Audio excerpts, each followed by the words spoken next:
Welcome to the World Championship warm-up tournament. Today is round 2. I am Judo Sloth, joined by the one and only Itsu. Thank you so much, buddy, for that. But yeah, we have the second day of the World's warm-up tournament today, and this tournament is perfect to start into the new season of the World Championship. And we had yesterday 24 teams where we started. And now, after just one day, we're down to 16 teams. So, Judo, who is left?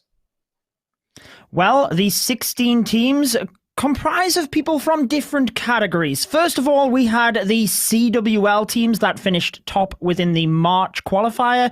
Invited teams, as you see in blue, and today, last year's World Championship finalists enter the fray. I'm excited to see how this one turns out, Itsu.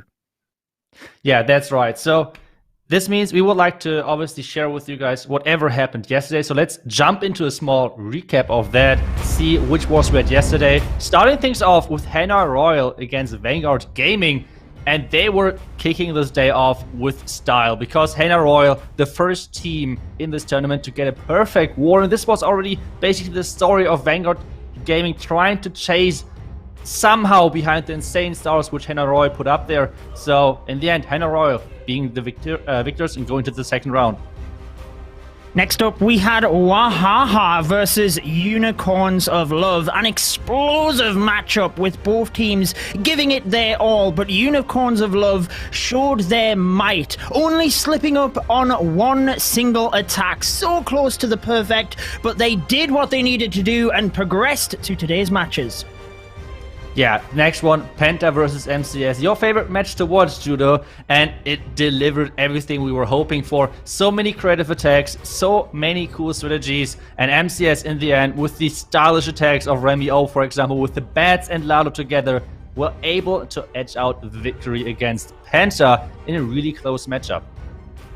It certainly was, and the next one was close as well. NGT Legends versus Tribe Gaming. A bit of a shaky start for both teams. It really heated up during the middle. Tribe Gaming came back strong with 3 stars, but NGT Legends, needing a 3-star on the final hit, absolutely delivered, winning this one 13-12 and progressing. Leon Divina were facing off against Indian Clashers, and this, I think, was the closest matchup we had in the entire tournament so far. Both teams were able to score 12 stars. The beginning was a bit shaky, but in the end, we had Indian Clashers came on top with the percentage win.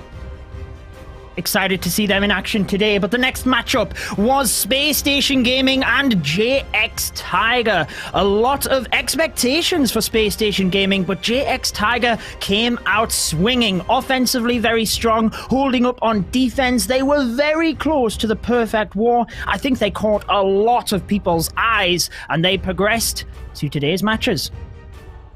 Yeah, the next matchup we had Sky Stars facing off against Aphelion Esports, and I feel like a matchup which could have went either way. We had Aphelion Esports putting up on a huge show for us to show that they were the better team yesterday, and they got a perfect war. So really is a team which we should look out for today. Really excited to see them once again compete because they won yesterday's matchup to get into today's round.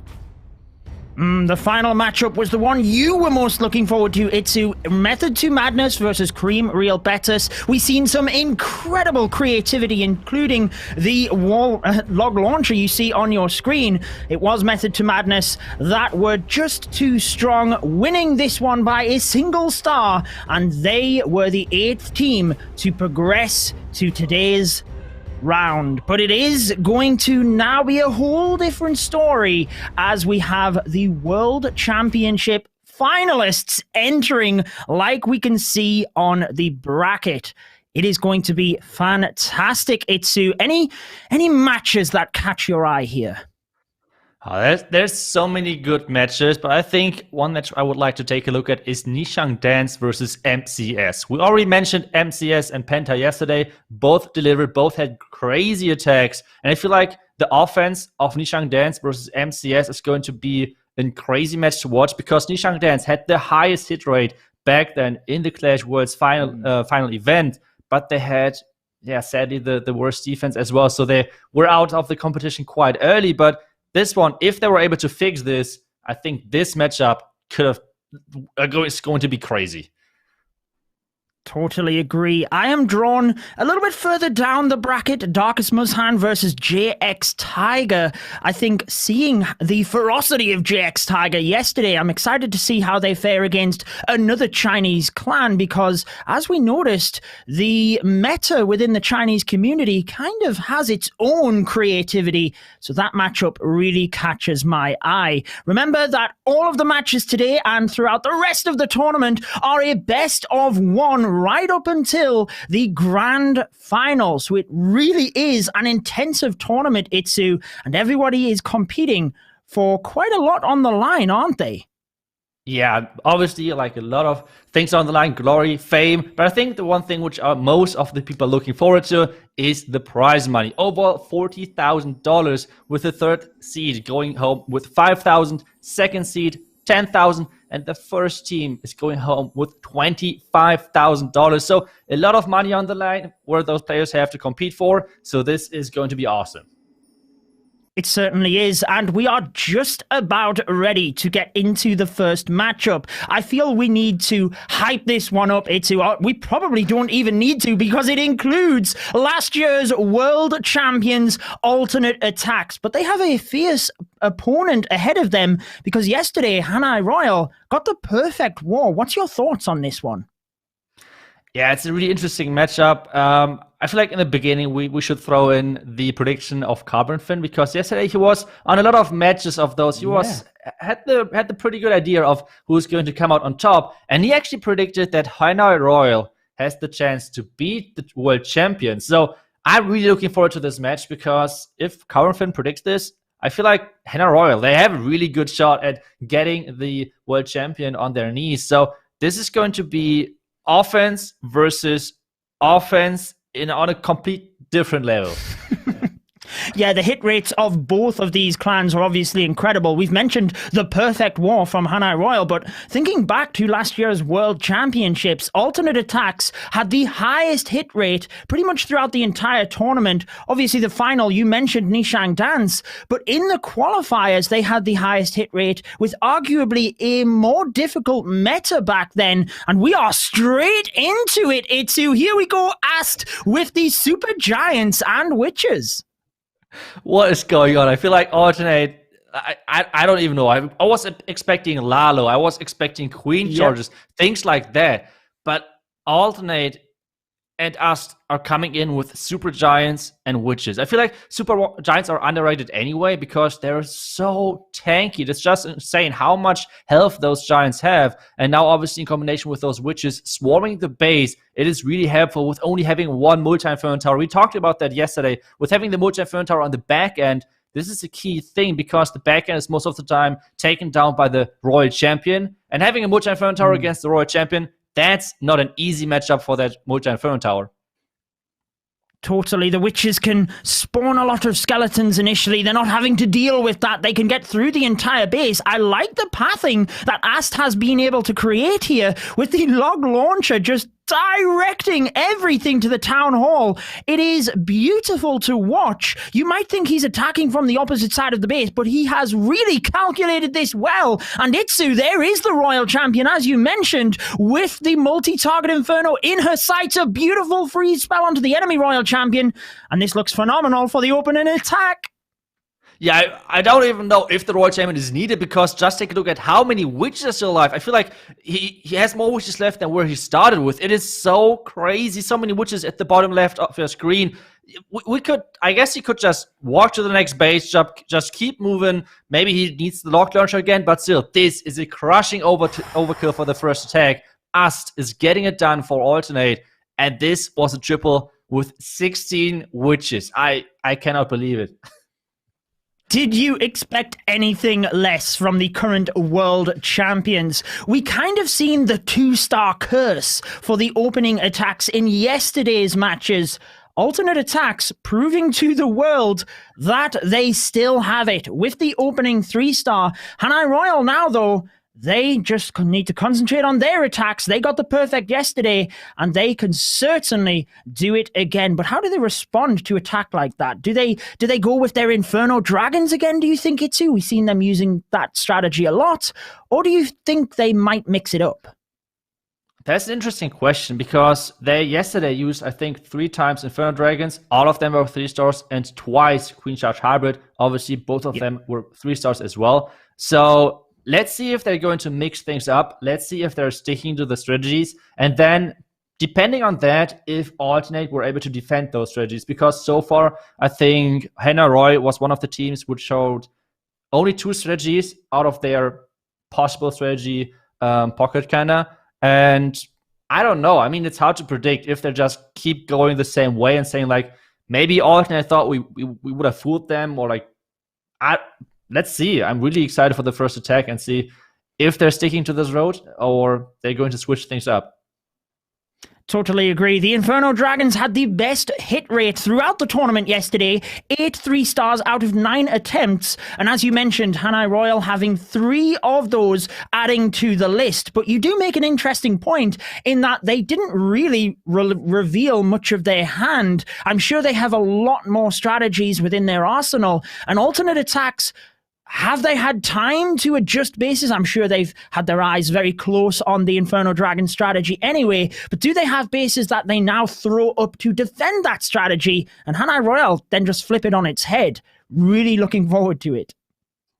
Yeah, I feel like the first attack for Hannah Royal is as well like a entire game changer. Like, if they can 3-star, this means they're kind of still close to Alternate, but if they fail from the get-go, I feel like the match could snowball really quickly for Alternate, because we already said that for some teams it's better to go second, for some teams it's always better to go first. I feel like Alternate is one of the teams where we say that the first attack is more important. Like, if they can go first and they can 3-star and keep up just like non-stop the pressure with their plays like Linnate, we have Vala still not seen, we have Bowman also.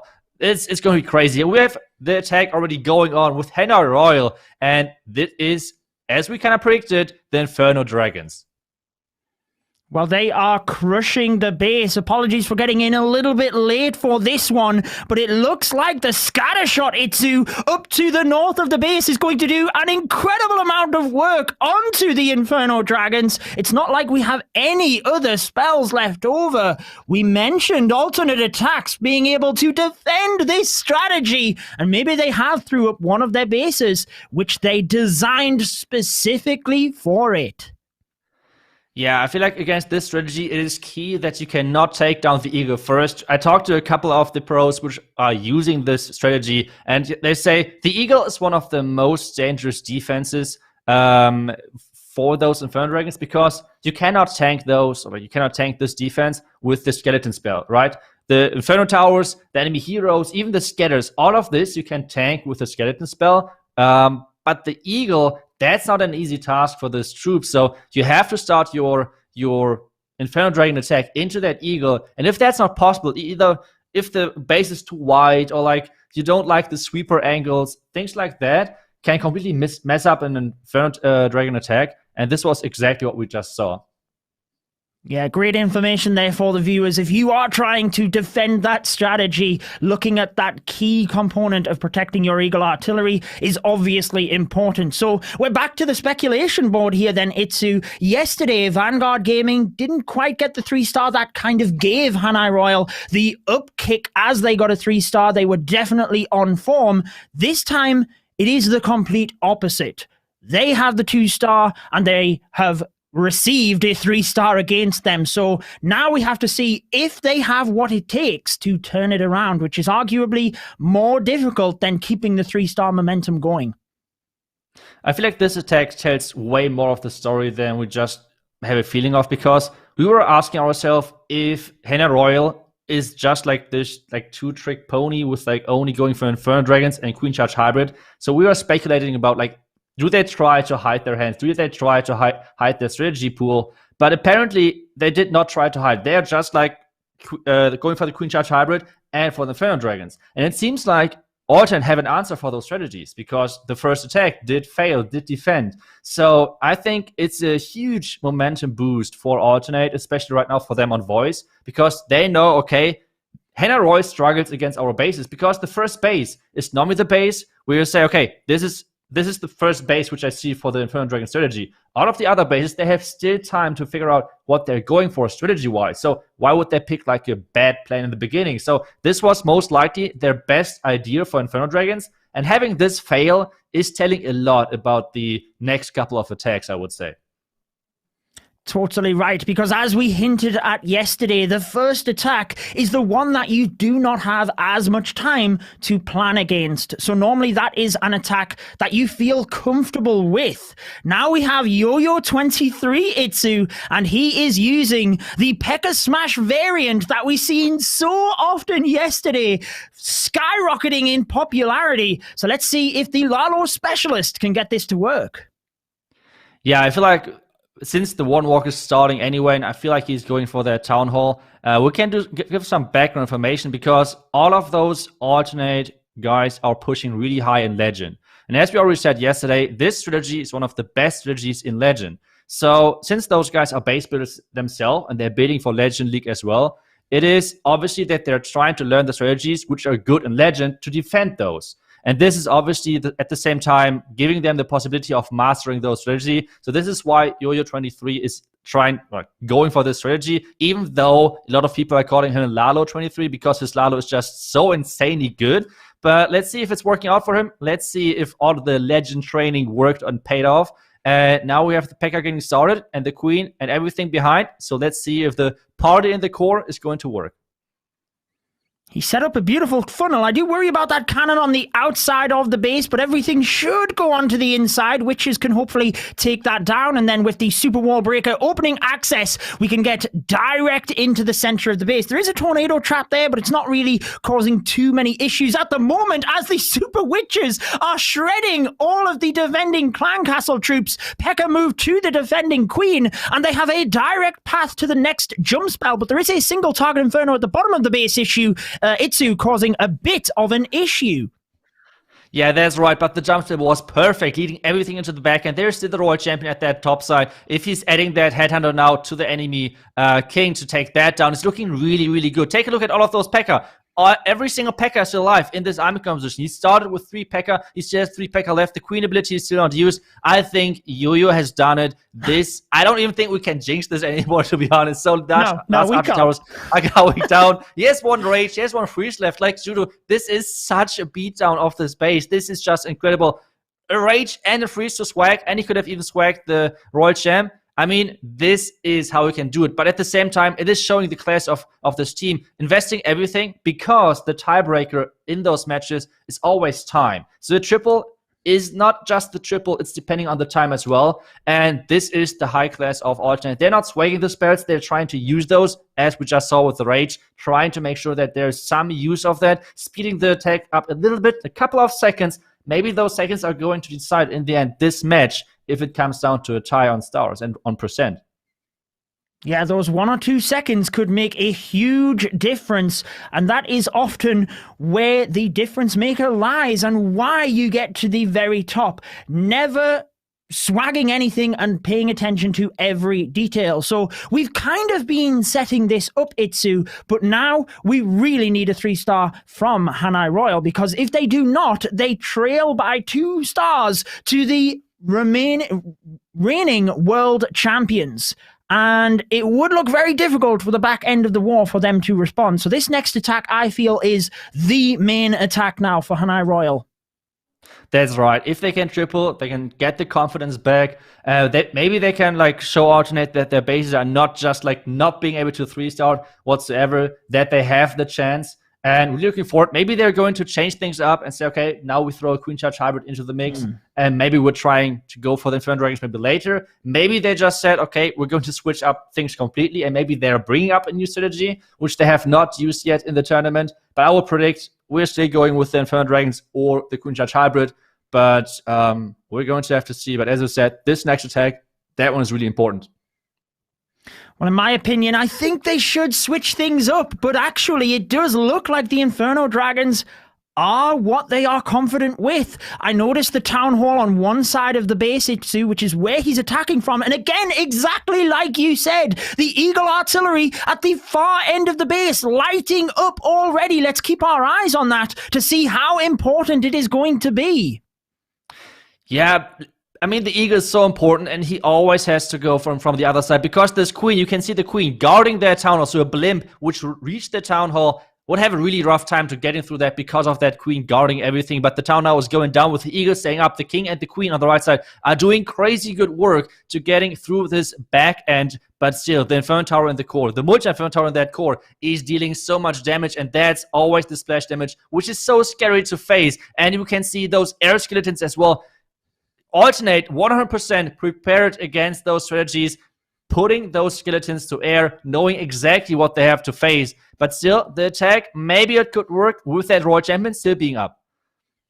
Yeah, possibly. There were a lot of traps around that multi-target Inferno as well. I think he has done fantastic to get the Royal Champion right into the center to take out the multi, take out the Eagle with the E-Dragon, a regular dragon, and multiple Inferno Dragons left over. It is definitely the 3-star Queen's ability as well. Wow, they have done exactly what they needed to do. Maybe they can get their Inferno Dragon strategy to work, but let's not give them too much confidence here because they still trail. However, it is exactly what they needed at this moment in the war, Itsu.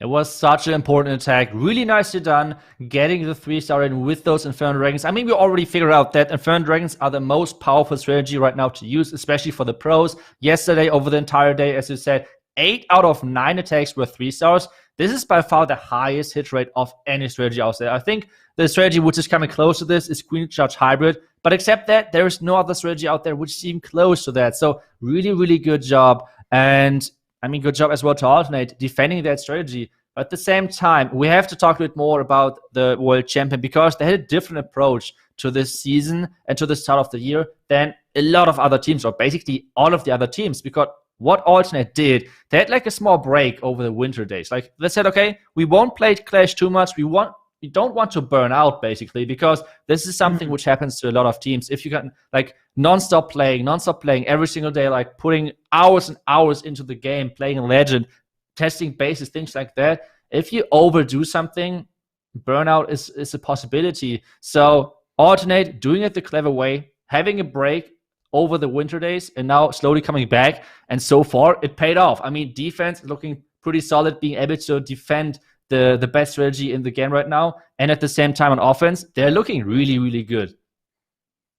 Totally. They will be using this tournament for setting up this year's World Championships. There's not a doubt in my mind that they are fully focused on defending their titles. So they will be wanting to use this warm-up tournament exactly as that, as a warm-up, really to try and see where they stand in the current competition of Clash of Clans. And like you said, I think it was a very wise choice for them just to have that little bit of a break, refresh, reset their minds, and they could come back strong into this season. And perhaps this is the first moment that we are seeing that from Alternate Attacks. Yeah, that's right. So let's see what they're coming up with. I mean, so far, one of the big things about Alternate, they're not easy to predict. I mean, they used Super Giants and Witches in their first tech strategy, which I feel like we did see maybe once yesterday. So really unpredictable. And now we have Lineade coming in. And he's just saying, hey, Inferno Dragons, they're strong, right? But I'm going to do it in a different way. He is going to do a Queen Charge Inferno Dragon. Oh my god, Lineade just pushing this onto a whole new level. Well, let's see what he decides to do with it. Using the Yetis to take out the multi. Form the funnel for his Queen, obviously walking down through the left-hand side of the base towards the scatter and the town hall. Will be able to take out the clan castle troops as well. Or maybe he's going to actually fly the Inferno Dragons in towards the town hall, actually. Let's see how this Queen charge progresses. He still has one Super Warbreaker left to go, Itsu. That's right. Now it's depending kind of on the Queen, where she is going. Maybe he's trying to force her into that skeleton compartment with taking away the outside buildings. And this is of course looking pretty good. With this setup of the compartment, the queen should go now inside. Really great Kokudun to make sure that this black mine is getting triggered by the loon and not by anything else. And now with the next raid, he should easily take down the clan castle. And what you already said, it looks like he wants to start with his Inferno Dragons into their town compartment, which is quite interesting because this means he needs to use that vulnerability really early on for the town explosion. Yeah, the Queen will be able to step up into that area, though, take down the Sweeper, which will hopefully help out, and just be forced then through the base towards the Eagle, because the Inferno Dragons will have taken out this left-hand side of the base. You see them coming in now with that early Grand Warden ability, as you said. Town Hall drops very quickly, and most of the Inferno Dragons manage to stand through that Eagle artillery fire as well. As we move into the center of the base, though, he does have a little bit of a split here. Itsu, what's your thoughts on this? I think he's waiting on the Royal Champion to just adapt and send her in at the right time. But there she is from the 6 o'clock area. This is just looking so good, Buddy Linate. Everything is going right as planned. The king with the support of a couple of Inferno Dragons getting through this bottom scattershot compartment. Meanwhile, we have a huge group of Inferno Dragons still in that core, taking down the Eagle. We already talked about how important this Eagle is. And now the queen still with her ability left. He has still three freezes. That's insane. Using the first one, and that's just another 3-star. You can see it once again.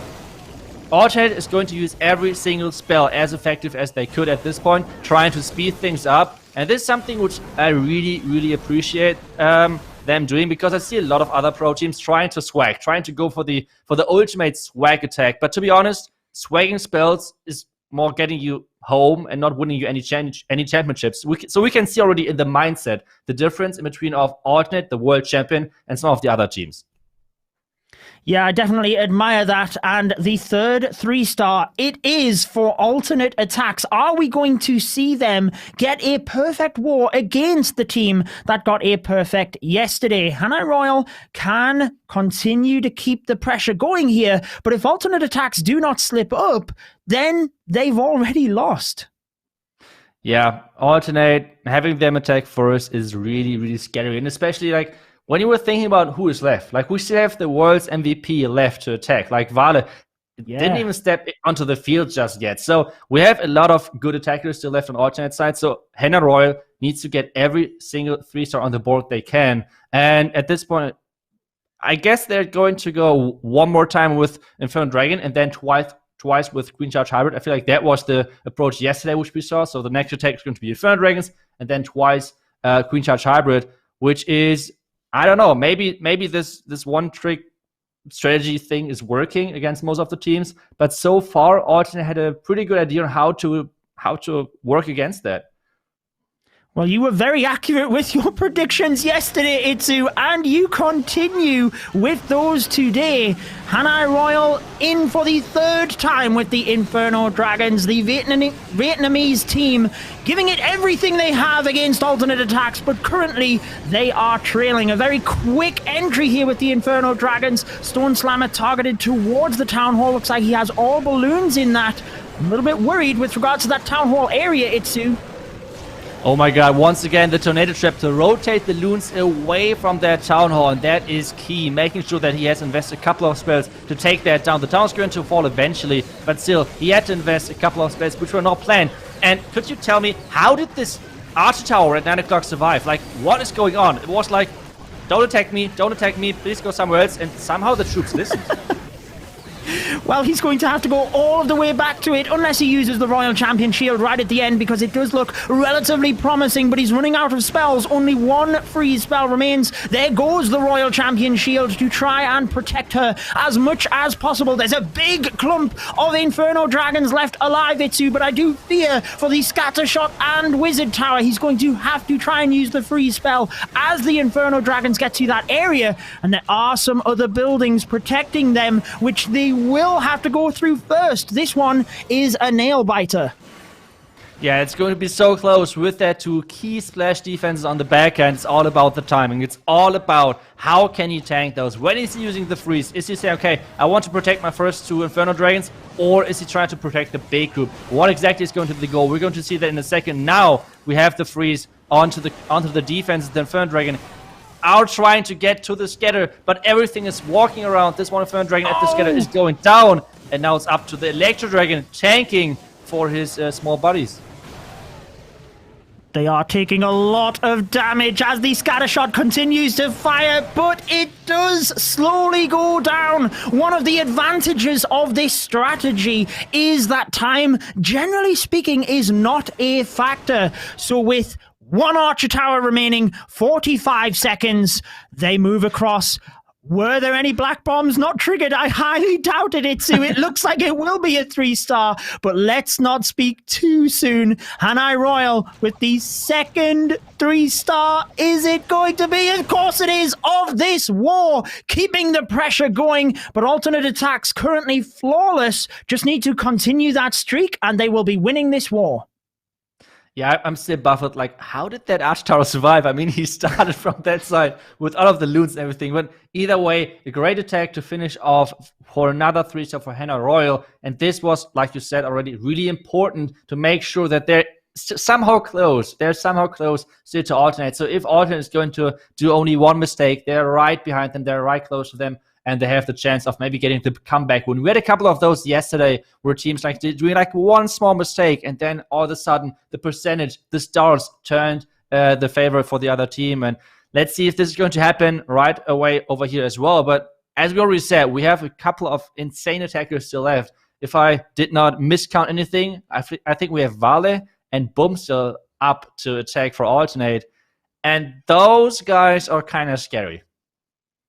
Certainly. Well, Boom is the team captain, and as you mentioned, Vale, last year's MVP, flawless throughout the World Championship tournament, making sure that he got 3-star again and again. So it is going to be a tough couple of attacks for Hanai Royal. They have to hope that their defenses will hold up. But another thing I would like to raise here, Itsu, is we keep talking about Hanai Royal have only used one attack, but alternate attacks seem to keep using different attacks. So equally, they are as hard to predict. Now we have the Super Witches from Boom.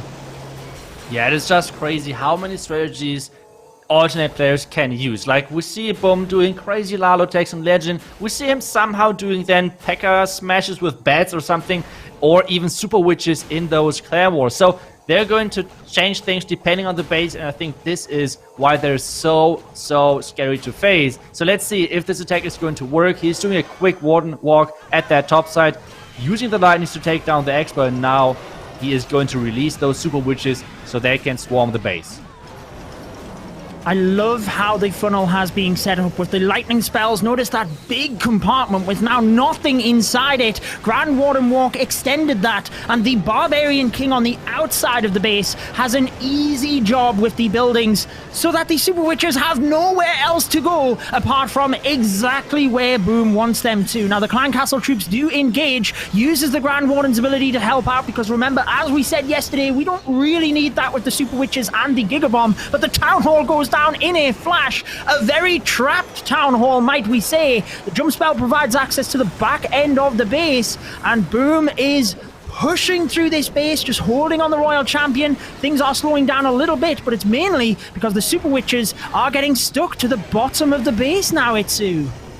Yeah, that's right. Those Super Witches getting a bit distracted. Now there's another double giant bomb. We saw so many giant bombs in that town compartment, and now those witches are getting pushed into the core, into that jump spell. We have the Royal Champion taking down the Eagle. We talked about the Eagle, how important this defense is, not only to defend against Inferno Dragons, but as well against any sort of army. And the Royal Champion still with their ability left. The King is going to be a really scary defense, like defending hero to face at the end, especially with no Headhunter left. And the healers now are switched to that Warden. Now it's all about the back, and the King already on offense, meanwhile, died on the outside. But we have a couple of Super Witches left. Now he's trying to freeze the King to make sure that he has the power to get through that. But so far, it is really on knife's edge. Could go either way. Certainly, I do like the use of that freeze spell to hit the King and the X-Bow. They were the main defenses left. Look at the little troops now coming in. The Archer, we still have the Goblin and Minion to try and make sure we do not time fail. As soon as the defenses lock on, the little troops are coming in. 25 seconds, a bunch of buildings left, but everything closing in it too. I think it could certainly be that 3-star that is needed as long as they get through the compartments. 12 seconds remain and the buildings continue to go down. It's still on a little bit of a knife edge, but here we go. 5, 4, 3. Is he going to get it? Oh my word, the Grand Warden steps up. A 4th 3-star for alternate attacks with the world's MVP waiting in the wings. Could they be in a better position right now? Oh my god, like just having Vale left and just like as some more information about him, I feel like in the last couple of months or like weeks more like, where they played a couple of community leagues again, I feel like he was the pro player with the highest hit rate. Like none other pro player was even close to him. And the spectacular thing about Vale is that he's not only using one strategy. He's doing tournaments where he's using Queen Charge Hogs, Queen Charge Lalo, then suddenly like a Dragon Attack mixed in, then completely different army compositions. So this is really, really scary to build against because as a base builder, you have to defend something, right? Like right now you have to kind of trap a certain entry, and that's not too easy. So let's see. Hannah Royal still needs to triple to have a chance to stay in this. Itsu. It is the Queen Charge Hybrid, exactly like you said.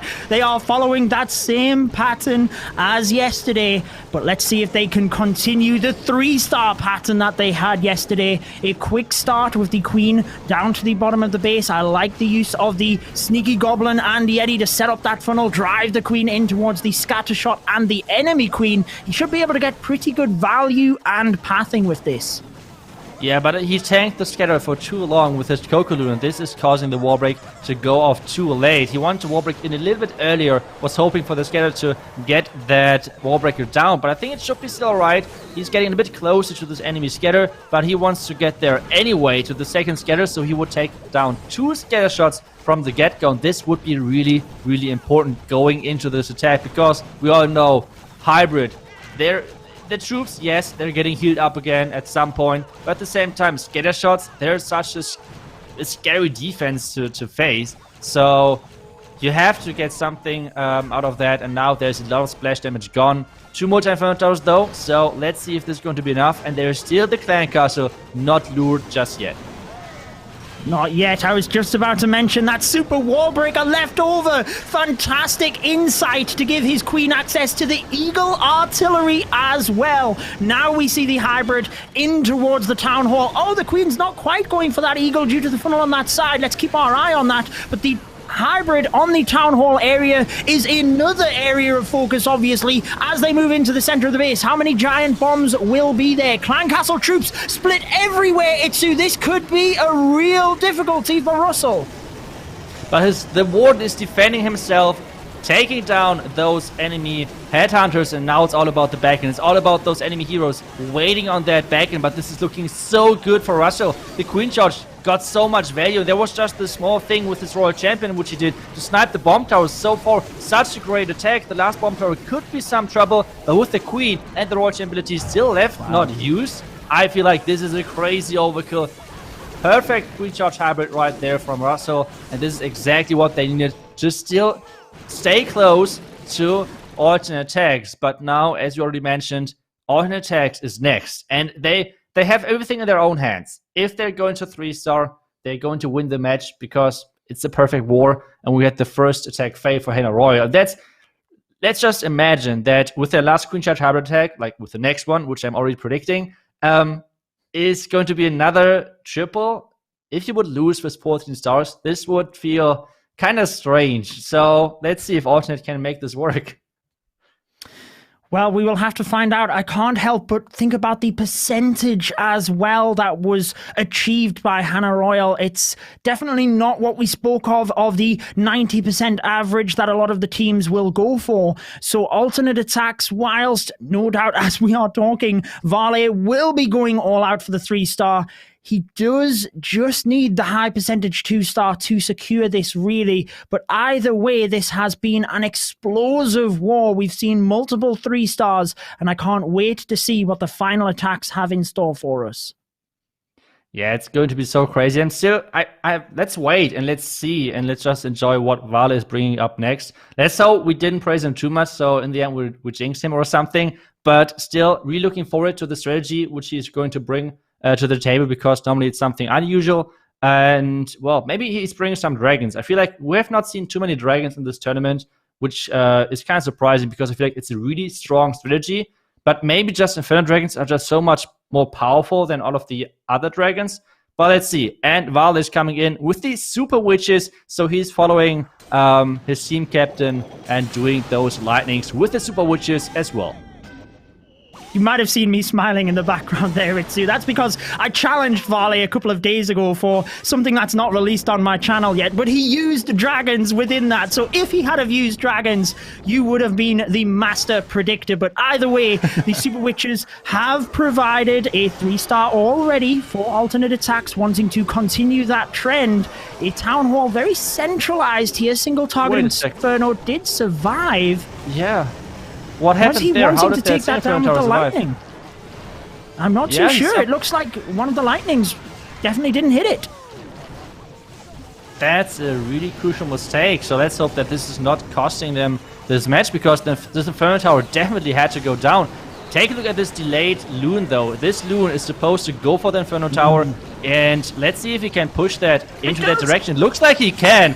Perfect use of that Loon, pushing it into the Inferno Tower, so the Inferno Tower is not dealing way more damage than it should. And the Black One is even getting blocked by the Ward ability. This is exactly what you would like to see from the World Champions MVP.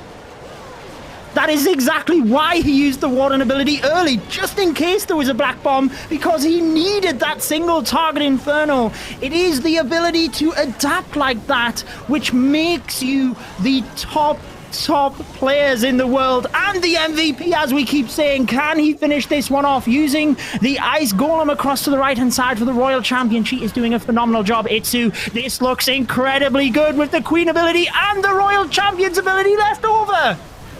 This is going to be the perfect war for alternate attacks. They are crushing this base with the Super Witch attack. That was such a beauty. Maybe he just wanted to tease us with this lightning, intentionally failing that, and then in the end they were like, gotcha. And now he is going to push this even further to the next 3-star. Alternate, the world champion, is coming to this tournament as we all predicted. And I'm actually kind of speechless, because this performance was so dominant, I would say, from Alternate, that not missing a single % in all 5 attacks. That's impressive.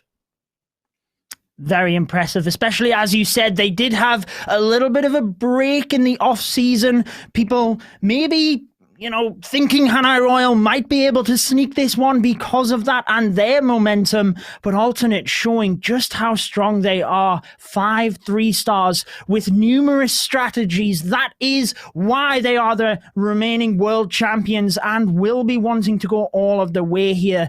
As the Hanai Royal team, you've got to say, how must they feel 3-3-stars against the world champions, potentially another, giving them a 14-star war, as you mentioned. But perhaps it is a case of Nishang Dance last year, where high scoring wars just aren't enough if you can't defend. Yeah, that's right. The defense is a big thing. But at the same time, we talked about how different strategies were used by Alternate, and this is really hard to defend. So, for example, if you go into the match and kind of being able to predict what is going to come, it is a huge different story, because you can actually bait those, like the traps. Like if a pro base pro is getting all of those traps, and then he's going to bait a certain entry, this is kind of scary running into that. So I feel like Hanai Royal maybe giving away too much in the first match. Yes, obviously getting yesterday the perfect war, but at the same time, I feel like we have the same exact rundown of attacks which we saw yesterday from them. So let's see if we are right with another Queen Charge hybrid. Yeah, okay. And it is another Queen Judge hybrid. So they're doing exactly the same what they just did yesterday. And then running into a team like Alternate where all of them are really good base builders. This is obviously getting kind of tricky. Yeah, they will have to move away from this tournament, regroup, and get ready for this year's World Championships. Troc Paris told us that the entire team are best of friends and they train together as much as possible. So I am sure this match against Alternate will have made them even more determined. Let's see how they will bounce back. But let's give the focus exactly what it deserves on this attack, because they have been an incredible opponent to Alternate. And let's see if Troc Paris can finish strong with these 3 stars. Yeah, he has 2 super wall breakers. Let's see where exactly he's going to use those. He tried to push his queen into that compartment. What he's still trying to do. The queen, meanwhile, is doing some left and right footwork, but now finally going into that multi-inferno tower. But there's the first black mine. Maybe even predicted that entry from Alternate. The wall break is pushing his queen into that scattered compartment. And from this, he has access to the enemy king, queen, bomb tower, scattered shot, and the eagle. So much value from this compartment. Let's see if there are some more traps, because this compartment so far looks kind of scary. The auto queen ability saves his queen. That was so close. Yeah, he managed to save the queen. He used the freeze. Had it have been in a little bit earlier, he could have probably protected the ability as well. But taking out numerous of the heroes for a hybrid is definitely helpful. You talked about the integration of headhunters into this strategy yesterday too, but Troc Paris has already taken out a couple of the heroes. Now we see the hybrid in towards the town hall, but this is a huge compartment. I'm not sure he's going to be able to direct them up towards the scatter and multi very easily, but let's see how quickly he can funnel the left side of the base. Yeah, the left side of the base is going to be the important part, because the queen has not too much damage on her, even though there's another black mine. So there's only 1 healer left in this queen charge, but there's no damage on this queen. So it's all about the spring traps, all about how nice is this setup against the hybrid. The bomb tower is still there, but the Royal Champion could easily take that down with her ability, for example. The hybrid really is going to the outside, going to those outside buildings. And now it's all about the back end. The enemy warden, enemy bomb tower, things like that have to somehow stop this. But this so far is looking like a really solid attack from Troc Paris. Fantastic freeze spell there, just to give his Royal Champion and Queen a little bit more time. Some of the miners did split off to the left, but he had enough of them up towards the scatter to help the Royal Champion through those splash damage areas. But with 19 seconds I keep looking at the clock, it could just be a time factor here which stops him. Yeah, but the wall is open, and this means the king has access to all of those back-end defenses. Maybe the mines are splitting, the queen has to deal with this dark elixir storage, and this is going to be, in the end, 99.9%. Oh my goodness, this was so close. And this means, in the end, Hana Royal is going to finish off on 13 stars, but Alternate is taking that win and going to move forward into the next round, and we're going to see them again next weekend. Congratulations to them. A brilliant effort from Hanai Royal, but the current world champions come out firing in this tournament with a perfect war. What type of message does that send to the rest of the teams, Itsu? That's a really, really, well, one-sided message, I would say, because just yesterday we had Hana Royal completely demolishing their opponents with the perfect war, and now we have it the other way around. Now they're having their own medicine brought to themselves, and yeah, this obviously is not the nicest thing to like drop out of the gem, or not the nicest way in how to drop out of the tournament, but still, it is a really nice show which got put on there from Alternate. Certainly was, and they used a couple of different strategies, but one of the strategies they used twice was the Super Witches. So let's break down one of those attacks for you.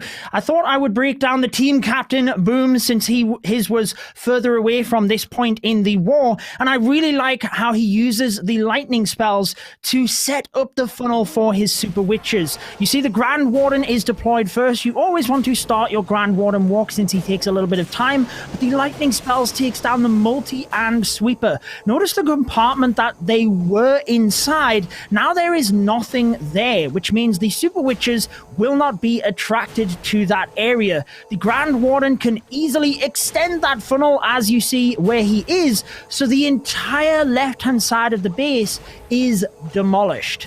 You also notice to the other side of the base, where the king is later deployed by 3 o'clock, it's quite simplistic for him to just move through each of the buildings on the outside. So now we have this natural channel moving through the base where the Super Witches can be deployed. And you talked about this yesterday, Itsu, deploying the Super Witches on top of each other so that they actually absorb the Eagle Artillery's fire. They have huge amounts of hit points, so they can keep going and going through this area. As long as you protect your healers, you are good to go. And that's why you will often see a couple of balloons moving in front of the healers. Despite this compartment being fully tracked with giant bombs, the Super Witches can just continue to move through this area because the healers are supporting them. Again, shifting your focus to the Barbarian King on the outside of the base, that is the beauty of using your Barbarian King to funnel, because he has the ability. He then has a ton of Barbarians to push around the base, extending the funnel, and it means that you can concentrate the fire of your main troops into the base itself. That is actually what helped these Super Witches in this scenario move back into the base and through the jump spell. Had he not have had the king and the ability on the outside, they would have probably gone through the wall to the outside and the attack would have been over. Finally, the Royal Champion, we did see yesterday with this strategy, is very key because she can move around the perimeter of the base, moving from defense to defense. We did see some invisibility spells integrated into this strategy yesterday, because what it allows is a couple of troops on the outside of the base to then clean up, take out the non-defensive buildings once the Royal Champion has done so. Because whilst the Super Witches have a lot of health on the inside of the base, if you protect the healers, they are good to go throughout it. They can be a little bit slow, so you do have to be conscious of the defenses on the perimeter and the non-defensive buildings right to the outside of the base. Boom did a brilliant job of that, having just a couple of extra troops to send in once defenses are distracted, and it was a perfect example of setting the funnel either side for the Super Witches, keeping them protected throughout the attack with the healers, and making sure that the jump spell gave him access through the base itself. It was one of the many 3 stars which seen alternate attacks getting the victory and progressing forward. What a start to round 2, Itsu. But the next matchup is going to be equally as impressive. 11 Original versus Unicorns of Love. That's right. So we have the German powerhouse with 11 Original facing off against Unicorns of Love. And they were really impressive yesterday as well. For like the non-Clash Worlds finalist teams, we have obviously a little bit more about input on how they're doing right now, because they had to do the match yesterday. And Unicorns of Love, they did really, really great in this match against Wahaha. And on your screen right now, we have the roster from both sides. And, well, Unicorns of Love yesterday with their attacks, especially with the really unique attack from Komakun. It was quite impressive, I would say the least. And let's see if 11 Original was able to prepare as good as Alternate watching yesterday's matches. And maybe they have an answer for those strategies from Unicorns of Love. Totally. They put up an incredible performance, the 14 stars, and the one where they didn't quite get the 3 was into the 90 percentiles as well. It is going to be 11 Original that kicks us off with Eve Kale and the hybrid attack. We have just seen how impressive this strategy can be. So let's see if 11 Original can get the opening 3-star. Yeah, that would be really important for their mindset, I think, at this point, especially. I feel like it would be important because we know that a lot of the attackers of 11 Original like the Queen Charge Hybrid. So kind of similar to Hannah Royal, 11 Original really likes the Queen Charge Hybrid. And having an attack in the beginning would be a huge momentum boost for them. But having to fight the Test of Harm that early and completely messing up the funnel, that's something which is not planned, I would say. And now he has already to use the second wall break. And the first wall break, yeah, did not reach the wall. So let's hope the Queen somehow can get in there, because so far it looks like the Queen would completely ignore that opening and would just walk alongside the outside.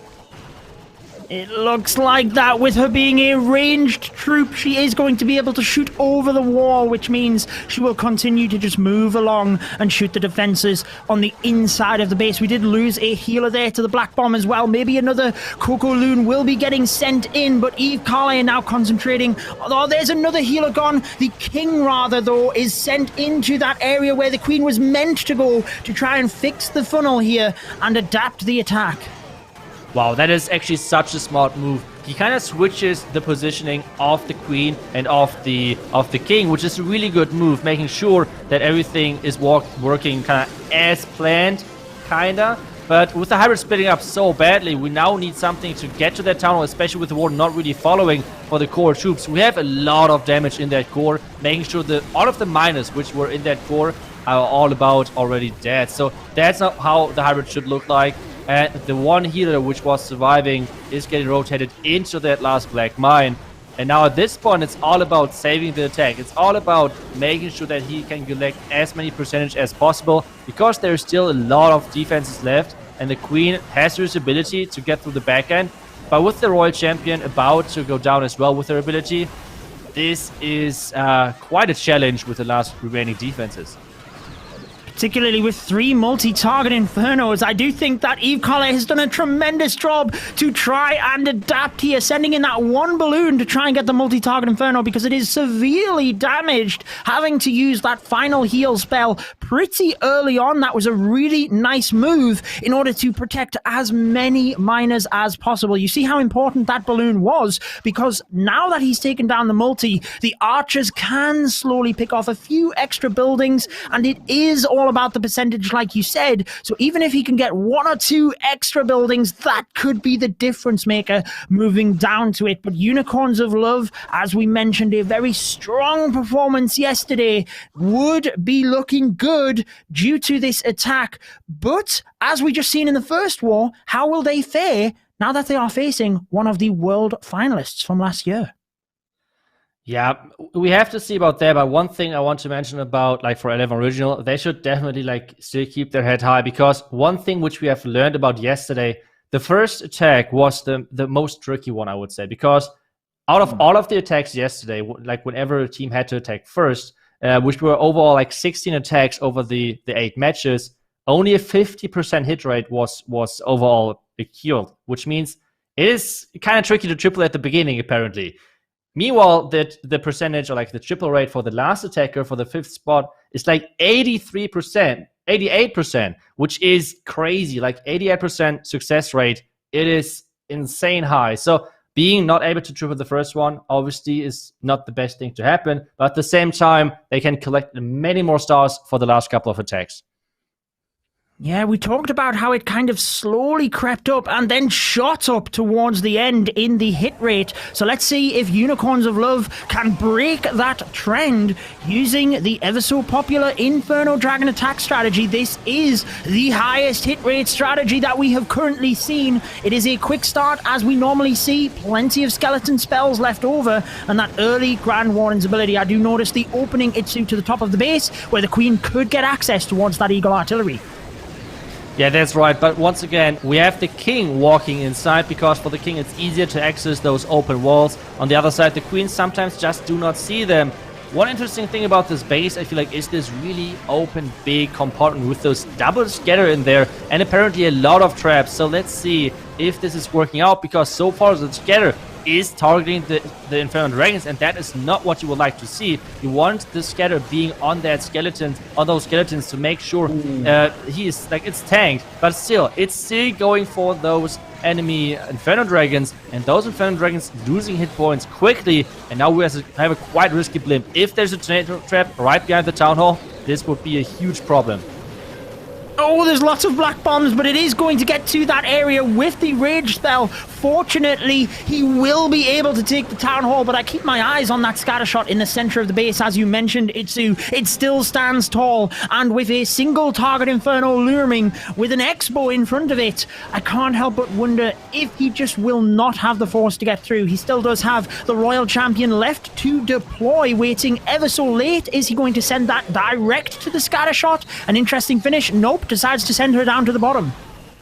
It seems like he wants to protect his own Royal Champion, his own Warden and the Inferno Dragon against this air defense. That's why he's trying to snipe that. But I feel like in the end, not taking out the Scatter is a huge thing, because now we have the problem of the Scatter still being up. He has not a lot of hit points left on his troops. And I feel like this one is as well the first defense for 11 Original. We already said, apparently for the teams, it's really hard to triple early on. And this is exactly what we see in this matchup. So from this point on, we hopefully see more 3-stars. But this is kind of like, well, as expected, based on the sets of yesterday's matches.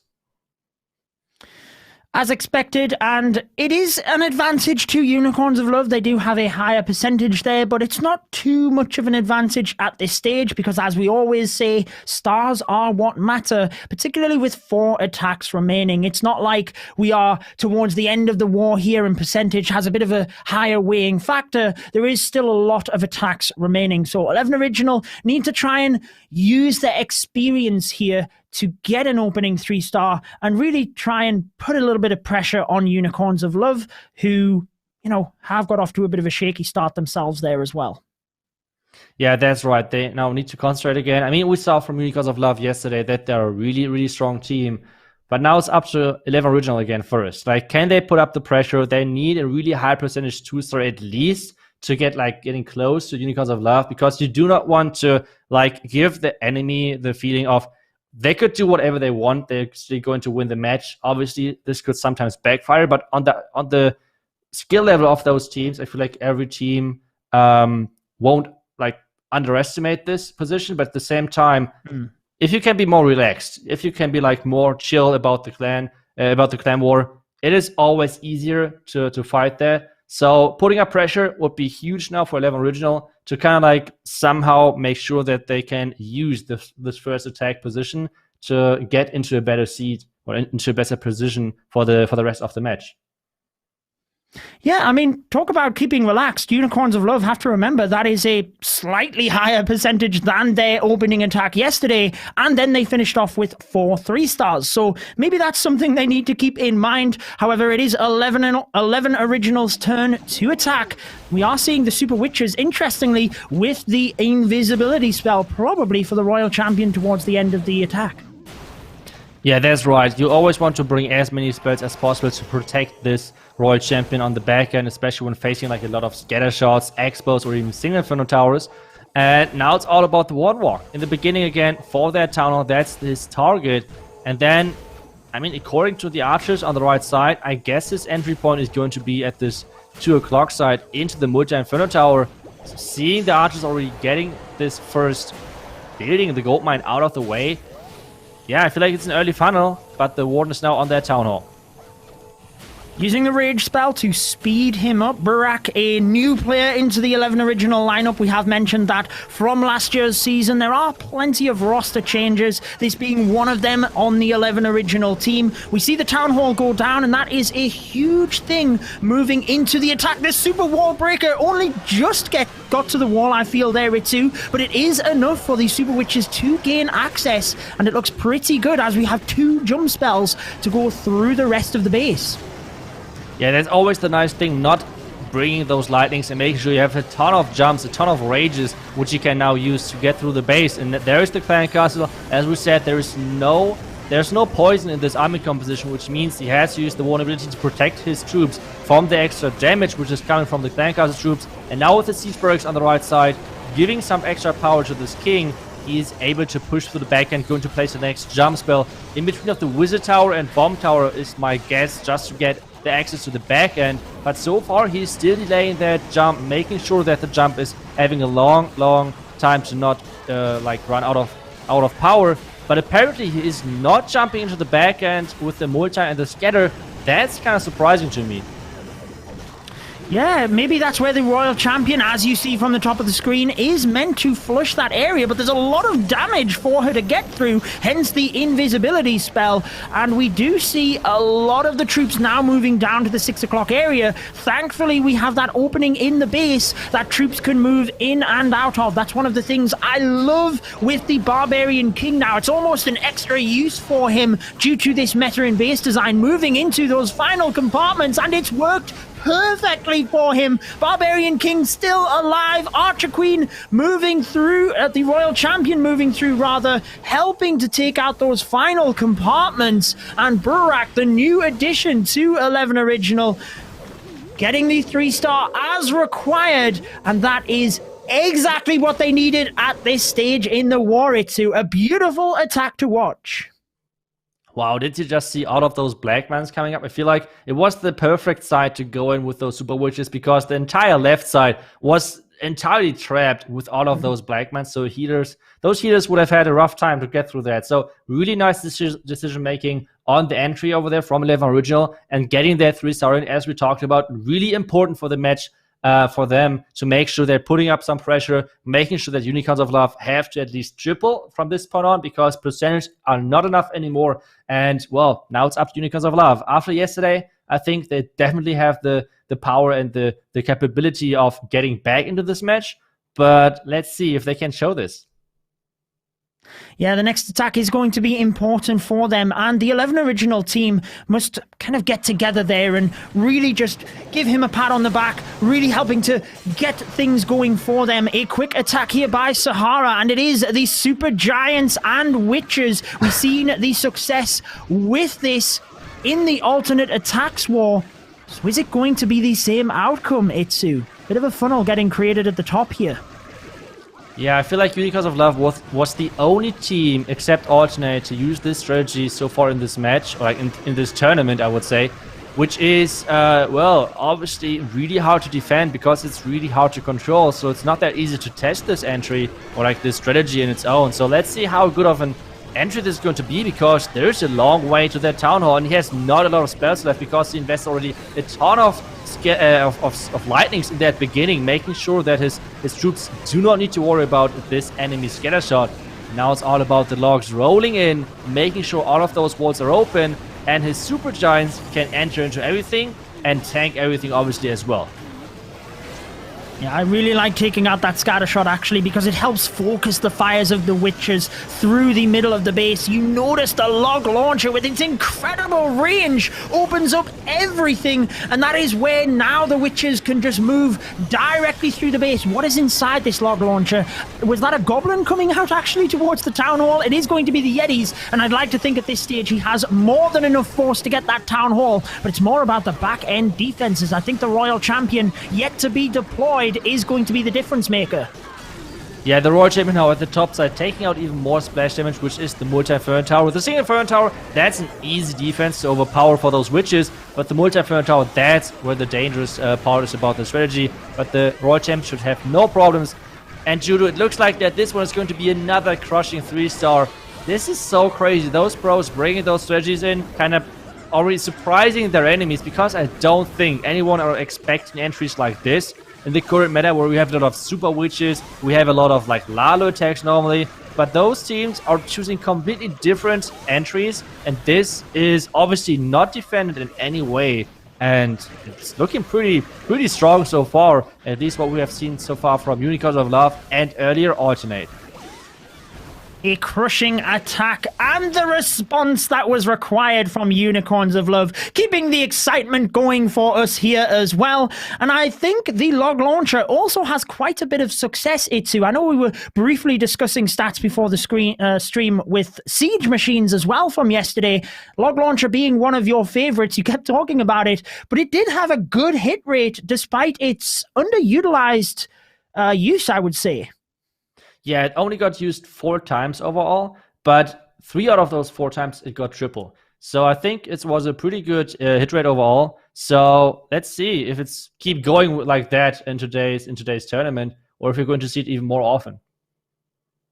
I think particularly attacks like that, where you just need access all of the way through the base, and you can narrow the path for your troops to move through, whether it be the super witches or the regular witches, it really can be helpful because you don't then have to commit a lot of spells. We often see 2 jump spells used for a super witch attack, but if you can utilize the log launcher, you've just got so many more spells, whether it be for freeze or, in that example, actually just taking out his scatter shot with the lightning really worked out well for him.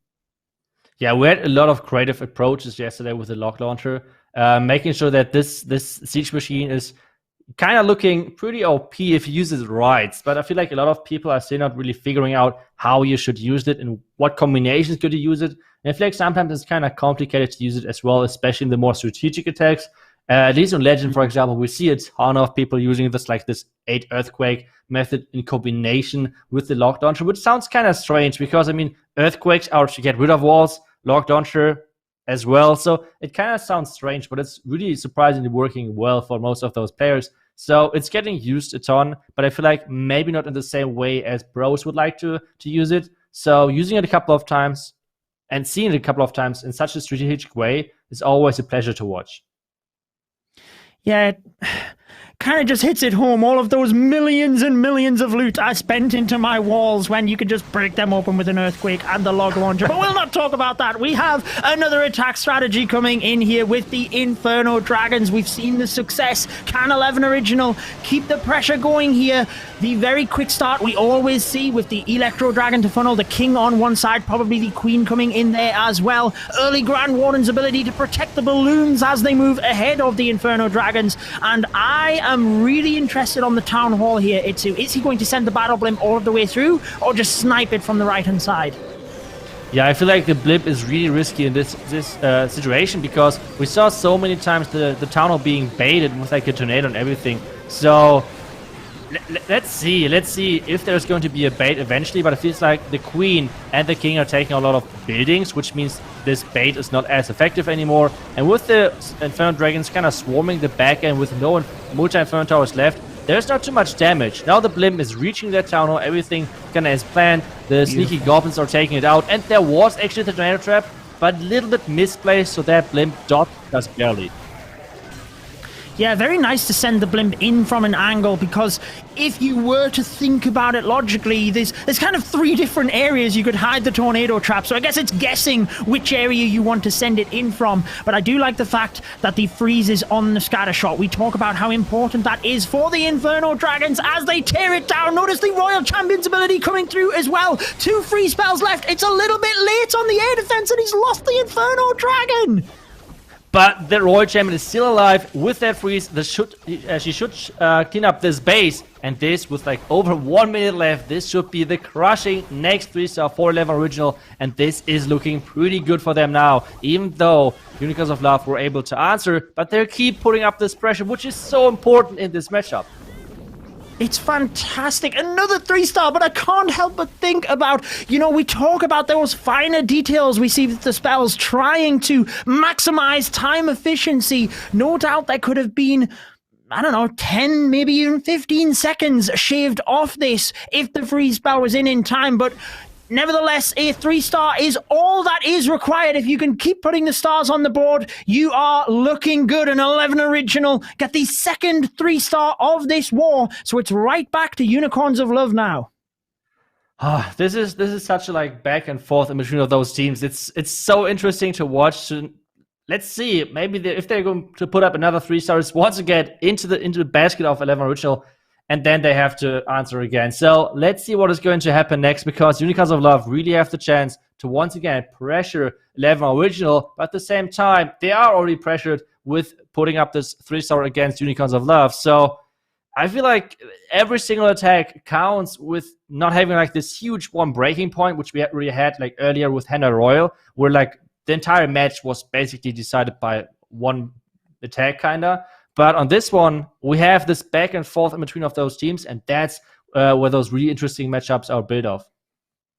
Yeah, very difficult to predict before the war, and even now as the war is going on, it's still too close to call. A real nail biter here, and we have so many amazing wars coming up as well. If you're just tuning in, this is the World's Warm-Up Tournament, a best of one throughout all of today. So Toto of Unicorns of Love needs to get the response here. An early battle blimp, the air sweeper pushes it back, but he should be pretty good here with the Yetis. Oh no, what's happened?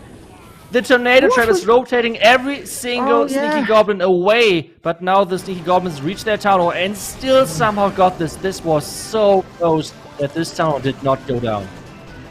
I seen the barbarian come out, which is obviously used to test for traps ahead of the sneaky goblins, but I just couldn't see the sneaky goblins with the clan castle being in the way, or the clan castle attacking statue. Nevertheless, the town hall did go down. He got what was needed. He didn't commit any spells to help out there, so he can really maximize the queen charge. One black bomb right to the outside of the base. It's plenty of loons that he could send more in, but the healers taking a little bit of a risk. There is that coconut loon. Is there another black bomb? Or is it just the one? Nope, there's another one, but the queen's down! Oh no! Oh, that charge was so baited. He already caught a black man right in the beginning. That's why he used so many coke loons right after, because he knew the entry was baited. But this combination of scatter shot and this super mini clan castle really made him giving him a rough day to kind of get through that. And now he has to somehow save this, and this is on a queen charge Lalo tech, nearly impossible, because now you want to have those healers transition over to your second group of troops, which with hybrid is still a possibility because you have the healers working them with the hybrid, but well, healers can't heal air troops. So the queen charge is one thing, the Lalo is another thing, and even though he has a couple of more spells left, this is going to be really hard facing off over 70% of the base with only one lava hound. Yeah, he just had way too much to focus on at the start of the attack there, and I'm not sure he can recover this. A beautiful Grand Warden's ability catches all of the headhunters as they move through. They get the king, they get the queen, now they're vulnerable. They're not going to finish off the royal champion, who slams into the balloons. They crash to the ground, and there is a lot of base left here. Itsu, what type of percentage could be recovered? It's not looking too good.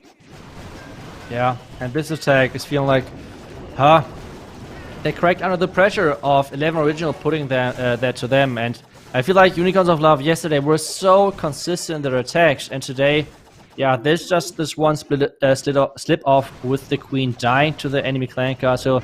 Such a nice bait as well from 11 Original, putting a lot of pressure onto the attacker. Like, if an attack is happening like this, where a lot of things are going wrong, you immediately getting more it's always way more adrenaline, and this is sometimes resulting in a couple of mistakes which were forced nicely by 11 Original and their base building team. Yeah, if you can force those mistakes early on, it definitely makes a difference, particularly with the charges, like you said, the black bombs on the outside of the base, a bit of a warning sign, and that's actually why we see the other balloons coming in. But in doing so, to try and take down the black bombs, he wasn't able to remain focused on the clan castle, use the poison and the freeze, and there was just too much for him, which was perfectly defended from 11 Original. Interestingly, we talk about the queen charges being difficult, but they were actually pretty good yesterday in terms of the hit rate with the Queen Charge Hybrid, and the Queen Charge Lalo in itself having a 5 out of 8 successful attack rate, which is pretty good given the risk you have to take in order to get the 3 stars with it. And we're actually seeing it again, this time by 11 Original though. Okay, so now you're taking my job with the predictions, I see. Okay, really nice prediction by you, Judo. Predicting the next attack with Queen Charge Lalo. Nicely done. And Mark is coming in, and he's starting off with the blimp. That's something which we see a lot of times nowadays. Starting off with the Yeti blimp, because what this does is it's kind of starting a nice, it's giving a nice starting point for the Queen Charge. At the same time, you can lure out the clan castle. And this clan castle looks kind of funny with all of those archers, goblins, and everything coming out of that. And the queen, though, has a really nice and easy way to go through all of that.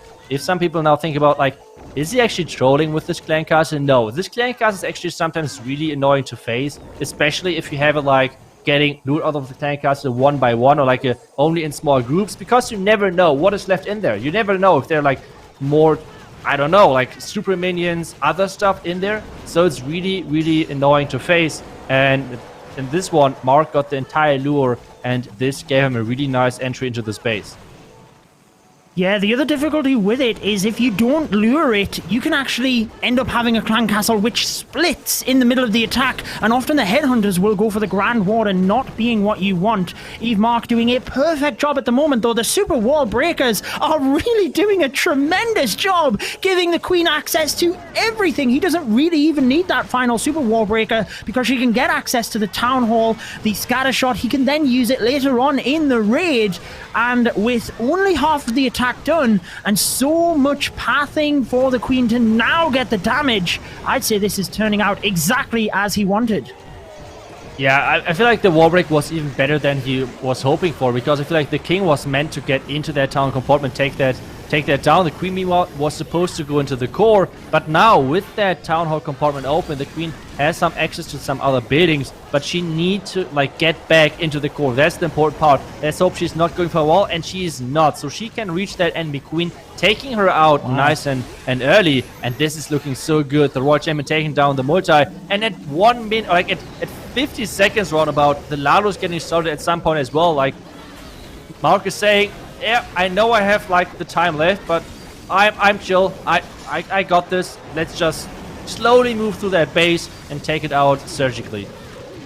I thought he was going for the world record, which I believe is 43 seconds for a lava loon. You might think he deployed it late, but with so many troops and spells left over, he can really rack up the percentage quickly. As you see, so many balloons flying to the back end of the base. We have the minions coming in. The spells really help them to just charge through that area. Queen stays alive, turning the enemy king invisible so that the queen can go and help clean up. Beautiful stuff. I worry about the elixir storage, though. How much health does that have? Can anything get to it? Oh no! What an unfortunate attack here from Eve Mark. Another 99% today, too. The classic. It always hurts. It always hurts. 99%. That's obviously not the goal, or like not the percentage you're going for. I feel like it feels like you're you're so close away to getting this 3-star, but at the same time, this one last building is defending the entire base. So yeah, it was a good try. Starting maybe with Lalo a little bit late, not really sure, but still, like maybe he would have had to plan for the elixir storage. Not really sure. Either way, it was a great attack. We have to give him that. It was a really great charge. Entire base open. Queen was able to reach everything. And in the end, it's a 99%, which is not the worst happen, because even if Unicorns of Love are going to a 3-star, it means that Level Original are still up in percentage. It certainly does. And it is the response using the same strategy here. Let's see what is going to happen. I'm sure, well, he might not have even watched that attack if he is focusing on his, but I'm sure he's now conscious on the lava loon timing. The queen charge is going direct into the eagle. That's pretty nice, because then...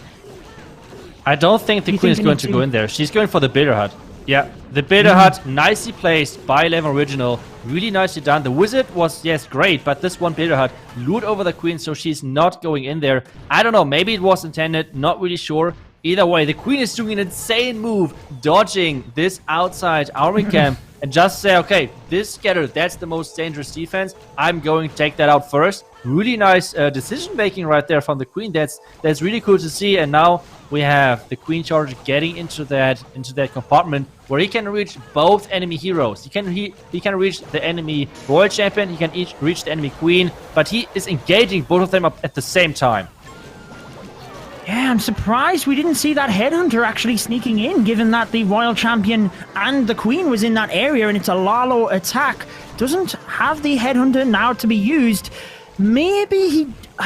it's difficult to say with that Builder Hut whether it was overlooked or not, but the jump spell can still give him access to where he needs. I just worry on how much time the queen is actually going to take to get around here with the Barbarian King coming into the bottom of the base. It's obviously going to be the Lalo just moving around the top.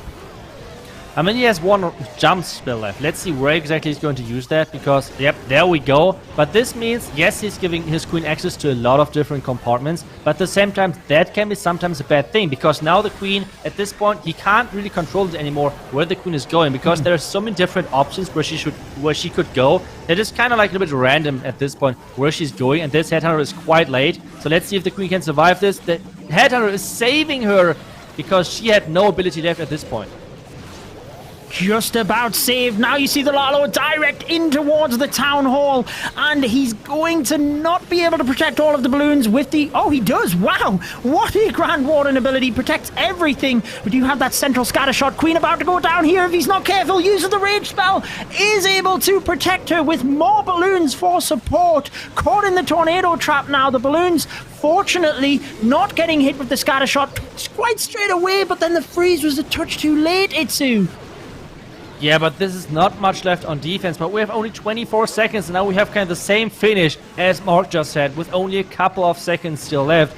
17 of them overall, but there are so many minions, the queen is still alive, the loons are everywhere, so this should be a crushed base, which means Unicorns of Love are once again right behind 11 Original, but at the same time, 11 Original have this really small percentage lead, which in the end, at the beginning of the match, Unicorns of Love had. So it feels like the sides have turned, but still, the last two attacks are going to decide this. But at the same time, 11 Original have everything in their own hand. If they're going to 3-star this next attack, they're going to win, and they're going to move on into the next round.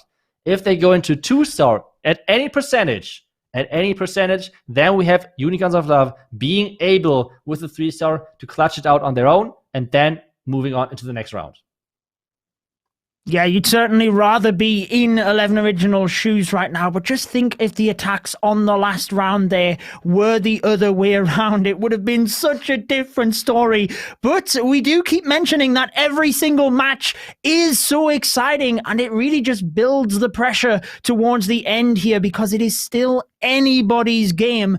Any clan can win, but as you said, 11 Original with Pazzy could secure the victory if a 3-star is secured in this attack.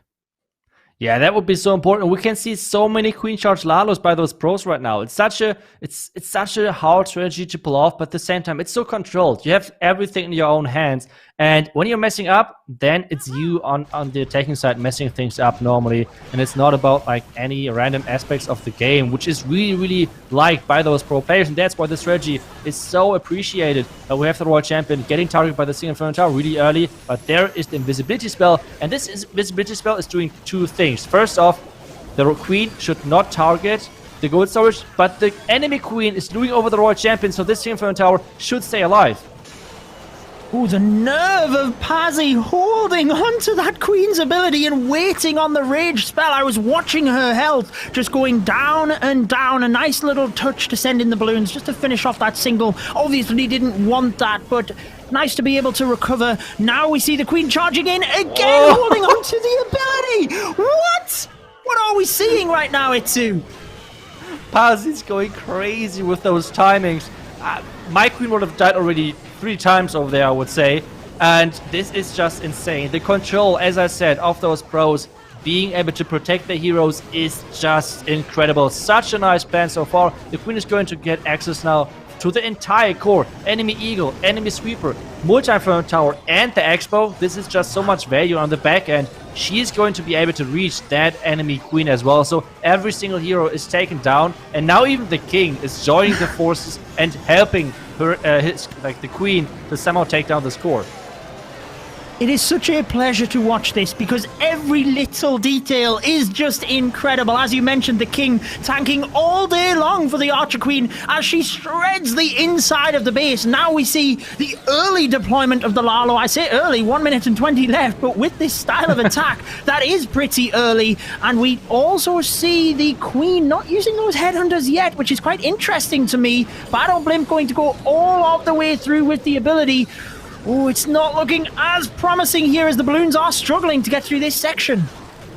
Yeah, the Warden ability missed a huge group of Loon in that beginning, so that went down. Now the Queen ability, now that rage to take down the Town Hall. Really nice holding onto that rage, making sure he's using the Queen ability instead of another rage. And this is still 45 seconds left with a huge group of Loons on that right side. Using that rage to get into the back end, even now spawning more lava pumps with that last sound going down. And Judo, this is looking like a really solid attack from 11 Original from Pazzi. And this means, if this triples, which to be honest, it looks like, we have 11 Original moving on into the next round and into the next weekend.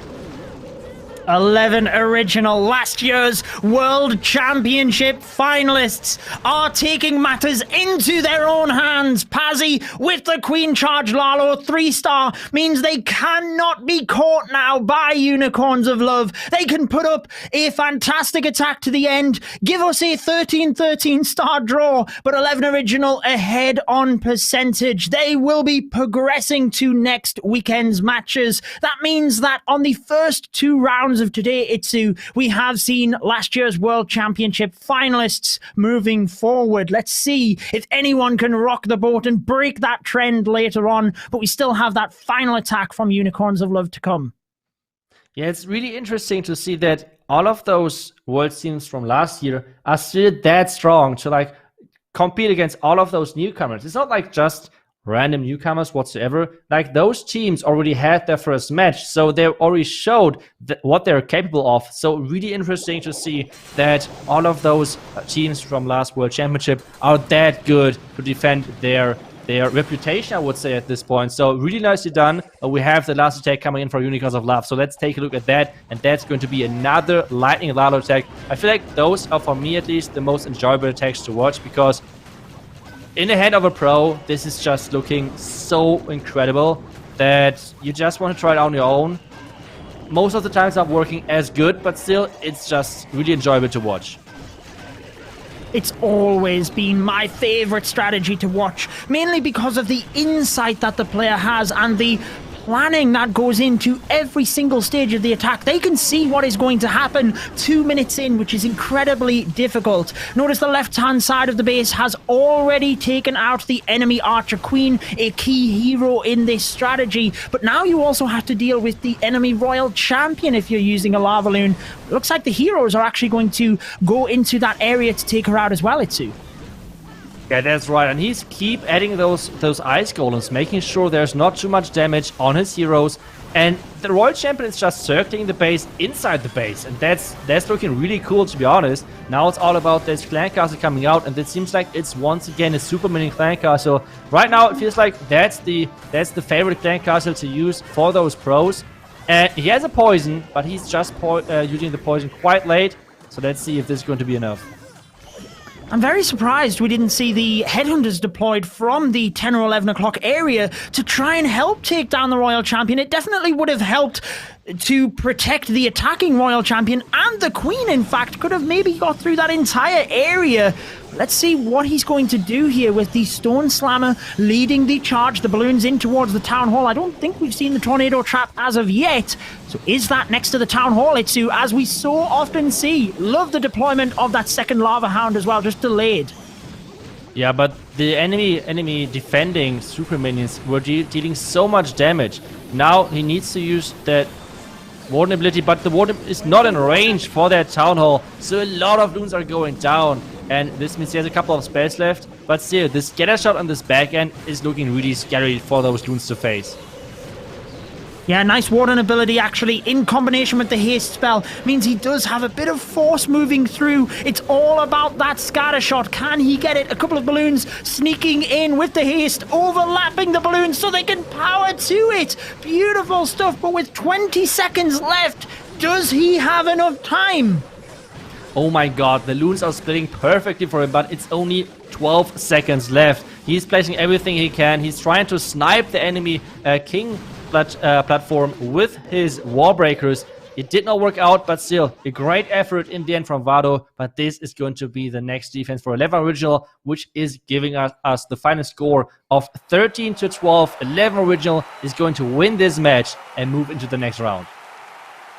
Moving to the next round, which will be happening next weekend, but we have so many more matches coming up, and one of them that we are so much looking forward to next, Itsu. However, we need to have a quick recap of this war before then. 11 Original taking the lead on stars and then percentage as the war progressed on 13-12. That was so amazing, and I'm sure you're going to be showing us your favorite attack as well. Yeah, I feel like there were a lot of attacks which definitely deserves the highlight. Like all of those Queen Charge Lalo attacks were so impressive of those teams. But I feel like the attack which we should definitely take a look at is the deciding attack, right? Like the last attack of 11 Original, everything was in their own hands. They had the chance of winning this match, and they did. So let's take a look at what Pazzi did and how exactly he reacted. Because to be honest, not everything went as planned. And that's the attacks where I feel like those pros are really shining. Like they're really good at adapting, being able to kind of like change the plan a little bit so it makes once again sense. So let's take a look at what exactly happened and how he reacted to all of this. So he was starting off this attack with placing his queen at the bottom side and then trying to do a really sneaky thing with his Royal Champion to snipe this enemy Sing Inferno Tower. So what he did, he placed the Royal Champion on the left side of the mortar, making sure that she's going for the Inferno Tower, but she just skipped that and making sure that she later then went to that and now skipped it once again. So somehow this Inferno Tower was not really the best friend of that Royal Champion. And meanwhile, where all of the struggle was happening with that Inferno Tower, the Queen was going really low to this Ground Expo, but he was keeping his nerves, making sure that his Queen is surviving and then taking down the Expo with like 2 really nicely placed loons. Meanwhile, the next wall break, take a look at the wall break opening up the base, and now they freeze. This freeze, making sure that his Queen is staying alive against all of this damage, the Royal Champion, the enemy Warden, all of this together was a really nice move to keep his Queen alive. And then the next wall break, getting into the core and kind of making or like getting in a huge part of the space out of the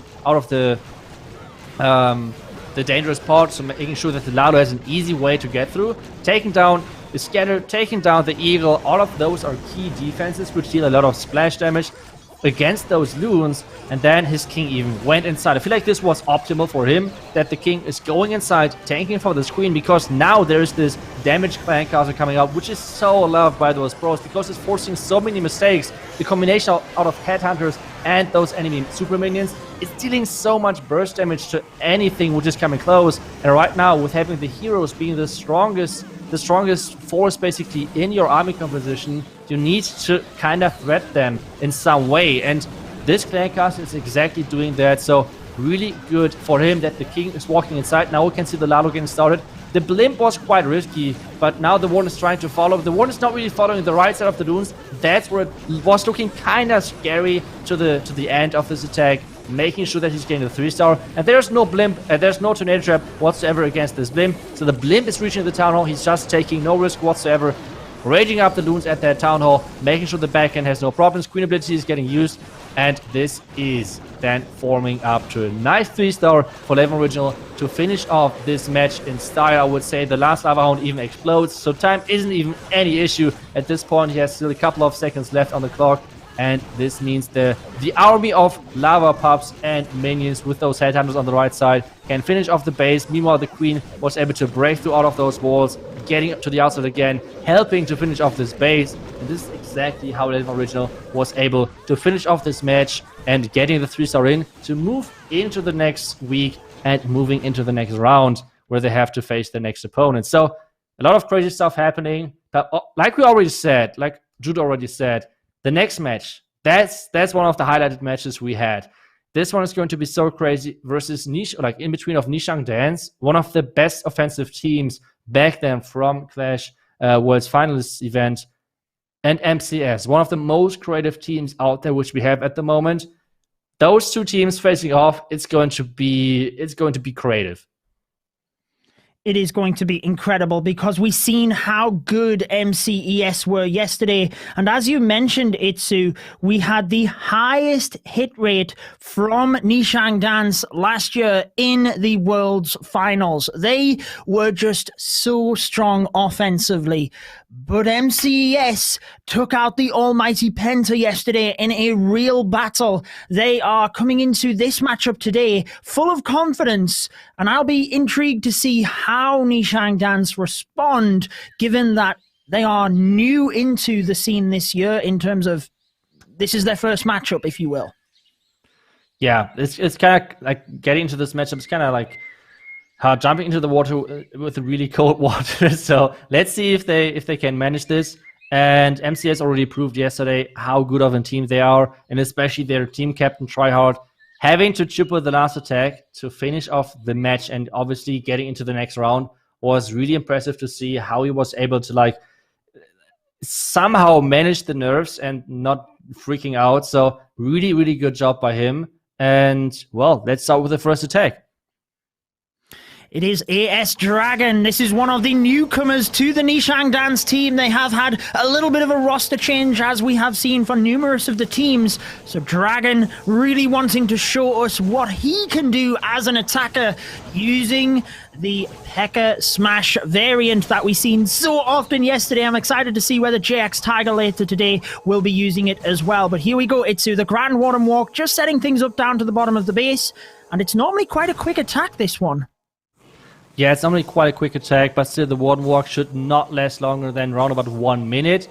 And this is around about the time which he's aiming for, taking down this Multi-Inferno Tower. Obviously, with facing a Multi-Inferno Tower, it is quite relaxing most of the time when it comes down to damage, because a single Inferno Tower is way more threatening to this Warden. He's adding one more healer just because he's scared, and the reason why he has not placed every single healer yet is because sometimes those healers do not switch that easily.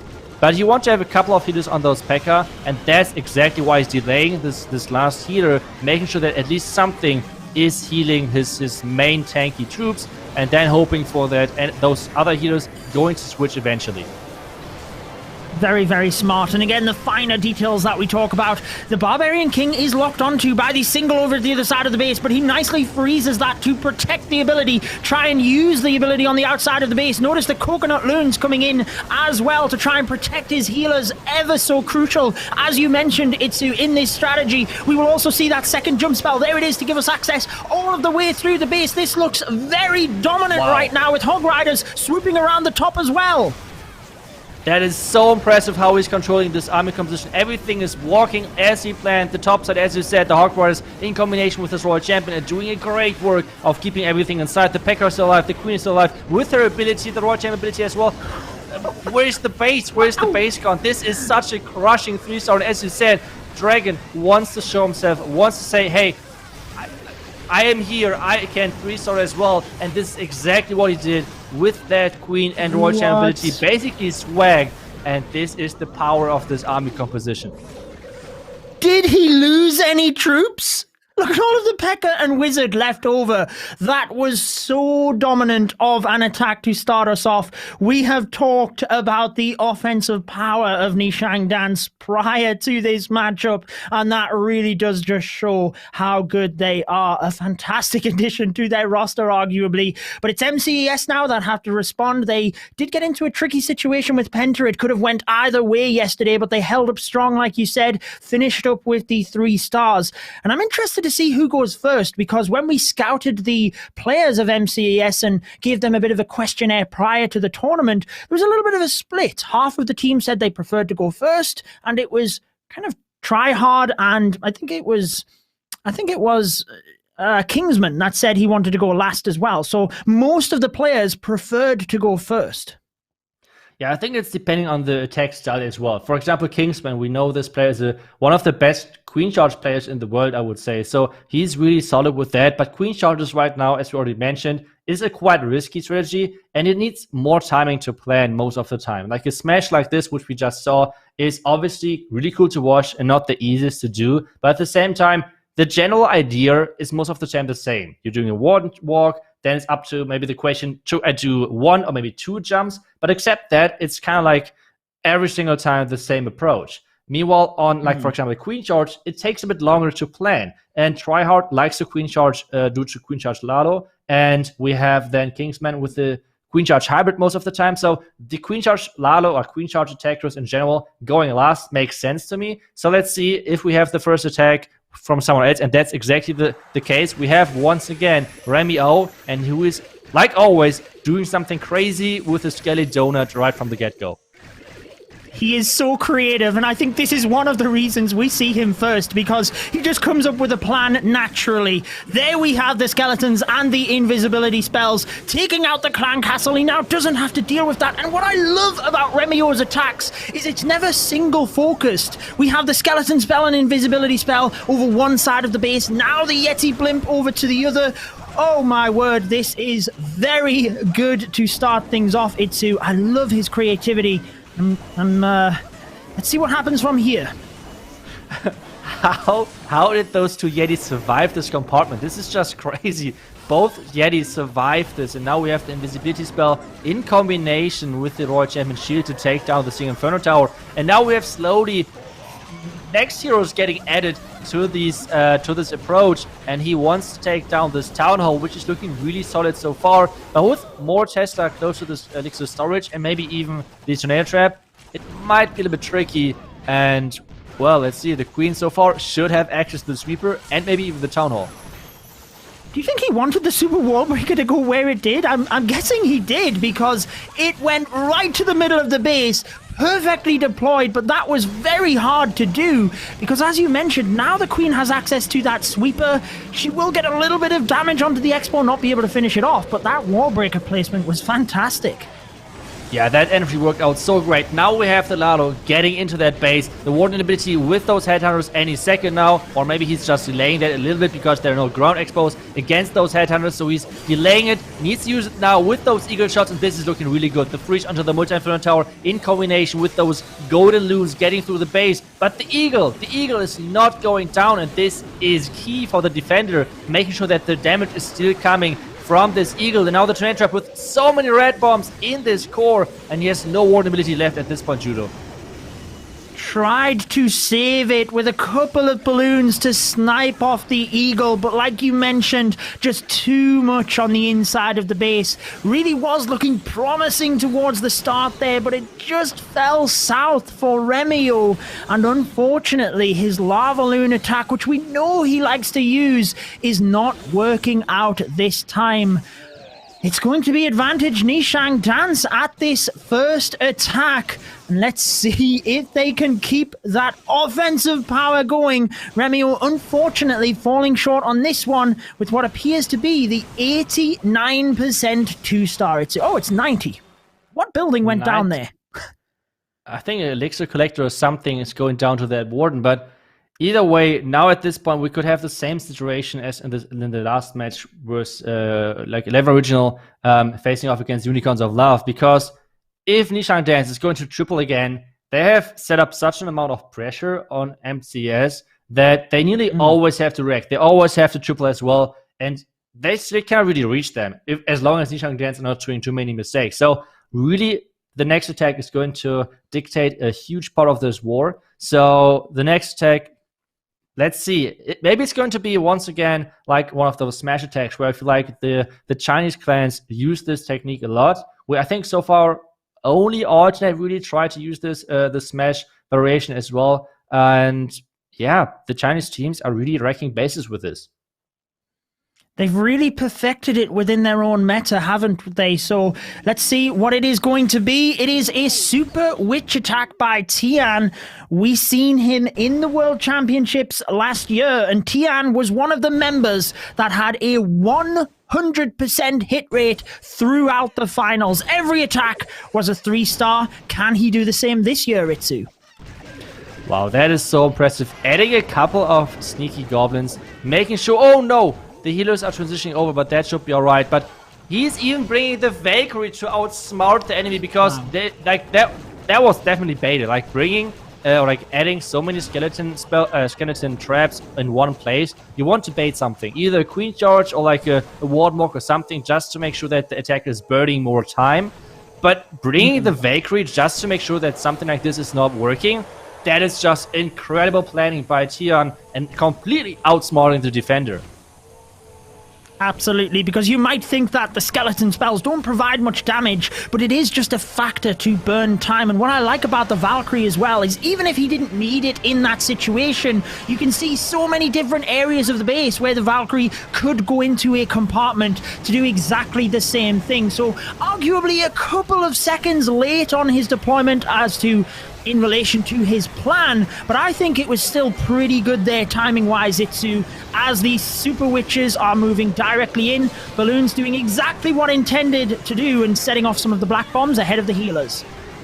Yeah, that's right, but with bringing the sneaky goblins, this means that he is not able to bring any super wall breakers to get into that compartment, and now he kind of has to rely on that spell. So he has to rely on the jump spell, making sure he's giving access to the entire core, and then he's going to jump a second time into the back, and meanwhile we have the Hawk Riders with the Royal Champion to take down the bottom side of that base, taking down the enemy Eagle, which is like non-stop shooting at those witches, but the healers are still there, and the healers are keeping those witches alive, especially with their warden ability together.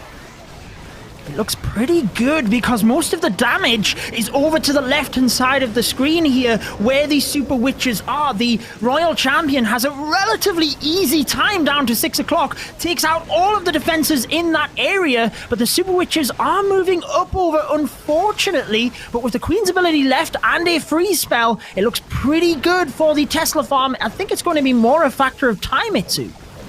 Yeah, the time is always really important, especially with only 2 archers at this Dark Elixir storage at the bottom of your screen. It's all about the timing. The Queen ability is getting used just to speed things up a little bit more. It's 15 seconds left at this point, and the archers at the bottom side trying their best, but do the other troops have time to kind of reach them and help them in their pain, taking out all of the Dark Elixir out of the storage?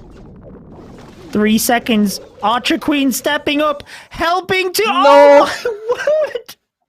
So close. That is probably more painful than a builder hut because the Dark Elixir storage has so much HP and it had that much left. That really proves it to how valuable the skeleton traps were, because despite having the Valkyrie to counteract it, arguably it did take a couple of seconds to take it down, and that was the difference maker. Yeah, one shot of that Queen, and he would have been able to do it. That was so close. But at the same time, I mean, obviously for the player, it's not the greatest feeling. But at the same time, for us, it is a huge percentage lead now for Nishang Dance in this matchup, because MCS, not only are they behind on stars, but as well they're behind on percentage. Let's say they're going to 3-star. It is still a huge mountain they have to climb to somehow get back into this match on percentage then. But let's see, maybe MCS is just like going at it and just tripling non-stop from this point. As we said, the first attacker is having like a rough day in this tournament so far with the lowest hit rate. Yeah, well, MCES certainly got the momentum moving on to the back end of the war yesterday, but we were just talking about their attacking formation, and Tryhard is the second player to attack. This is really interesting since he is normally their last attacker. Perhaps they felt like if his strategy is set, he has a plan altogether, why not send in one of their top attackers, their most experienced attacker, in order to get the job done and try and level this war out a little bit early on.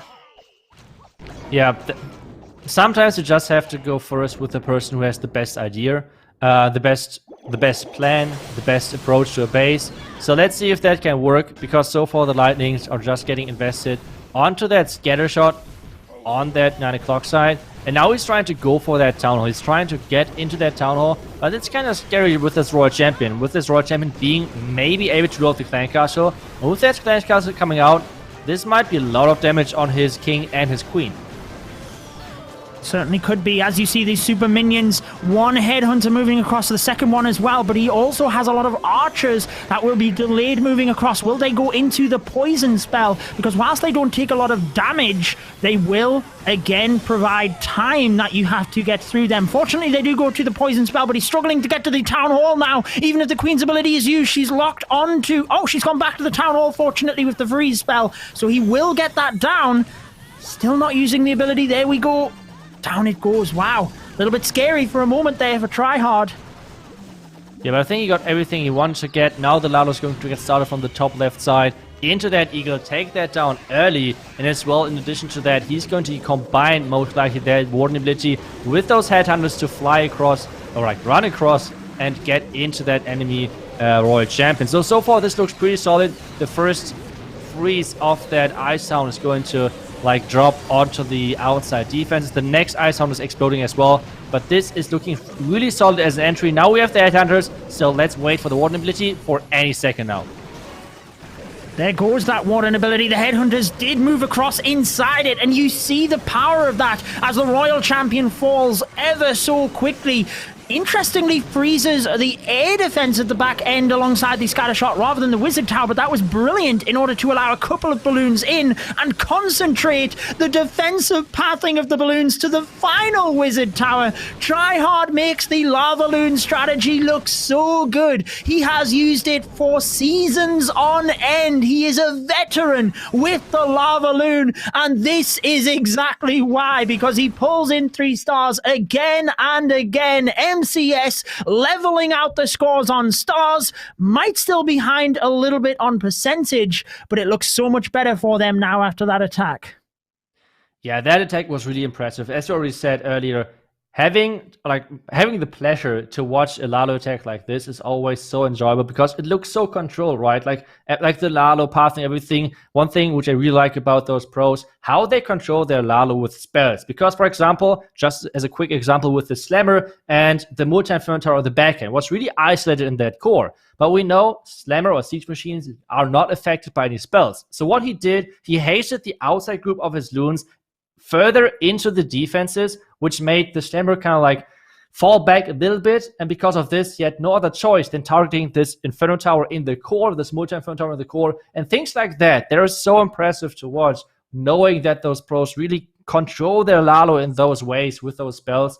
It is just a pleasure, as I said, but at the same time, now Nishang Dance, even though they're still in the lead percentage-wise, they still need to work on the next 3-star, because otherwise the percentage is not like worth as much as stars, as we all know. So the next triple is needed for sure.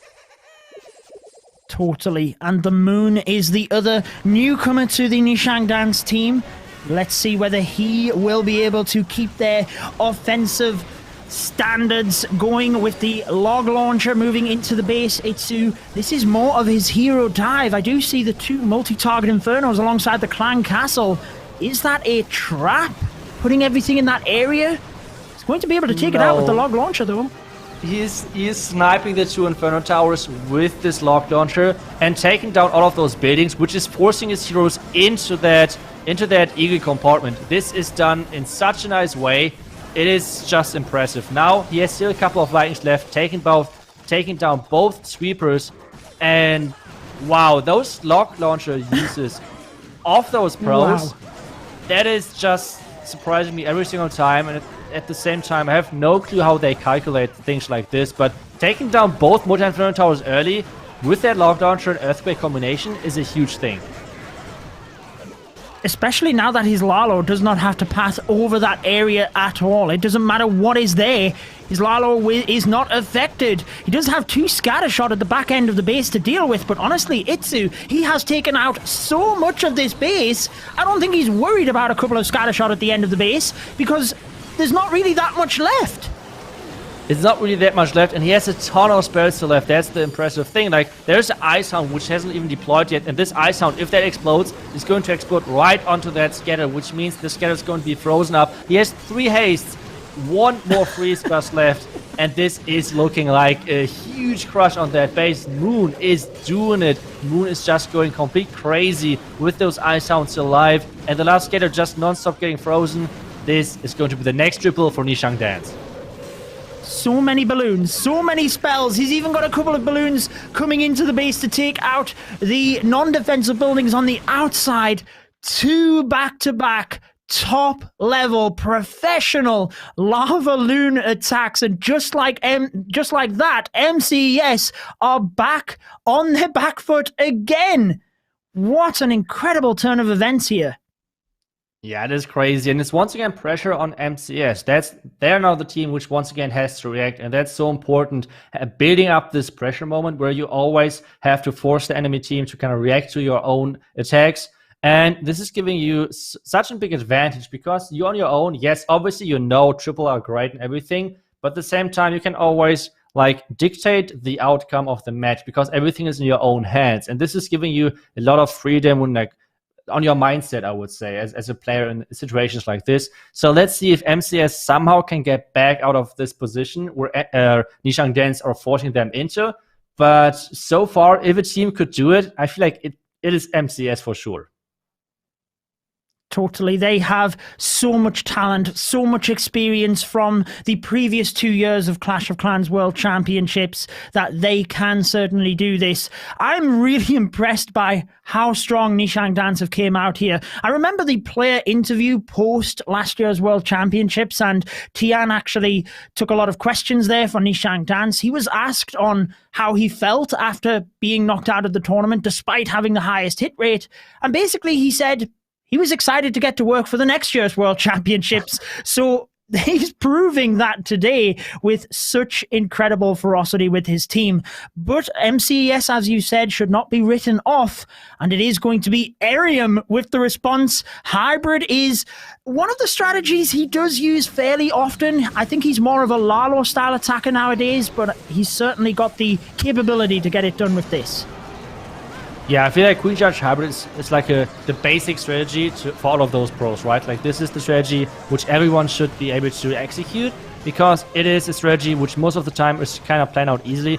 But this cannon going down is not a good thing for him because what he wanted to do is he wanted to target this compartment with his Super Wall Breaker to get access into that single inferno compartment. You can see right now the Super Wall Breaker is rolling in, but with not being able to target this T section of the walls, this is going to be really tricky to make sure that the wall break is exploding at the right time. And I feel like he wanted to wall break his queen even further into the base, maybe even to the core, and this at this point is not possible anymore, except if the queen is doing some magic footwork and running into that compartment.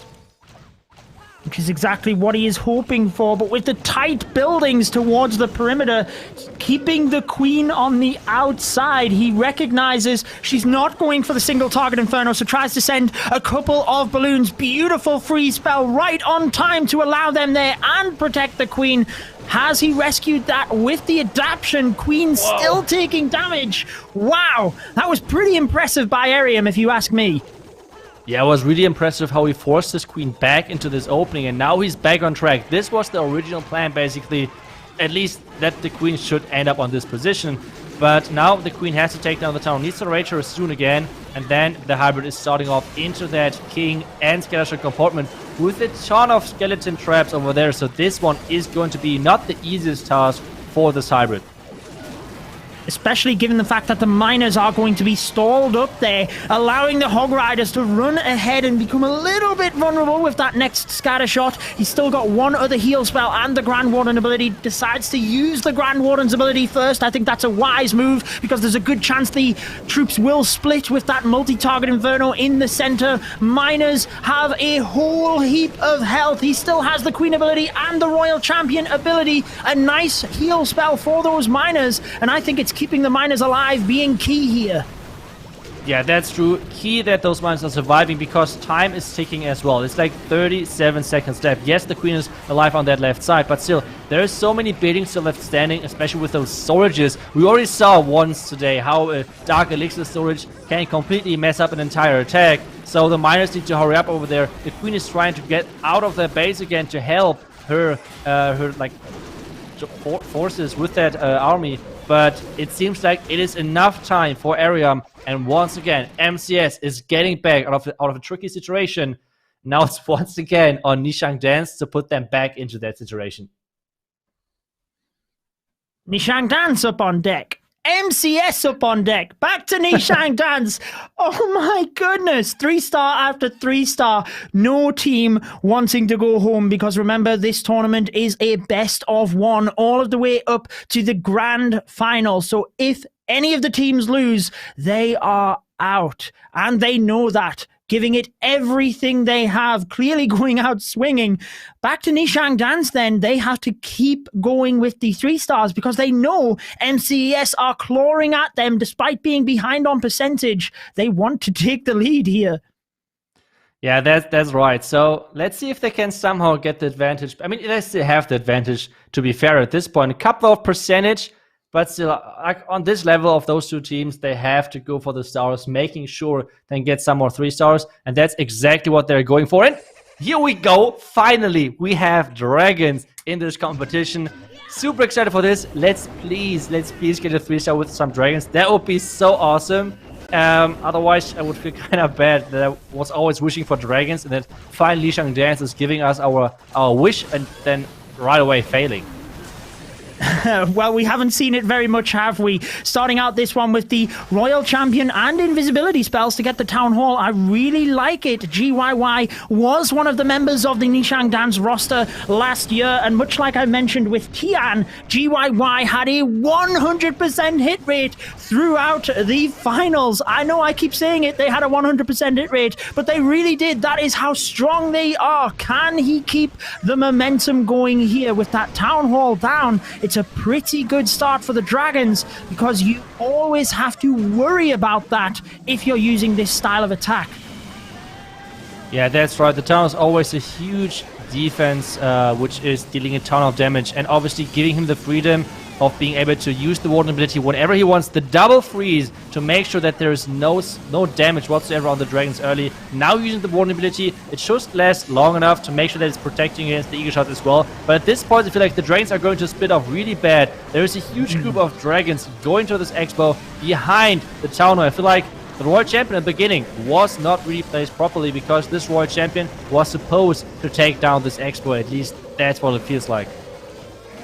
It definitely looks that way, doesn't it? Because as the dragons start to split, you lose the damage per second that they have. I like the sending of the Stone Slammer to the center of the base. I think that was a nice adaptation to get that multi-target Inferno as the dragons are fanning out and around, but he is losing that momentum, and I can't help but think this is difficult to recover. He could still get this one. He's not out of it yet. He's got a couple of other troops and dragons still alive, but they are falling fast now, Itsu.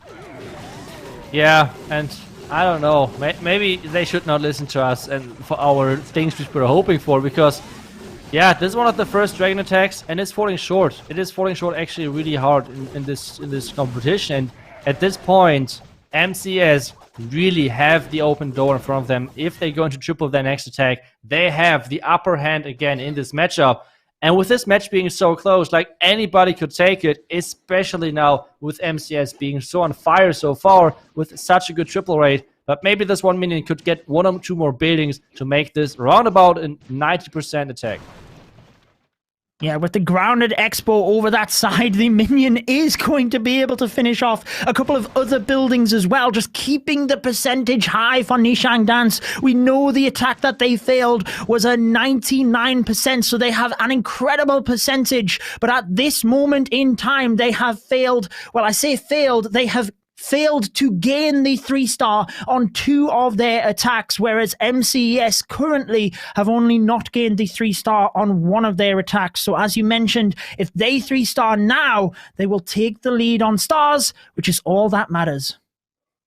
Yeah, it's up to MCS now. Let's see, though. We already talked about the attacking, or let's see who's going to attack next. Let's see if Kingsman is going to be the last attacker, or maybe he's already attacking now because he feels like his Queen Charge Hybrid is ready to go, or maybe he's bringing something completely else. Let's see and wait for that, because there are so many creative minds. Sinti is still left as well, if I believe right. So Sinti, one of creative masterminds, like as you said yesterday. Normally he's bringing those mass hog wars.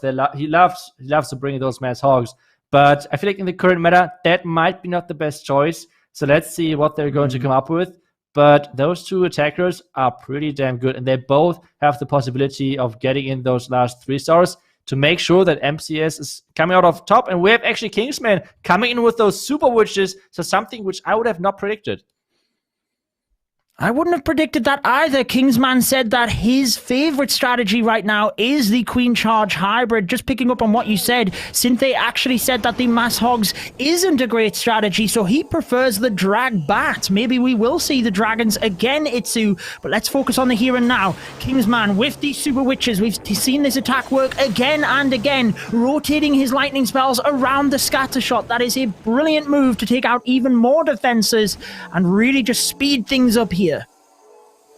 I feel like, I'm not really sure about this, but I feel like he missed on purpose the Archer Tower. I think he could have hit the Archer Tower and the Scatter Shot, but I feel like he wants to have like an anchor point for his Goku Loons to fly to.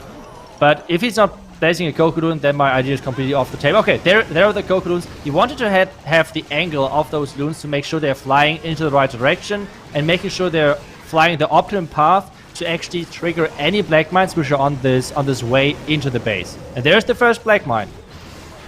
There is one. The S-Sweeper does him a favor and pushes the balloon back, but he doesn't get a second one. I think he'll be happy with that, though, taking down one of the mines, protecting his healers as they move through.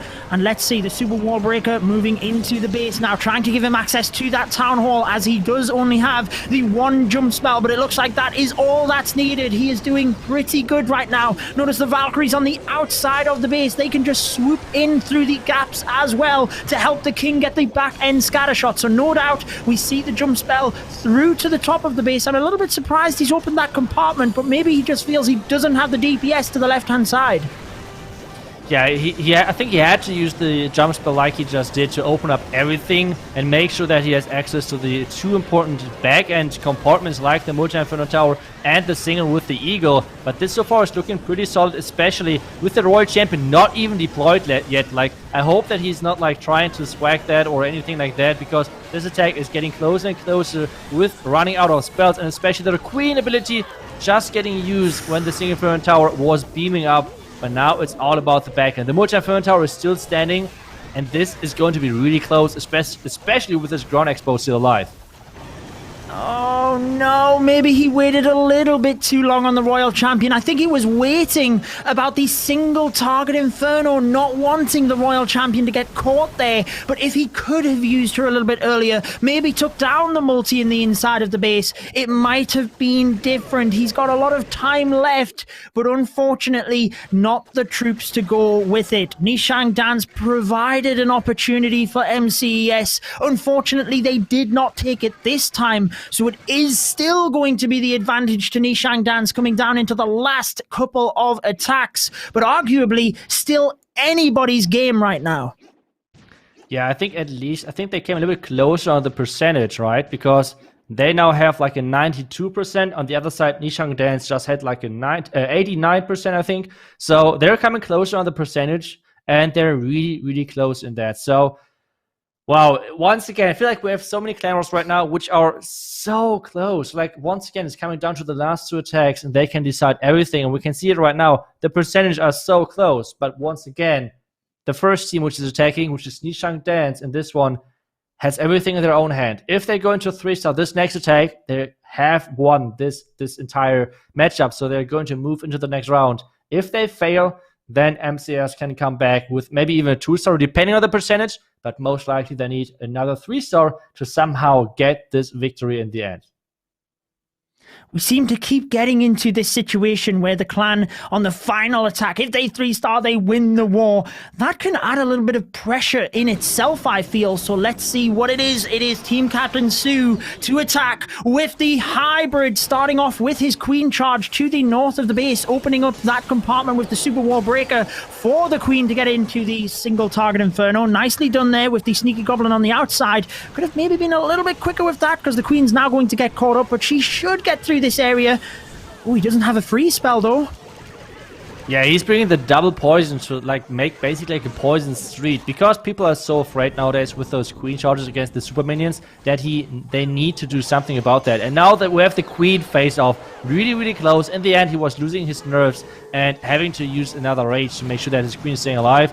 Now the sweeper, now there's the flankers, now he needs to use those poisons, and there's actually a hound in there, which at this point I feel like it's worse. Like, it's way worse for him than like one of those super minion flankers, because he has a scatter, he has an expo and an arch tower on his Queen, And he's now risking it all because this queen is supposed to take down the town hall, and he's starting all out with that Hyrule from the right side. Oh my god, if the queen is not... Oh, there's the king coming. Okay, I got a little bit too excited for no reason.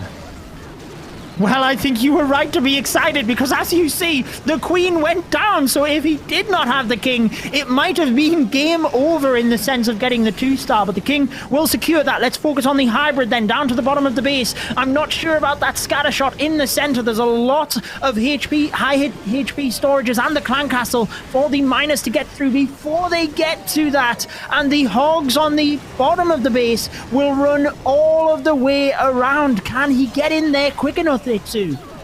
The king is doing an amazing work of taking down the scatter now any second. The healers actually transitioned over, as we were talking about.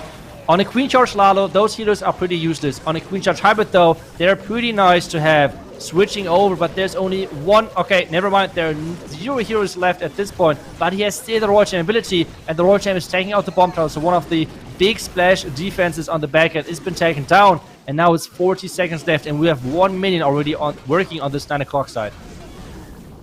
Just the one cannon down to the bottom of the base. The Royal Champion was protected a little bit, moves over there. She should be able to get that. How quickly can they finish off the base? With 25 seconds, I'd like to think that he can get this, Itsu. It would secure the victory for Nishang Dance as the Royal Champion moves through. Is it going to be enough, or is the Builder Hut just that little bit too far away? The Royal Champion getting to work on the buildings. We're into the final 10 seconds. She steps up. The Builder Hut goes down, and Nishang Dance secure their victory in this matchup. Again, the World Championship finalist team moves through, and MCES unfortunately cannot fight back now. Yeah, it is crazy how those World's finalist teams are like somehow always coming out on top. It is crazy so far, and it is kind of crazy as well that Nishang Dance made it that close. I mean, it was like not an overkill whatsoever, but it was such a close attack with the Royal Champion and the Warden surviving until the last second to finish off the base. So in the end, Nishang Dance was the better team today, and MCS have one more attack to show how good they are, and hopefully it's going to be a creative one from Sinti and showing off how good MCS is. I mean, they did this over this tournament, winning in the first matchup against Penta, and now making it so close against Nishang Dance. Yeah, well, I have to say that MCES either way have given us one incredible performance, and we have the Inferno Dragons from Sinthe to try and finish off with a 3-star in style. Let's see if they can do it. Yeah, and we have the Inferno Dragons now getting used once again for Sinti, and let's see if this really crazy hit rate is just keep going for the strategy, because so far, as you said at the beginning, yesterday on the first day, we had 9 Inferno Dragon attacks overall, and 8 out of them were 3-stars. So a really crazy strategy in the current meta, and we have the Inferno Dragons making their way through the base, and now it's all about that Town Hall. The Town Hall compartment is still there. The King, though, is making its way to the... Wait, the King is just like doing a quick drive-by and not going for that Town Hall. Yeah, he goes down to the single target Inferno. The Town Hall will fall to the Archer Queen and Inferno Dragons. This allows him to switch to the Stone Slammer in order to try and take out the northern area of the base, where he doesn't really have much force with the Inferno Dragons, still with the Royal Champion now on full health, moving in towards the single target Inferno Tower. It does look pretty good towards the back end of the base now. He's managed to adapt with the troops and spells very well where the Inferno Dragons did not go, and I feel that is a huge part of this strategy. Itsu Sinthe showing us that MCES are going for this World Championship with everything they can, but unfortunately in this one it just hasn't been enough. Yeah, unfortunately it is going to be a 13-13 tie. I feel like that's their thing for MCS after yesterday beating Penta on this 13-13 tie. Now today they're going to go down to Nishang Dance as well with the same score, but this time with a little bit of less percentage. It was a really close one. We can see it on your right screen. They're going to add 20% more to their current standing, and this means it's 97.6 to 96.4. So really close match in the end, but this means Nishang Dance is going to move into the next round. Congrats on that one. It was a pretty impressive match. A brilliant match indeed. I think that many people might have expected MCES to take that one, but Nishang Dance showing exactly what they are made of, sneaking that one out on percentage. That 99% attack really helping out for their percentage. Beautiful job to both teams, you have to say. A fantastic display of Clash of Clans, but there you can see Nishang Dance just that little bit further ahead. Yeah, it was really close, as I said, just a little bit further ahead. Really looking forward to see what Nishang Dance can bring to the next round, because I feel like they could push even further. I feel like they could be even better because they are this offensive team, right? Like they're so incredibly good on offense. So let's see if we can see that in the next round even better, because I feel like getting to the next round, I think it needs to be shown over there that they can get even more stars, but still it is enough for today. And it was overall really intense matchup, which was going back and forth nonstop. And for us, it's obviously always enjoyable to watch those really close matches. Yes, and we will find out in the next matchup who Nishang Dance will be facing. But first, I want to break down one of the attacks from the previous matchup. We had a couple of Lava Loon attacks going backwards and forwards, and I think MCES put up such an incredible performance that I wanted to break down their attack. It was Try Hard in the ever so powerful Lava Loon attack. Itsu mentioned the specialty in the spell usage for this one, so I will try and focus on that a little bit once the Lava Loon portion comes in. But there's so many different variants to the Lava Loon strategy. Using the lightning spells, the so-called Zap method to start us off, is the choice from Try Hard. So an Earthquake spell is used onto the area first to get a little bit of damage, and then he's waiting for the Archer Queen to get into position. You take 7 lightning spells to take down the Archer Queen, so in waiting for her to get exactly where he wanted to use the lightning, he can take down the Scatter alongside the Archer Queen. This means that the Royal Champion can now step into this area with a lot less damage on her, and that's one thing that you really want to look at when using the lightning spells. If you can take down a certain area and then extend that with the heroes because you've taken out a lot of the damage, it often works out in your favor. Now, with the Clan Castle being lured from the Royal Champion, he does have to deal with that with the King and Queen using the poison spell, and because we didn't see the headhunters, he didn't really have to invest the freeze spell to deal with it. That's where the Clan Castle combinations are just a little bit different depending on what you are trying to defend. In this scenario though, what Try Hard wants is the Town Hall. Perhaps he did want to try and get the Sweeper and the Expo behind that, but it's not really that big of a deal because he can adapt pretty easily with his troops. Sends in just a couple of loons because there's only the Wizard Tower to deal with. He knows it's a grounded Expo behind it, so he doesn't want to commit too much to that. This is where we've seen what Itsu was talking about with the Stone Slammer. It will not be affected by spells, and he wants the Stone Slammer to move into the central area of the base. So you see the quick deployment of the balloons around the top area of the base, really trying to power them forward with haste spells to continually redirect the Stone Slammer into the center. Now, while siege machines aren't affected by spells, they are impacted by the Grand Warden's ability. So you do want to try and use the Grand Warden's ability with them, as Try Hard does here with all of the rest of the balloons. And I like that he still has some in the pocket to bring onto defenses and make sure that the balloons are moving in the exact direction that he wants. Generally speaking, for a Lava Loon, that is towards splash damage defenses. So he really just surrounds the base towards the end. It was a fantastic example, and I did want to give Try Hard and MCES a little bit of a shout out with the replay as well, given the wall and entertainment that they gave us, but it was not enough. Nishang Dance being the victor in that matchup, moving forward, and the next match Itsu will show us who Nishang Dance will be facing next weekend. Yeah, and I feel like we're still waiting for this one match where finally the new team has a chance to somehow come back, because the next match is going to be Tompinai Empire facing off against NGT Legends.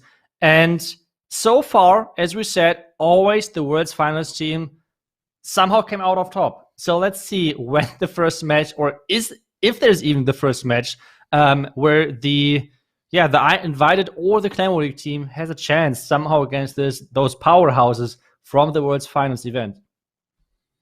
I think we're building up the pressure, aren't we? We've seen so much explosive action yesterday that I'm pretty sure one of those teams will be able to break the curse. You see the team rosters here with Tompanai Empire, Rigor Torres leading his team. They have a lot of experience with Team Queso in 2019, moving to existence last year, and now Tompanai Empire. They are going up against NGT Legends, though, Itsu, who have a whole host of experience as well. So I feel this one is going to be a really intensive match. Yeah, it is a new team with NGT Legends, but it's still like some of the old players, the old veterans coming around with forming this new team. For example, Bernal, who was part of INTZ. So really looking forward to his attacks, especially after he was nice enough to give us yesterday like just a small glimpse of what he can do with the Queen Charge. And it is so impressive to see how some of those players still master those Queen Charge strategies. And it's still one of the strongest. But at the same time, it is so risky, which we saw over the tournament. We saw it already earlier where this Clan Castle with the Super Minions really surprised one of the attackers and completely messed up an attack. So it is a risky strategy. It is a cool looking strategy in my opinion. But at the same time, there are so many other strategies out there as well, which you can sometimes control easier, I would say. And, well, let's see what those two teams are going to opt into, because I feel like both of them, we could see a lot of Queen Charges, we could see a lot of Lalo, but at the same time, I just want to be surprised at this point, because those two teams are awesome in what they're doing. Totally agree. And I personally feel we might see a lot of Queen Charges because both teams are known for their Queen Charge Lalo attacks. They are really experts with this. So Michael DP is starting us off with that Queen Charge Lalo. And let's see if he can start the war in style and continue the trend of last year's World Championship teams.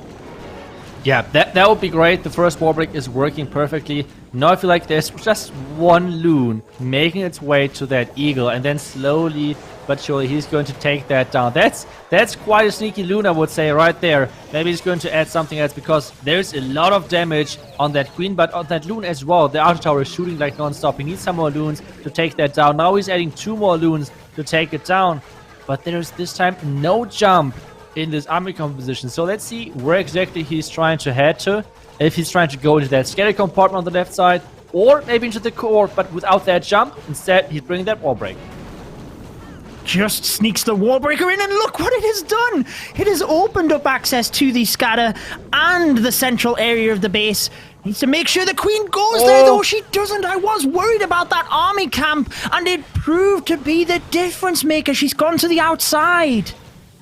Oh no, he wanted to have the access to the core, taking down the enemy royal champion, the scatter obviously as well, and having access to this enemy clan castle. So now it's up to the queen. Is she going inside? There would be at least something, but it feels like she would go... Oh, she's walking inside. That is huge for him, but there are now some more black mines waiting for him.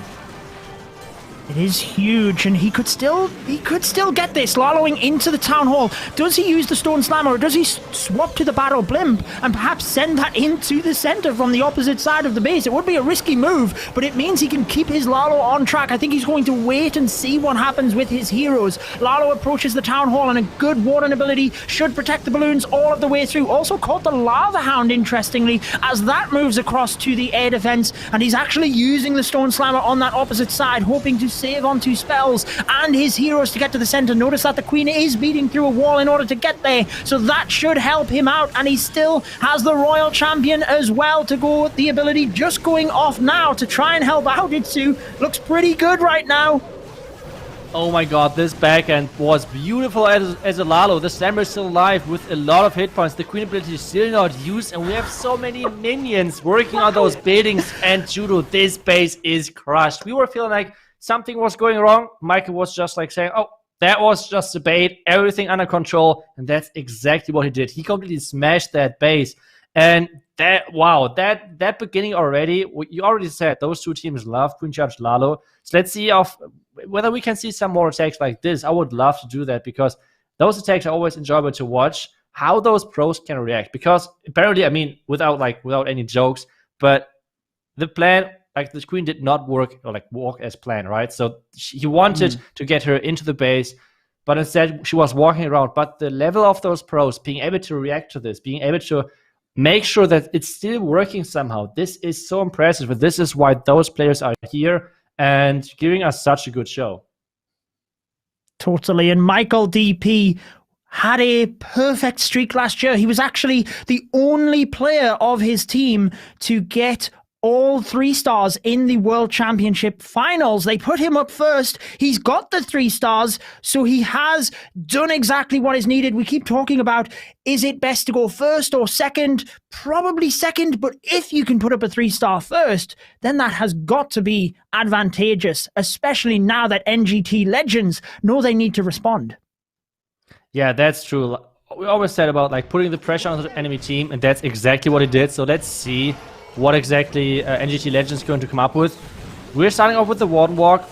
He put the healers already into the Arch Tower range, so he has to invest 2 loons over there.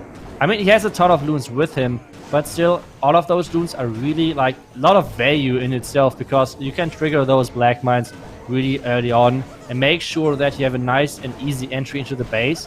And this base looks kind of interesting because we have the tunnel at the bottom side, so we're going to see some sort of blimp action maybe. But either way, we're going to see some bats in combination with the Super Wizards and P.E.K.K.A. Yes, he's merging the bats in with this ever so popular strategy now. I think you're right. The Battle Blimp will move all of the way through with the Grand Warden's ability, and he hopes that once the Town Hall is down, he can bring the bats in, probably from the left-hand side. You see this very limited splash might deploy them right on top of the scatter shot. Meanwhile, the P.E.K.K.A, though, they move into the center of the base with that Battle Blimp. We have our eyes deeply on that because it has to reach the Town Hall. It is going to get to that area only just, and he has the sneaky goblins, so he doesn't need to use a rage spell. Yeah, but the smash completely go wrong with that queen walking onto the outside and stealing those heals from the inside troops. So we have a huge problem right now for him. Someone needs to take out more splash damage, because this in the end is going to be the key for the 3-star. And there's only 1 freeze left, Judo. There's only 1 freeze left, so he needs to place those bats on top of this scatter. But instead, he's placing them on the right side. I feel like it would have been maybe a better choice to protect his queen and go for the percentage, because at this point, with having a scatter and Wizard Tower left on the back end, I think it's a tough task to get this to the 3-star done. And the Wizard Tower is trying to shoot, but the bats are too quick. And now it's all about this next Wizard Tower, and that has a lot of time to shoot those bats. I totally agree with you. I'm not sure why he brought the bats in from that side, because if he deployed them on top of the scatter, he could have used the Ice Golem to protect the Wizard Tower at 8 o'clock and used his freeze spell for the final Wizard Tower. That's the only way mathematically it would have worked out with the splash damage. Maybe he thought that he could just allow his queen to take out that area. It's an interesting approach, and arguably thinking on your feet when the attack is not going right is very difficult. We can watch this as commentators and as viewers and think that maybe one thing was better, but being in that situation, phone in hand, shaking, trying to think about what to do is a totally different ball game. And unfortunately, it is not going to happen. It is it's not an 89% 2-star. So it's Tompanai Empire at the advantage after the first attack. I'm just trying to go through all of the matches, but I feel like we had in every single matchup that the World Champion finalist team always somehow got a lead early and never let it go. It got sometimes close again on percentage, but still they always had the lead and kept it during the entire match, which I feel like right now seems to be like the best strategy which you can do. Put up pressure early, try to use maybe your best attackers early on to put up as much pressure on the enemy team as possible, because so far it looks like pressure is the best thing you can actually have in a tournament like this, because obviously it's the first tournament in the new year, and with this being said, all of the teams are still trying to like learn and adapt to the pressure situations, because either if it's a veteran, they have not been in a situation like this for a long time, or if it's a new player, it's even worse because they have never ever been in a situation like this. So I feel like the pressure game so far is the most important thing which those teams have to adapt to and somehow manage to do, because so far the World's Finals teams are doing a great job of doing exactly that, pressuring their opponents. And let's see if Tom and Empire can just keep going with that. Let's see if they can. Al Muallin is the next up to attack. I keep referencing hit rates from last year's World Championships because, well, I think they deserve to be said. These players have been around the block and have the experience, like you said, but Al Muallin only missed 1 3-star throughout the finals last year, so he is very experienced with the Inferno Dragons to start this attack off, though it is definitely new to him because it is a newer strategy to the meta if we were comparing it to last year, and he's quickly taking down the Town Hall and the first part of the base Itsu, but it's really how he moves through the scatters. Oh no, the Headhunters just ran by all of those Inferno Dragons and just sniped the Warden. You can see the Warden just already died in the beginning, and this is a lot of hit points which are missing for those Inferno Dragons. And now they have to somehow get through the back end, even though the skeletons and everything are tanking, but so many hit points are missing just straight up because of the Warden is already dead. And now this back end is going to be really, really scary with this Royal Champion obviously still alive and the Queen of Blades still alive. It's not looking like too bad, but losing the Warden early is a huge thing, and this Eagle is slowing down quickly. I am blown away as to how successful this attack has been, because as you've said, it still looks very good. He's got his Queen and Royal Champion. He is going to finish it off. We did see an example yesterday where the Grand Warden's ability wasn't used, but it's not about the ability. He did use the ability here. It's more about the HP buff throughout the attack. It didn't even matter, though. 3 stars with the Inferno Dragons. Tompanai Empire keep that pressure you talked about on NGT Legends. And again, we are in that situation where NGT Legends now have to 3-star. Otherwise, it's already slipping away from them. Yeah, but I would like to touch on one more thing about Al Muallin, because I feel like in the World's Finals event last year, he used a ton of Zap Dragons, which is like lightning spells in combination of dragons. So I feel like this strategy is perfect for him, like transitioning over from a little bit more weaker strategy, which is the Lightning Dragons in the current meta, to a really strong strategy, which is the Inferno Dragons right now. And they're kind of similar with those Lightnings, with those freezes and everything. So really good thing for him to transition over from his main strategy from last year, where he only missed 1 triple, as you said, switching to a strategy which is fitting his style. And he's doing exactly what he did last year, tripling non-stop bases left and right. And as you said, the pressure is building and building. And now NGT Legends, to somehow have a chance to fight out of this, need to triple this next attack. I feel like this next attack is going to make or break this matchup, because if they're going to fail once again, even if Tompan Empire after that somehow is like getting a fail, and NGT Legends are going to get a defense, I feel like that's already too late. Like, that's already too late. Being 2 triples down is a really hard thing to come back from, because just of the mindset of the players, like going into this and having the feeling like, oh my god, for the enemy team, everything is working just for us. We have so much bad, like this, even if it's not true, but that's like the mindset which you have. And this is really getting into your head. And let's hope that this is not happening for NGT Legends. Yeah, the mental game is a huge part of this, because if you're 2-3 stars down and there's only 3 attacks remaining, then you know you have to go perfect from that moment out. We talked about both teams being very proficient with the Queen Charge Lalo, but as you mentioned, also transitioning into the current meta. Here we have another Queen Charge Lalo Itsu, but it is going to be an early stab with the Battle Blimp towards the Town Hall.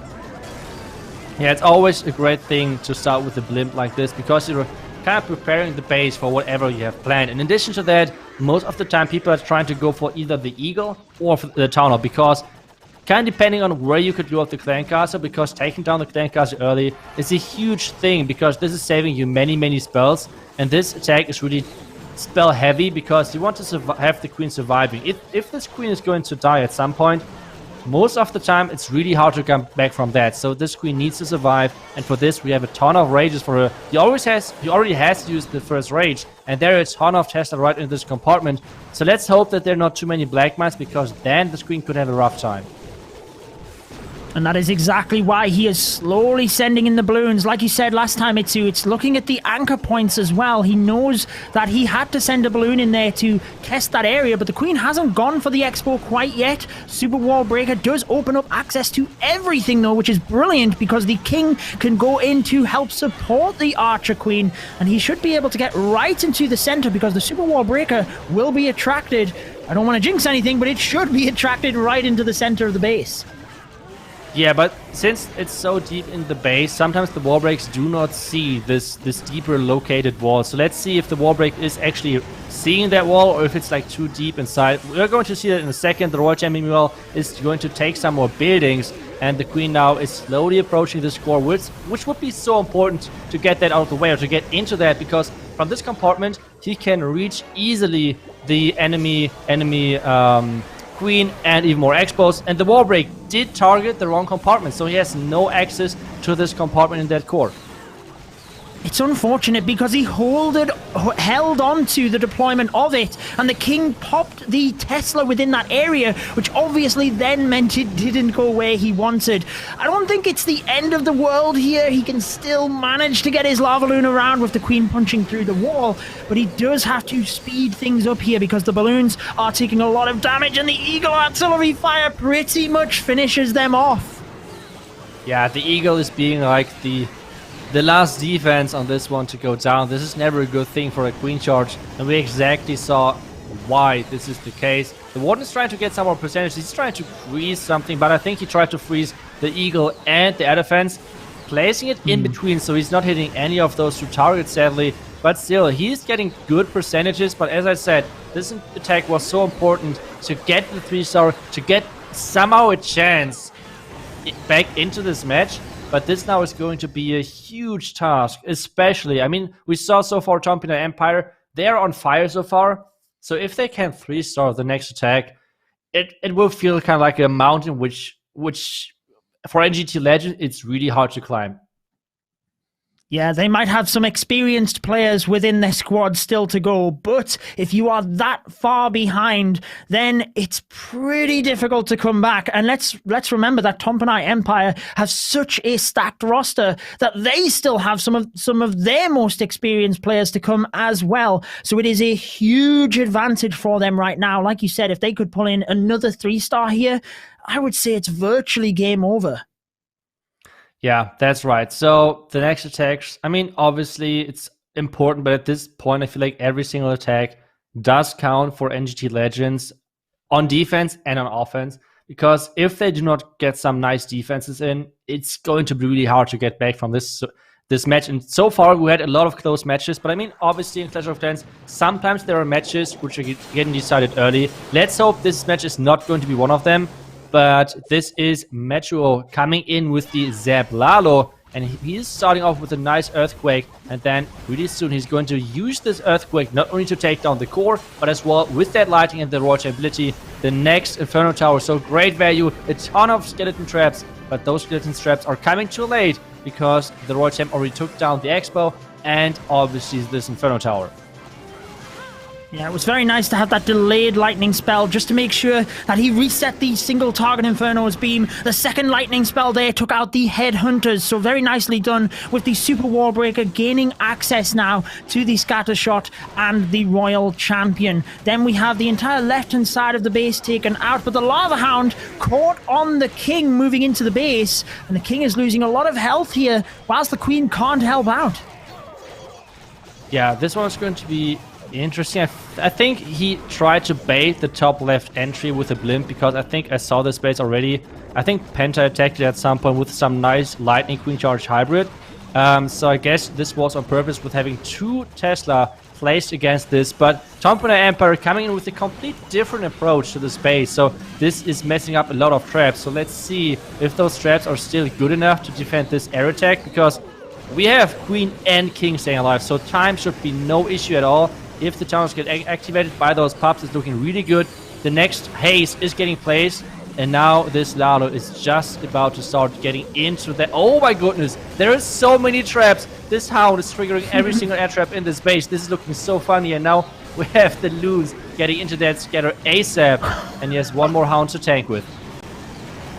The black bomb set off the Hound, and then the red bomb right behind took out all of the lava pups. But the balloons move across to that area. There's still quite a bit for them to take down, but fortunately, he has the freeze spell to help out. They condense over the Eagle Artillery. It looks ever so more impressive here for Metrow as he moves to the back end of the base. Balloons now taking down the Tesla, and he still has a few for that area. The red air bomb and tornado trap. You are indeed right, Itsu. That top left area of the base did seem a little bit baited, but Metrow powers through. He didn't quite have the hit rate he might have wanted last year, but he is moving into this year's World Championship scene with a 3-star, and that now means that Tompanai Empire are 3-3-stars in the lead. We need a 3-star now from NGT Legends if they have any chance of winning this.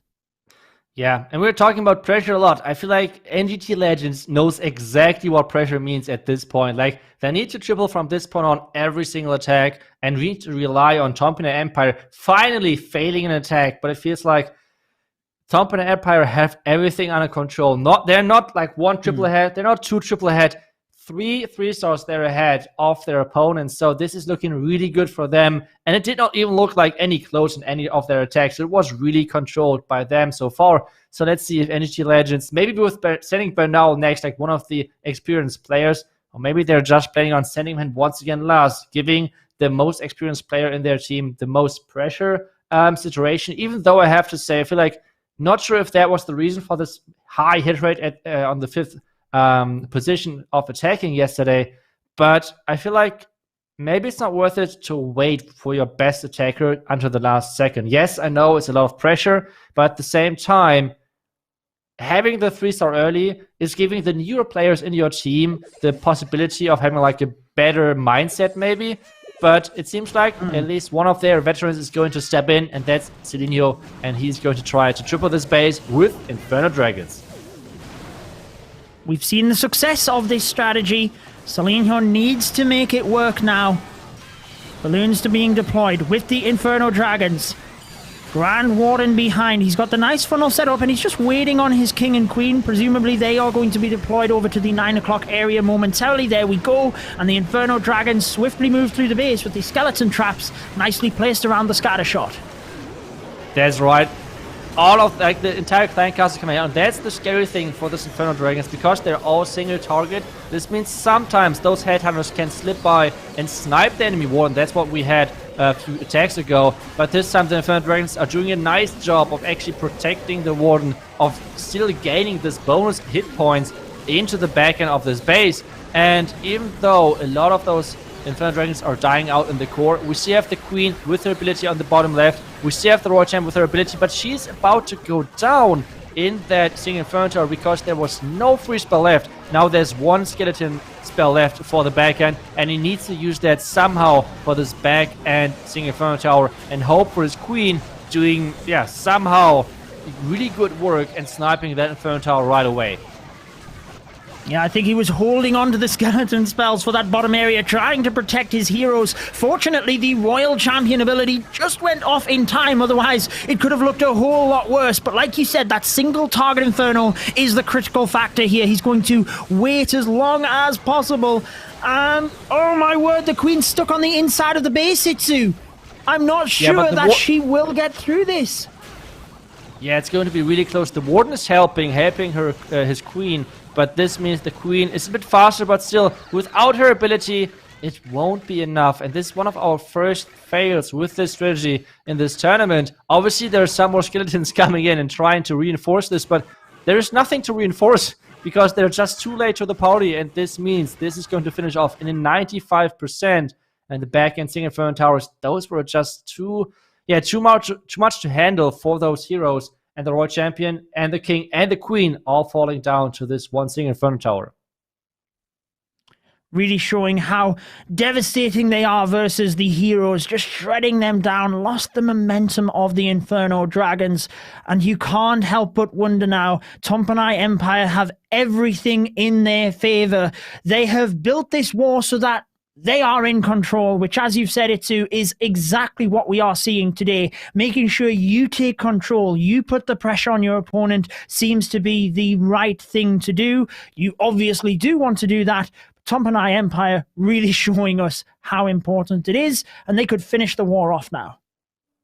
Yeah, that's right. I feel like this might be the most one-sided match. I mean, it's sad to say, but at the same time, you want to give props where props are needed, because Tompanai Empire, not only on offense, they're smashing every single base, but as well on defense. And I feel like Clash of Clans, as we said already, it's always about offense and defense. Like, you could have the best offense, like Nishan Dance last year, but if your when your defense is not like built properly, you could have the best offense and you're still dropping out of the tournament. So offense and defense both matters, and so far Tompanai Empire are really impressing me with their defense. I mean, NGT Legends yesterday put up a really solid star count against Tribe Gaming and beat them, and now there's not a single 3-star on the scoreboard so far for them against Tompanai Empire. So really, really good job by the base building team, and obviously by the players right now, because they're 3 out of 3. So let's see if they can put up another 3-star on their list.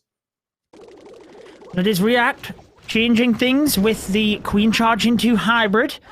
We are going to have the Queen directly in towards the Town Hall. Also, we'll cut out that area of the base using a Sneaky Goblin. Finds a couple of Tesla there. Nice to find them early on so that you can adapt and take them down. But obviously, he needs to make sure that the Queen is able to get what he wants. Yeah, and those tests are actually pretty hard to handle, I would say, for him right now. Maybe he needs to use the Sneaky Goblin to fund this Dark Elixir drill. He's doing that. The Queen is going into the town compartment exactly where you want her to go. But there's going to be so much damage in a second. With this rage, depending on where the Queen is about to go, he might rage the Queen into that town explosion. No, the Queen is going to decide for this Tesla. But there was a Black Knight right against this Baby Dragon. Yeah, and the thing that I was just about to say is having the Tesla there forces you to deploy some defense targeting troops, and he didn't want to put too many Hog Riders in, so he doesn't have any Coconut Loons, and that is why he is losing the healers again and again. Those Tesla were incredible to force him to use the balloons, and now he's just losing healers one by one. Yeah, that's right. But at the same time, there's not too much damage on the screen, so it's not too bad for him. At the same time, the King with the Siege Barracks are working its way on the outside. Now we have the Scatter about to go down against this Hybrid. And at the same time, we have so many storages inside that those miners are having a rough time getting through all of that. Those Hog Riders need to work a ton and make sure they can get through all of those defenses first, because those miners are a little bit behind, I would say. At this point, at the top left side now, we can see this Queen having some trouble to take down the enemy Queen and the enemy King. Yeah, and he still has 2 super wall breakers, so he had high hopes for the Queen. But I have to say, the miners are doing a fantastic job during the center of the base, with Hog Riders now reinforcing. We still have a freeze and the RC ability. RC ability does just go off, and where does he use the freeze? Trying to save it for the single target Inferno, as the Hog Riders do get through the scatter, but the giant bomb does a lot of damage. I think he could get this nicely using the super wall breakers to get extra damage onto the area. And that is going to be it, Itsu. Tompanai Empire really showing their strength with another 3-star attack. They are reacting to every single little thing that might not go in their favor, switching it around and making sure they pull in the 3 stars again and again. We are seeing so many incredible teams. I can't wait to see how the rest of the tournament unfolds, because it's very difficult to predict with how good everyone is right now. Yeah, it is just crazy. Tompanai Empire in like complete control at this point, even though it's hard to say, but I think this war is over. For NGT Legends at this time, it's all about showing some more great skills to all of us and the viewers, obviously. And Tompanai Empire, it is just so impressive how they came into this match, obviously building up the pressure. And we talked about many times about what is better, going first, going second. And for Tompanai Empire, definitely going first was a huge benefit, because from the get-go, non-stop putting the pressure on the enemy team is a huge thing. And, well, we saw this right here. NGT Legends was not able to come back in this situation.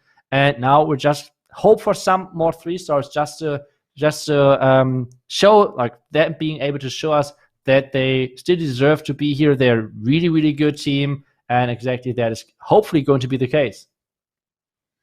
Totally, and they need to treat this as experience now, just getting anything else from this war that they can in preparation for this year's World Championships.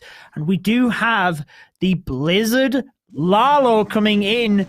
Patolino said this is his favorite strategy, so will they be able to get a 3-star for their team, for their name? Well, there are a lot of giant bombs in the beginning, but one thing which that was nice. He got actually the bounce off the Town Hall onto that Sing Inferno Tower, making sure the Sing Inferno Tower is going down as well, which is huge value in this one because this empowers kind of his heroes to get a lot of value. And now the great thing about this, I hope that he's doing that. He's going to lure over the clan castle to the bottom side, and he's going to take down the Sound nice and easy on the outside of the space, which is key because this means it's so much less damage on his heroes. Now he's having to place the King and the Queen, sniping those headhunters. Nicely done. Now the Queen is taking down this Hound, even though the Hound is chasing this King. And let's see how far they can get as a duo. Meanwhile, the Queen is trying her best to somehow get this Hound off the King. Exactly. When you are doing this at home, that is exactly why the one little archer was used to pull everything to the side of the map. We talked about it yesterday. It might seem simplistic, but it is so important to take out the clan castle troops at the edge of the map so you're not battling the defenses as well. Look at that invisibility spell on the Royal Champion Itsu, preserving the ability until the last moment, getting damage onto the Eagle and the Single as the Queen continues to move into the base towards the enemy Queen. Yeah, Queen ability is still not used, so he should be able to take down the enemy Queen, which is huge. And then he's about to start off with his own Lalo into that Eagle. You want to take that Eagle out nice and early, making sure you take that down. And we have the next Lava Hound coming in as well. The Sing Inferno Tower is doing a great job in taking down already the first tank in that Hound. Now those headhunters are getting sent in to take down the enemy Royal Champion. And at this point, it's looking not sure. Like this multi-Inferno Tower in that core is going to be kind of scary to face. Oh, look at all of the red air bombs around it, just shredding the balloons in that area. I'm not sure how he's going to be able to get anywhere near that now as the balloons spread around. That is exactly why the multi-target is there. With all of the red air bombs, it doesn't matter how many balloons get there, it will shred each and every one of them. As the balloons move around, he still has a haste. Perhaps he can haste 1 or 2 balloons towards it. Decides to use it now with the Wizard Tower to try and gain percentage, I feel. Yeah, but could we just appreciate how good are those Tompinai bases? Like, what is going on? I feel like right now it's fair to say that we're having a kind of offense-heavy meta where we can see like a lot of teams having like a perfect war or getting even close to that. And Tompinai Empire is doing such a crazy work on defense, like defending NGT Legends non-stop, and they really struggle against those bases. 91%, yes, that's the percentage which you normally aim for, at least if it's not going to be a 3-star, but still, that is so impressive in the current meta, defending so well against one of those top teams out there. That is a huge shout, like worth a huge shout out, because the base building team of Tompinai Empire, maybe if they keep going with this performance on defense, could decide a couple of those matches on its own. Like, obviously, it's nice to have that Tompinai Empire on the offense as well. It's doing a crazy job. But having a solid defense is always the start for a match. Yes, and the consistency of those defenses. Like you said, NGT Legends, a very top-level team. We've seen that yesterday. They progressed into today's round. They have the offensive power, but Tompinai Empire just holding them off again and again. And whilst we have seen a couple of perfect wars today, we haven't seen such a dominating offensive and defensive performance that we are witnessing right now with Tompanai Empire. So I agree with you. They are absolutely showing us what they have in store for the entire year, but they do need to just focus on one thing at a time. It is team captain Rigger Torres who will be finishing the show off. Let's go. Come on, for the perfect war. That would be so good. Rigger God is going at it, and he's bringing a golem to this as well. I feel like he's going for the... No, wait a second. I was thinking that he would go for the Skelly Donut for this clan cast, but at the same time, he brought a poison. Why would you bring a poison if you want to take down the clan cast? So let's... Maybe he's going for something else, taking something else out. I mean, the eagle in that core is kind of exposed, so maybe... like the skeletons are planned for that. Not really sure, but let's see what exactly the plan is going to be for his golem, for his king and queen, what exactly he wants to take out. Well, he starts with the heroes, which is a little bit unorthodox because normally you do use the skeleton donut method first prior to the heroes, but you're right, Itsu, if he is going for the eagle, it doesn't really matter because it doesn't activate until later on in the raid. So I am a little bit interested, but he does use an invisibility spell for the Royal Champion. Queen continuing to step around that area. She will go for the single target Inferno. What else is he going for here? He wants the Royal Champion just into the base, decides to use the next invisibility to try and secure the Queen and the other single target. Yeah, and there are a lot of archers and a couple of goblins in there. Based on this, you know already, there is not going to be a hound in this clan cast. There's going to be some sort of super minions maybe in there, something like that, which is always not nice to face during a Lalo because it is just so annoying to face. But I feel like now he's trying to snipe that inner eagle with that blimp, and in addition to that, he's going to try to take down this enemy clan castle. And one thing which he's really nicely doing is he's waiting with deploying the warden, because this means those headhunters are just headhunters. Not targeting a hero is obviously way better.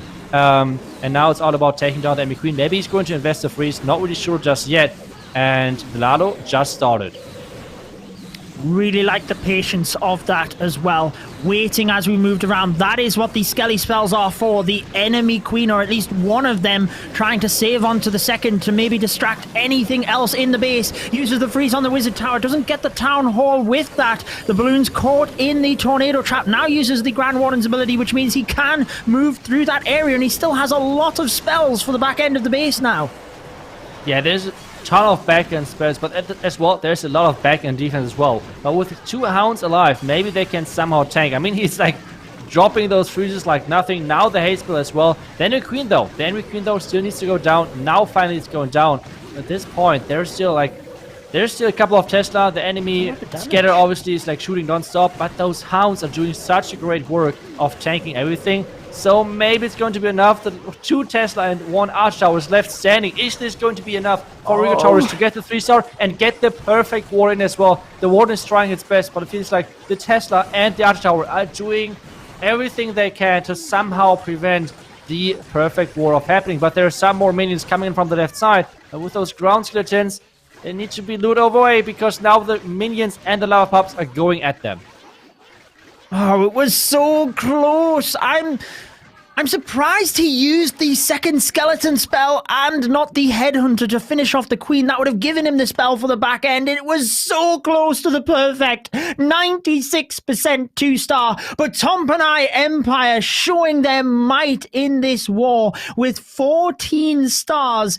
NGT Legends can now only respond for their own glory and showcasing what they have in store, because Tompanai Empire have secured it well and truly. Yeah, they did indeed. And now it's up to the NGT Legends. I think Beno is last, so I think we can be excited for this last attack, because if this is going to be once again another Queen Charge Lalo, that's going to be awesome. And let's see, we have the blimp in the beginning and we have the Queen Charge Lalo on our hands. And, well, the blimp took down already quite a bit with that enemy eagle going down. Yeah, unfortunately we missed the start of that. Looks like the eagle and a couple of other defenses in that area, but again, it does set the pathing, as we always mention, for the Archer Queen. Managed to actually get the balloons inside the invisibility spell as a nice little bonus as they moved in towards the single, and the Queen can finish off the Lava Hound before having access into the base with the Super Wall Breaker already opening that up.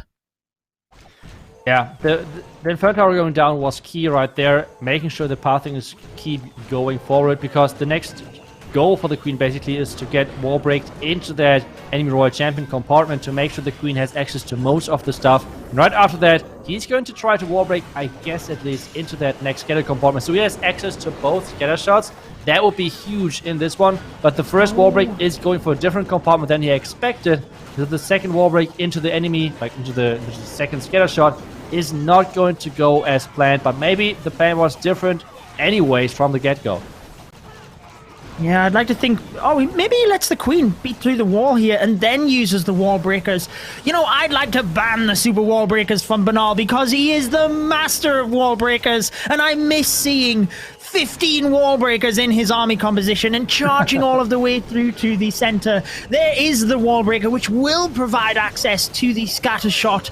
Beautiful patience to allow him into that area. The Queen's also going to get the town hall, Itsu, so he only has to worry about the back end of the base now with the lava loon coming in. But this is kind of scary because the Queen is not going to go for the Town Hall right away, and she's going to lure those healers really soon into the Town Hall range, which means those healers are going to die kind of quickly. So he needs to be quick on that one. The Queen is not redirecting, she's really going for that wall. And now, wait a second, what is Banal doing? Minions, is he trying... Come on. There's no Minions spells need left, to take Judo. the Queen altar to redirect her, come on! Oh my yes. god! Woo. That timing of those minions, making sure he can take down that town and redirecting this Queen, that was clutch in the last second, I would say.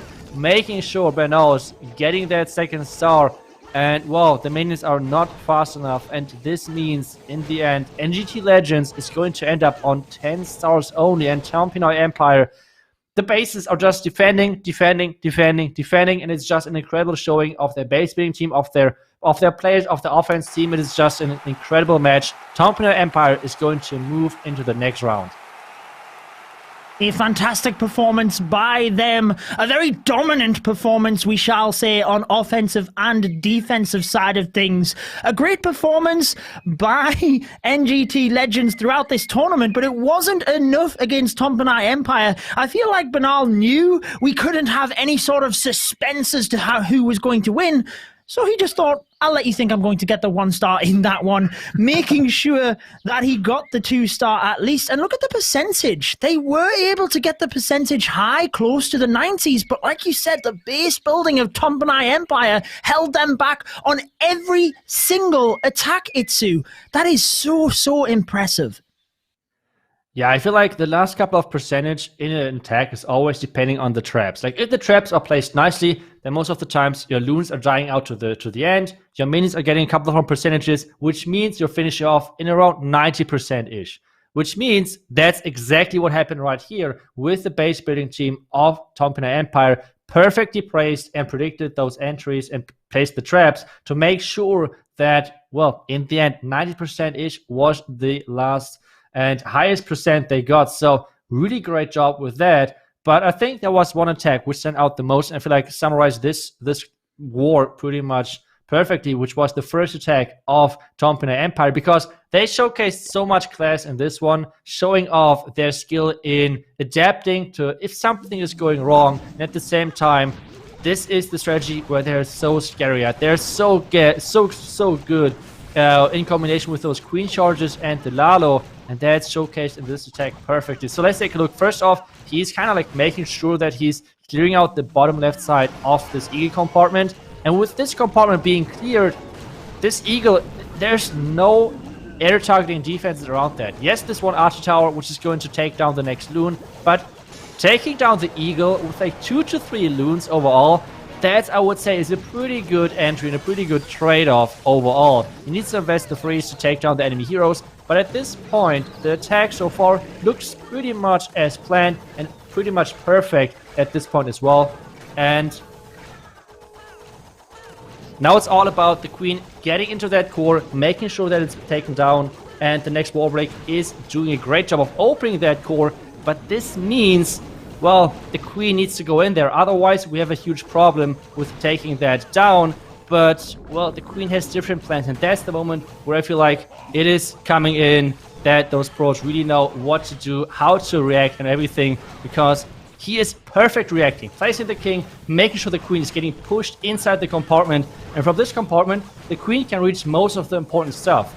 And with taking that in mind, it is looking really good as a queen charge. The queen is stepping inside, which was key on this one, and the king is going in front of that, making sure the enemy clan castle is tamed, because we had once again one of those scary clan castles to face with this enemy super minions and the headhunters. You can see the king is tanking perfectly everything, so the queen doesn't even need the rage at this point, and he has 3 rages left. 3 rages. Using that all for his Lalo is a perfect power-up, making sure that Lalo is getting through that quickly. And now we have the Royal Champion getting added to this Lalo, giving this Lalo even more power and making sure this Lalo has no problem to the back end. And just to make things even worse for the defender, there's still the Slammer, making sure that the back end has nothing to defend against, like, as the base has nothing to defend against, because all of this added up together makes a really nice queen charge Lalo. And that's exactly why Tom Pina Empire are the best with this, because even if things are going wrong,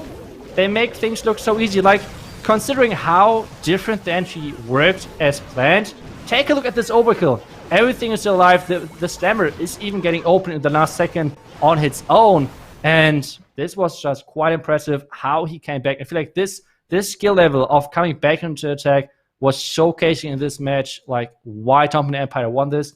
Was such an awesome attack, and this means we have Tom Pina Empire facing off against Nishang Dance. I feel like this is going to be a match to watch, and, well, Nishang Dance was really good on offense as well. Defense was pretty solid as well. But do you think Tom Pina Empire versus Nishang Dance, like, Tom Pina Empire was just so incredible and impressive? That is going to be that is going to be an incredible match next weekend.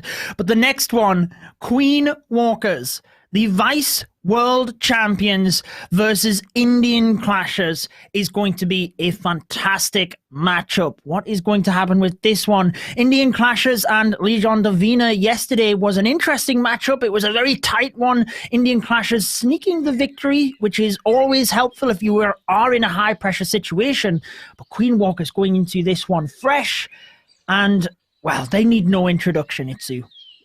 Yeah, I mean, Queen Walkers, they are next to alternate attacks, the community favorites, I would say. Whenever you see the players giving the answer to the question, what is the team you would like to face? What is the player you would like to face? It is always Queen Walkers. And something cool about Queen Walkers is they have always the same routine with, like, their attacking order. And at the same time, they nearly always use the same strategies, which to me makes this even more impressive, because everyone knows what is about to happen, but they still cannot stop it. They know, okay, Sadra is going to use a smash or super witches on me, but they still cannot defend this. And this is making Queen Walkers so unique and so, like, so impressive to watch and see what they're doing, because we can already predict every single attack pretty much from Queen Walkers. But at the same time, even though Indian Clashers knows this, they will have a rough time to defend all of that. And so far, the one walk for Sadra is looking pretty solid.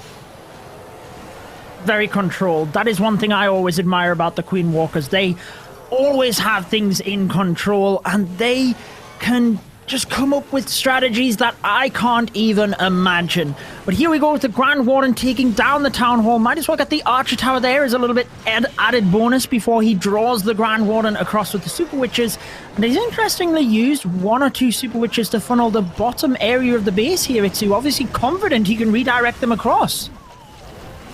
Yeah, I mean, it is such a crazy widespread of those Super Witches. Normally you're always trying to have them kind of grouped up, but he's doing it completely in a different way. That's what I'm saying. Like, Queen Walkers are doing all of the common strategies, but in their own way, which is making it so hard to predict and so hard to defend against. So let's see if it's working once again in this one, because you can see all of those openings. Those witches are going to go like left, right, and then right into the center without even having to invest a single jump at this point. And with 1 jump left, you can open up the entire base. And he didn't really commit funneling troops, because he funneled with the Super Witches, and now they are literally all standing on top of each other. amazing stuff with the Barbarian King obviously driving into that area to force them into the center. Now with the jump spell towards the back end, the Grand Warden's ability is used to tank both scatter shots, the Eagle artillery fire, and protect the big boys a little bit from the single target Inferno, I guess. A lot of ferocity moving to the end of the attack here, Itsu. It looks very, very good. I feel like you always know that you're looking good when you can use the Warden ability just to tank like one Black Mine. So that is, and freezing the backhand cannon just to make things even more quicker, because as we said, the highest skill of those pros, they know their time is always an issue, and just using one freeze and two wizards should just because they can and speed up the attack. It is Queenwalkers, that is Queenwalkers, and I'm so hyped to finally see them in one of the matches, because I have to say, and obviously a couple of times streaming them on my own, it is so enjoyable to watch, because every single strategy, they're using the normal strategies, but at the same time in their own way, which makes it so creative to watch, and it is always mind-blowing to me. And yeah, at this point I'm kind of like speechless about already just the first attack, because we have still 4 to go, but at the same time, Indie Clashers somehow need to have to push against this, because as I said in the beginning, if there's one team you do not want to have to attack first, it is Queenwalkers, because they will put the pressure on you, and now it's up to Indie Clashers to somehow deal with that, and they need to have the triple early, otherwise the pressure, as we just saw like one match ago, the pressure could get into your head. Yeah, they need to be able to respond, especially when they're going up against a team like the Queenwalkers. The last thing you want to do is miss a 3-star early on and just give them the advantage. Let them feel comfortable. I'm not sure how much Queenwalkers, they've had so much experience under pressure now, but you certainly need to try and apply it as best as possible. So it is 11 of Indian Clashers who is using the zaps straight away onto the Inferno Tower. Also got the Queen there, and also will now be able to drive his heroes direct to the Town Hall, so pretty nice value. Yeah, pretty nice value, and one thing which I feel always is a really big challenge in itself, not dropping all 8 of the lightnings. Being able to drop them so quick, and at the same time, yeah, saving 1 lightning for the enemy headhunters is not the easiest thing to do, even though it sounds kind of easy, counting to 7, but trying it out on your own, you will notice it's not that easy as it sounds. So either way, 11 is doing a great job of taking down this town hall compartment and the enemy clan castle. Obviously, having like a nice and easy clan castle with those mass headhunters, bringing the lightning for that. Really nice planning on that one. And now the Royal Champion is taking down the multi-inferno town. This so far, Judo, is looking really promising for Indian Clashers on this attack. A very controlled start with the dive in towards the center. Look at the Stone Slammer moving towards the scatter shot, but what that also does is drives the Royal Champion into the center. Unfortunately, she goes down, and the Queen has the ability, but she probably won't get anywhere near the inside scatter shot, unfortunately. He's got a lot of balloons, though, available to move around the base, but can he get to the inside and make sure to take that down? Oh no, he had to place kind of the Warden into that air defense and had to use the Warden ability really early on. Now the Warden ability would have been perfect, but still there's a huge group of balloons left, but they are losing the bonus hit points because the Warden's going down, and you can see the Royal Champion still being alive, and this Royal Champion could be a huge problem because you can see as well the King gardens that Royal Champion, so no pop can reach that Royal Champ, and the Royal Champ is kind of like defending this attack maybe on its own, even though the Loons are surviving, and now the Loons can defend themselves because finally there's no defense left. The Royal Champion is going down, and this shooter is looking really good for 11. No defense left, 1 minute on the clock, and this is definitely going to be the first 3-star for Indie Clashers. That was the turning point, being able to have the balloons take down the Royal Champion, because although he lost a whole stack of balloons in the center, the opening to that attack gave 11 so much value that he was able to just swamp the rest of the base with the balloons, and that is exactly what Indian Clashers needed, a quick response to the 3-star of Queenwalkers, and just let the Queenwalkers know that whilst they are Vice World Champions, Indian Clashers are here to fight. That's right. And now we have the next attack from Queenwalkers, which is going to be Gaku. I mean, I'm pretty confident putting this out there because Gaku is always like either the first or the second attacker for Queenwalkers. Like I said, Queenwalkers are kind of predictable in what they're doing, but there's still no answer to this. And let's see what Gaku is going to go with. He's normally choosing either the Inferno Dragons or any sort of Queen Charge with like most of the time hybrid, or maybe Lalo. Let's see what he's going to come up with. But either way, it is really scary. And whenever I was searching for like some like advice or like some more ideas for Queen Charge Hybrid, he was always the YouTube channel where I was going to, because he's just so good with this strategy. And it's always enjoyable to watch. So I'm hoping for Queen Charge Hybrid, but at the same time, knowing how strong the Inferno Dragons were and are in this tournament, I feel like it could be a good choice as well, bringing those to the table. But let's see what exactly is going to be the strategy he's going to choose going with in this army, or like going with this attack. Yeah, it's interesting you picked up on that, because a lot of the Queen Walker players stream their Legends League attacks, and it is always interesting to watch and how consistent they are. How important do you feel pushing in Legends League is for this type of a tournament? And there we are, Gaku with the Inferno Dragons as we predicted. And regarding the Legend League, I feel like Legend League, yeah, I mean, like I said, for Queen Walkers, it's kind of easy. But still, oh my goodness, he's using the bad spell to tank for the Funnel Electro Dragon. Are you kidding me?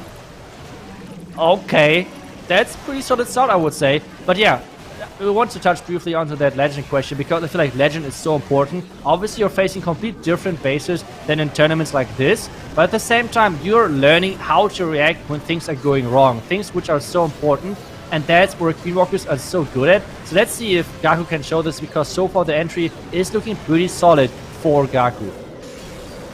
It is, with that Town Hall going down as well. The Inferno Dragon slowly moving into the center of the base. Like you said, the spells being so critical here. The skeleton spells and that bat spell initially to tank and distract defenses as the Inferno Dragons move through. That central scatter shot is key. It finally goes down, but the Inferno Dragons are losing quite a bit of health. He still has the Royal Champion, and he's just waiting, because that single target Inferno is the main thing here, alongside the enemy Queen.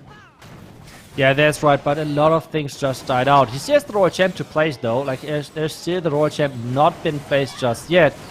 Now he's finally placing her, making sure that for the Queen there's like this tanking, using the skeleton spell to tank for the to tank the back and single Inferno Tower. Not really sure. I feel like this is getting kind of tricky to get the 3-star done. And then Inferno Tower, like Inferno Dragon, is doing a great job of taking down the scatter, but I mean, the Inferno Tower going down, maybe he got this, but I feel like Queen versus Queen, and the one Queen has like 10% HP. I don't think this is in the favor of Gaku, and this might be one of the first fails of Queen Walkers, which is obviously a surprise to me, but yeah, 94%, that seems like the percentage for Gaku at this point. Yeah, coming down to the end of it, I don't think there was too much he could do. He waited for the Archer Queen to get next to the single target Inferno before deploying the skeleton spell. But like you said, there was just too many defenses left. It wasn't going to happen. It's a good percentage, but it is an opening now for Indian Clashers. If they can continue to go and just do what they need to do, which is concentrate on their attacks, they could take the lead here. Yeah, that's right. So let's see how they can answer. I mean, Indian Clashers, they're crazy strong as well. So maybe they can completely abuse this this open door kinda and get into this match, getting a huge advantage. Like we said, so far, basically every single match was elite in the first attack, and then it never went the other way around. So like every single time the Clash Worlds finalist team had the lead, and then just kept pushing it from there. And maybe this is the first match the other way around, and then it's kind of scary for Queen Walkers, because then they are in the pressure situation, kind of like have to come back. But Indian Clashers, maybe they can do it, and that will be a huge boost for them, getting the first 3 stars in against Queen Walkers, because obviously facing one of the favorites, it's doing like knowing that you're facing one of the best teams in the world in a lot of power rankings, things like that. Then it is obviously already getting you into your head, but at the same time, this could be turned around. Like getting 2 3 stars from the beginning, and knowing that your own base is defended, this would be a huge boost to them, and could completely turn around this match. Totally. And one thing I would like to point out is 11, who did just get the 3 stars for Indian Clashers, did not yesterday. He was not part of their 3-star team. 11 only got 82%. So That is obviously a thing that is in Indian Clash's favors, that they have switched a 2-star attacker to a 3-star today. It is the Dragons, which you have been very excited to see in this tournament, Itsu, and it's the Drag Bat variation. Yeah, that's a really strong strategy, but I feel like it's quite risky most of the time. So a lot of people are asking me always, Itsu, why do you think we're not seeing Dragbat that often? So Dragbat is a really, really strong strategy overall. The only problem with this is you're relying most of the time on your blimp to get the Town Hall, because most of the time you do not want to have your dragons getting sent into the Town Hall. This being said, we already figured out over the tournament that the current meta is just having the Tornado Trap close to the Town Hall, protecting those blimps.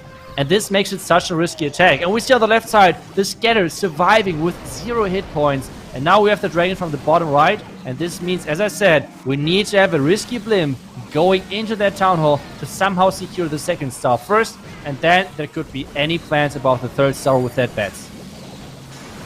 Yeah, it's all about the battle blimp at this stage. He needs to just be careful and make sure he is very focused on that. A great Grand Warden's ability catches all of the balloons and the dragons. It's sometimes difficult to catch everything with this style of attack, especially as the dragons start to split up. But we do have the Royal Champion Seeking Shield technique in combination with the lightning and the earthquake. But with the Tesla popping, it moves around the single. So now he has to use a freeze, which was meant for the bats.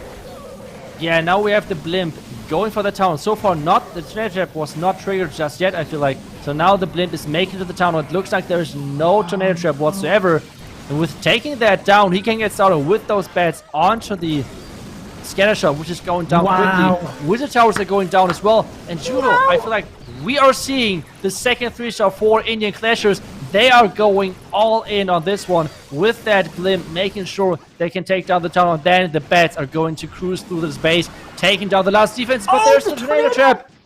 But I don't think it matters. I don't think it matters. Yeah, I want to call out of the important. What?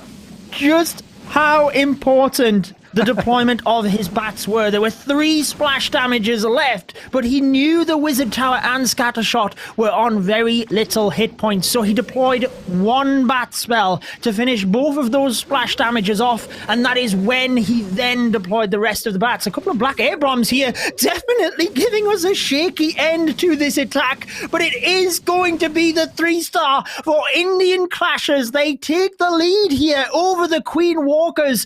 They have given the war in their favor. It's all up to them now to continue getting the 3 stars, and Queen Walkers wouldn't be able to catch up. That's just so crazy having that in mind. Like, obviously, Indian Clashers a really good team, but at the same time, Queen Walkers is the big favorite. So let's see if Indian Clashers could go with the biggest upset so far in this tournament. But either way, there are a lot of attacks still to go. It is just the beginning, but so far the situation for Indian Clashers is looking really, really good with this kind of like risky attack with the blimp, making it in the end, getting the 3-star done. That was a really great attack. Now it's up to Queen Walkers again to get their next attack in, and we're now about to have like the creative masterminds to see those from Queen Walkers with Stars and Klaus. They are normally like on the 3rd and 4th seed and they're attacking. Then we have Utah going to finish things up. Let's see if they're going to stick to that routine, and let's see if Stars or Klaus is going to go next. But well, those two, let's expect a lot of lightnings, invisibility spells, and maybe even skeletons in those next 2 attacks. And well, let's see, what do we see? And we see, yep, a couple of invisibility, a couple of skeletons, a couple of everything. So this is just a classic Stars attack. Well, I think you are right, Itsu. They should continue with what they do best. The Queen Walkers have not got their reputation by not delivering, so they need to just focus on their own game here, stick to what they know normally works. And here we go with these skeleton spells and the invisibility to get the clan castle, and the way he deployed them, he also wants the scatter, but they're going for the Royal Champion. Oh no! What is going on? I saw Stars doing this so many times, and he is missing 2 of 3 invisibility spells. That is crazy to think about. Stars is doing a huge mess up, not getting any of the buildings he wanted to take down. And now this is going to be really tricky to come back. I mean, wow, Clan Castle and Scatter not going down is huge in this defense. It is so difficult now for him to recover because the entire inside of the base is still standing. That scatter shot, maybe traps in that area, not to mention the defending Clan Castle troops.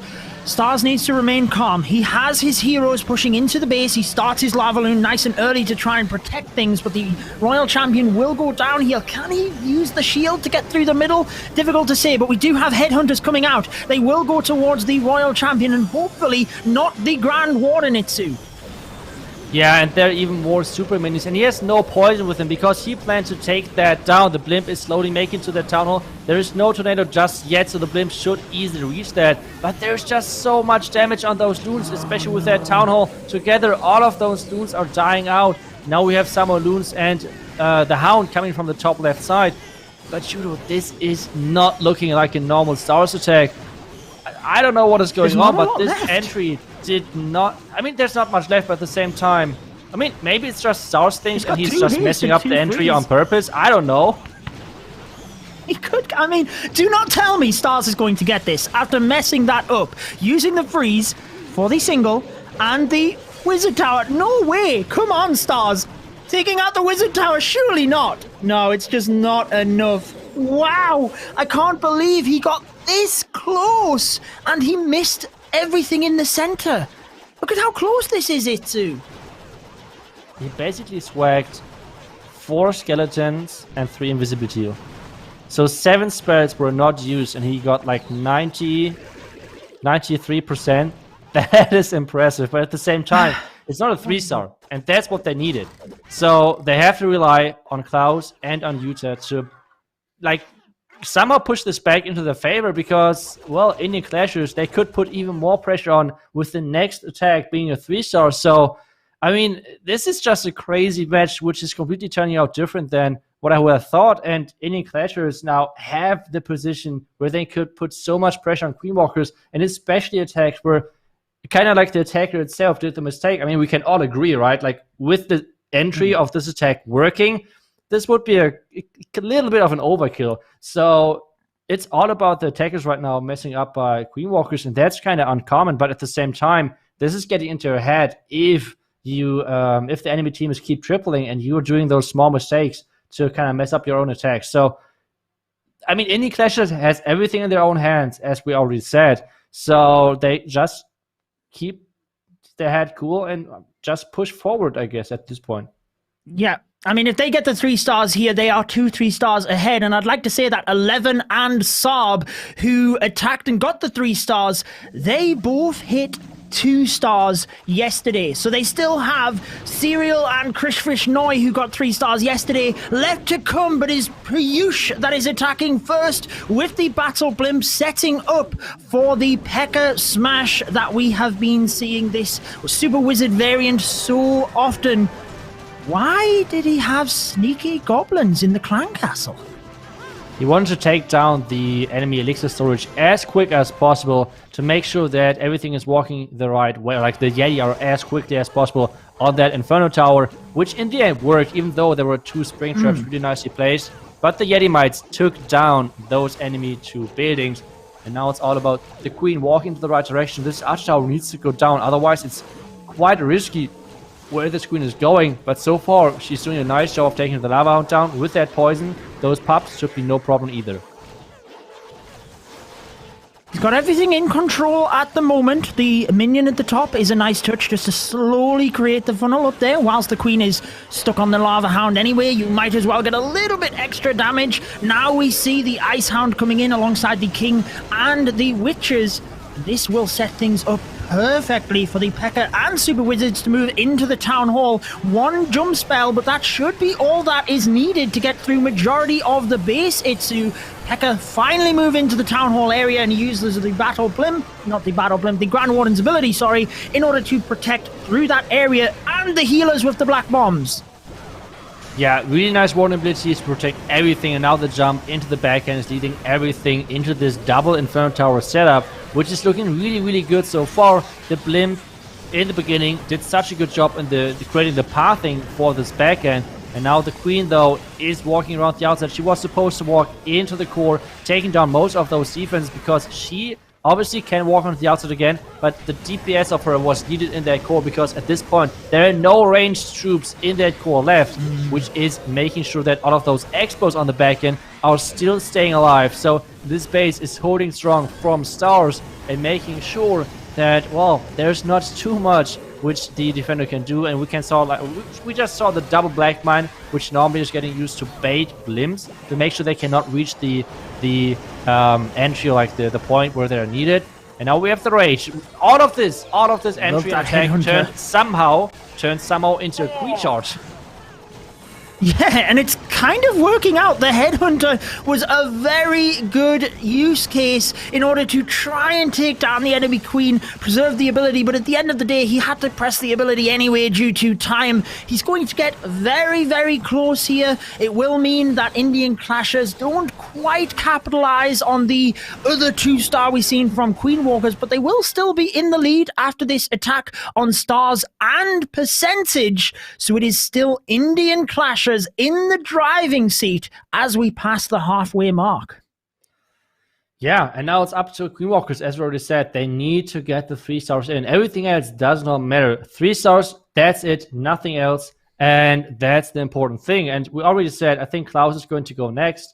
I mean, so far they just did their thing like usual, but still they need the next 3-star. And if they're going to a 3-star, that would be a huge benefit. But we can see already on the score right now, percentage lead so far for Indian Clashers, but at the same time, if Queen Walkers can put up a couple of 3-stars, this would as well push their advantage even further. But right now, 1-star lead for Indian Clashers.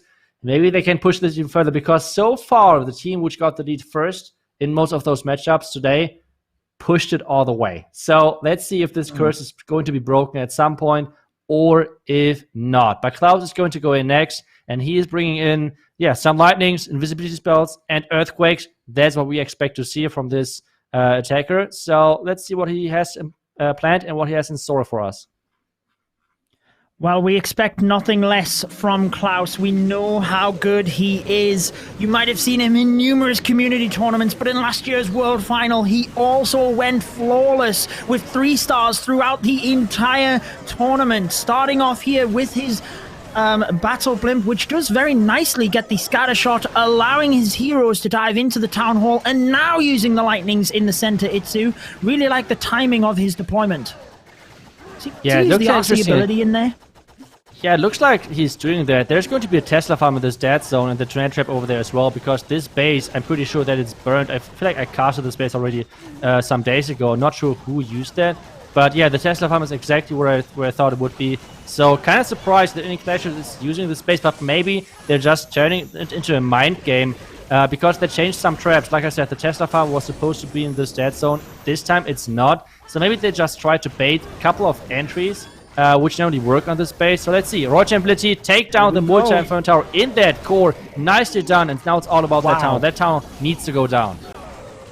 I'm pretty sure it will, as the Royal Champion and King dive on top of it, take it down, and the calculation of the Royal Champion seeking shield is always something I am impressed by. Just taking out the inside of the base like that is so helpful. Look at the Ice Hound just tanking the scatter shot all day long for the balloons to slowly move in. He's lost a couple of them here, so he is going to have to reinforce towards the Expo, but he's still got lots left, and we know how good Klaus is with the Lava Loon strategy.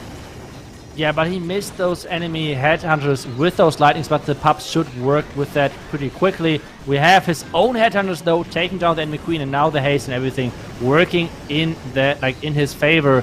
It's all about the back end. Obviously, we know his Lalo is really good, really clean, but there's a couple of defense left, especially those red mines hitting hard. Let's see if there are many more, because if there are many more red mines, I don't think that he can somehow push this back, but there are no more red points, and this is looking really good. To do another freeze, another haste, everything is getting placed, so he can overpower the back end. The enemy Lava Hound, though, exploded at the top right of your screen, and there's just a couple of loons left. Can he make this? Is this going to be enough time? Because those enemy lava pups are doing hell of a work to take down all of the cleanup.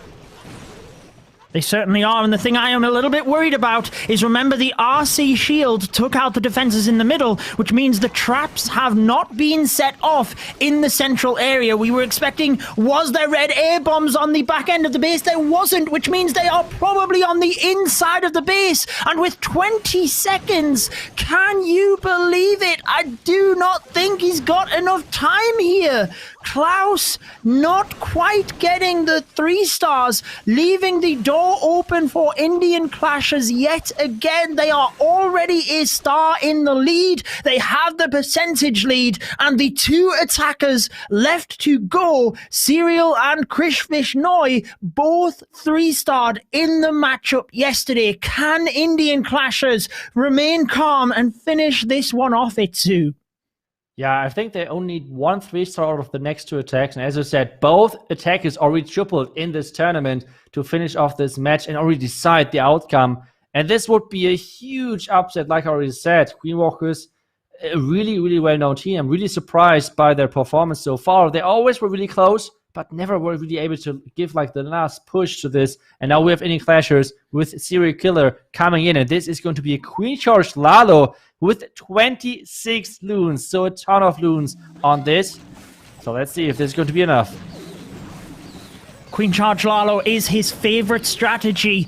The team that he respects the most is the Queen Walkers. It's also the team that he fears the most. So could he be the player to take them down with this Indian Clashers team? A beautiful battle blimp with the Yetis takes out that entire section, Itsu. I know the Queen is still alive, but he took out a lot of defenses in that area, carving things open now for his Queen. Yeah, it's looking really, really good for him. He should place a couple of those Cocodoons now to make sure there are no more black mines in front of his Queen. In addition to that, he needs to worry about where is the Queen going next, because I feel like he needs to find this bottom side, or maybe he has like just the idea of letting his Queen walk around. Either way, he needs to do something to make sure this Queen is taken down the tunnel, because I feel like that's the final step to make sure this plan is somehow working. But so far the entry, as you said, Judo, is working out perfectly, and he's just saying, okay, no wall breakers needed. I have 2 with me, but still, using the jump spell first to get into this base is a really good choice. The wizard taking down the elephants, and this is looking really good so far. Yeah, going for the security factor with the jump spell. Little nuances I feel could be different. You know, the freeze spell could have potentially got the Archer Tower there as well, but really those are little things. Let's hope that his plan will work out effectively. Trying to now send in the Super Warbreaker, which goes around the base, not quite helping his Queen. Oh, it will help his Queen out, rather. She will now be able to move into the center of the base as he chooses. We do have to keep an eye on the time here. Lavaloon is a quick attack, but he is ticking down, and it's nearly 1 minute left to go.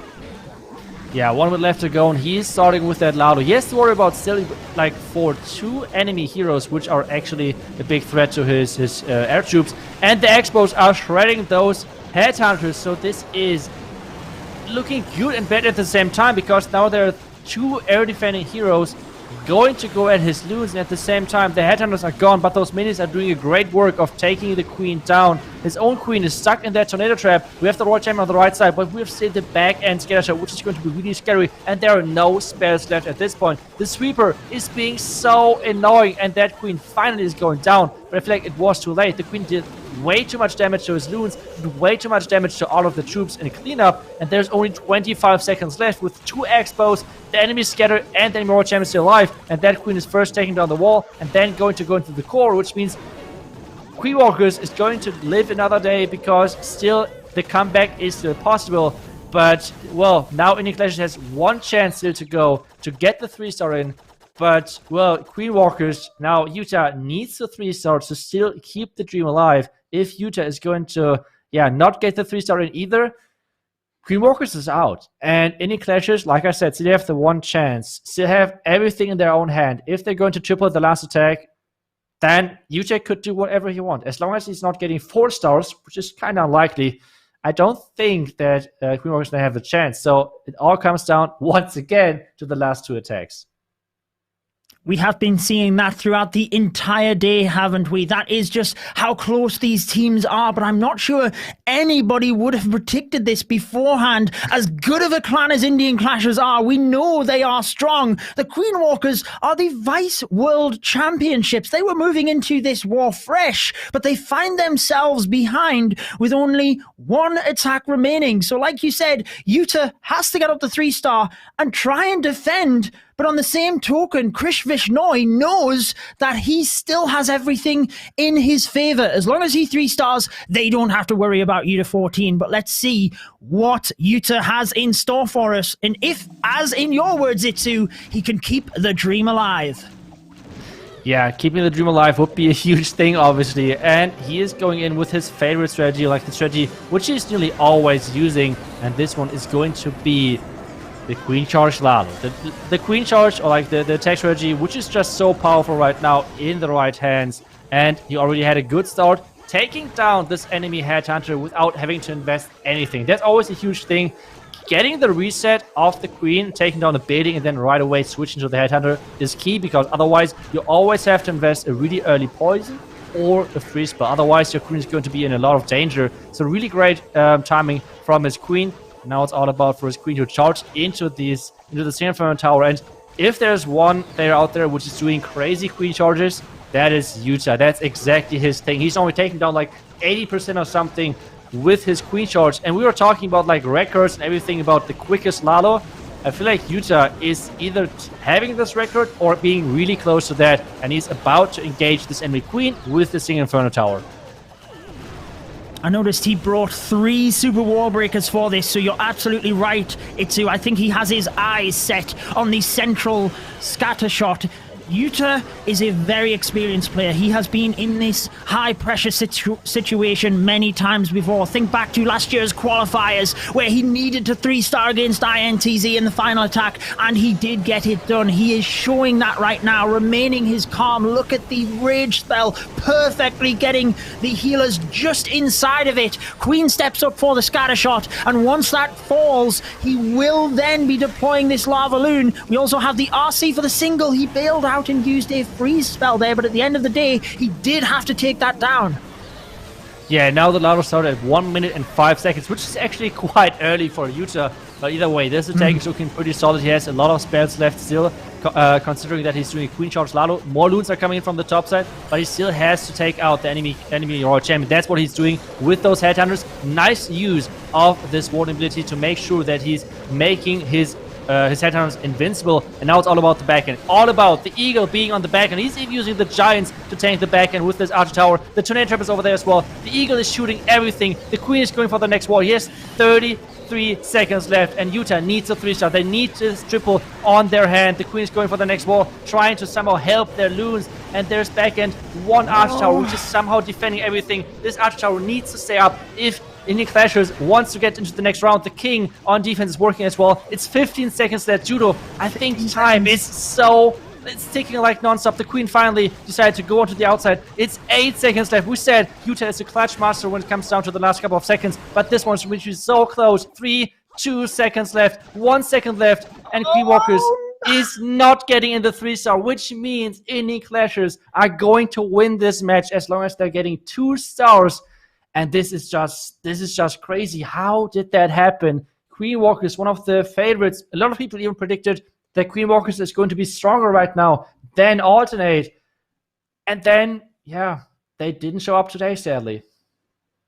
So close. Yuta needed that 3-star. You seen just how much he was focusing on the Queen Charge. He got the value, but then she went the other way and didn't end up helping the Lalo at the end. Maybe even if she could have walked over there, she could have helped finish things off in time, but Krish Vishnoi, as you said, only needs a 2-star. I think he will be trying to put on the best performance possible here for Indian Clashers, going for the 3 stars, but we know as long as he gets the 2, it will be the victory. That's right. Really interesting setup in that core with all of those expos. So let's see. I mean, the Warden Walk so far is looking pretty solid. As we said, 2 stars are enough to win this match. And the Warden Walk so far is looking solid because this means he's going to enter into that Town Hall most likely, but maybe even to the Multi-Inferno Tower. Let's see if it's going to be the Town Hall or the Multi-Inferno Tower entry. Well, I think either way he does it, he is going to have that Town Hall very easily in his sights. He is going to be going in towards the multi-target Inferno, so he's not playing it safe in that regard and going for the Town Hall, but I'd like to think he has a clear plan for his heroes to be able to get that. As we enter in towards that area, the jump spell will hopefully push these skeletons directly in towards the Expos. That's pretty awesome that he funneled the right-hand side with just a couple of loons earlier on to make sure these super witches will indeed go in that direction, and it tanks all of the Expos, taking fire off the Town Hall area so that he can send his royal champion or maybe just his king into that area in order to get it. Yeah, that's right. Nice Warden ability to keep everything alive, even though the Warden ability had to be forced because the Warden was running really low on hit points. The king is getting forced into their town compartment, as we just said. This should be the second star, especially like with the witches now on the inside, getting their town out of the way. Totally. And this means Indian Clash is going to get into the next round and is going to beat Queen Walkers in the World Swarm tournament. This is a huge surprise, but still, let's see if they can still get this 3-star done, because there's still like a lot of super witches left alive. 2 on the bottom, like on the bottom side of your screen, 2 in the huge like troop mess. I don't know how to call this, but there's so many troops at one spot, like skeletons, the super witches, obviously, the P.E.K.K.A, the king, the queen, healers, everything is on that side, and he still has the royal champion left to to use her ability on the right side to make sure the Inferno Tower is going down. I think Judo, they're going to finish off this match with another 3-star. Krish Vishnoi only needed the 2 stars, but he wanted the 3 for Indian Clashers to show just how dominant they were in this match, actually, beating the Queen Walkers by 2 stars, 2 entire attacks, and there you have it. Indian Clashers with the 13-11 victory over the Queen Walkers, and they will progress to next week's matchups. Indian Clashers have also broken the curse that we have seen so far today, with the world finalist teams moving straight forward. Still a couple of exciting matches coming, but wow, Itsu, I don't think anybody would have predicted that. No, I don't think anyone would have predicted that. Huge props, obviously, to Indian Clashers. Crazy performance. Not only the offense. Obviously, their offense with 13 stars was really good, but especially their defense. Being able to hold a team back to 11 stars in the current meta is already a huge challenge in itself.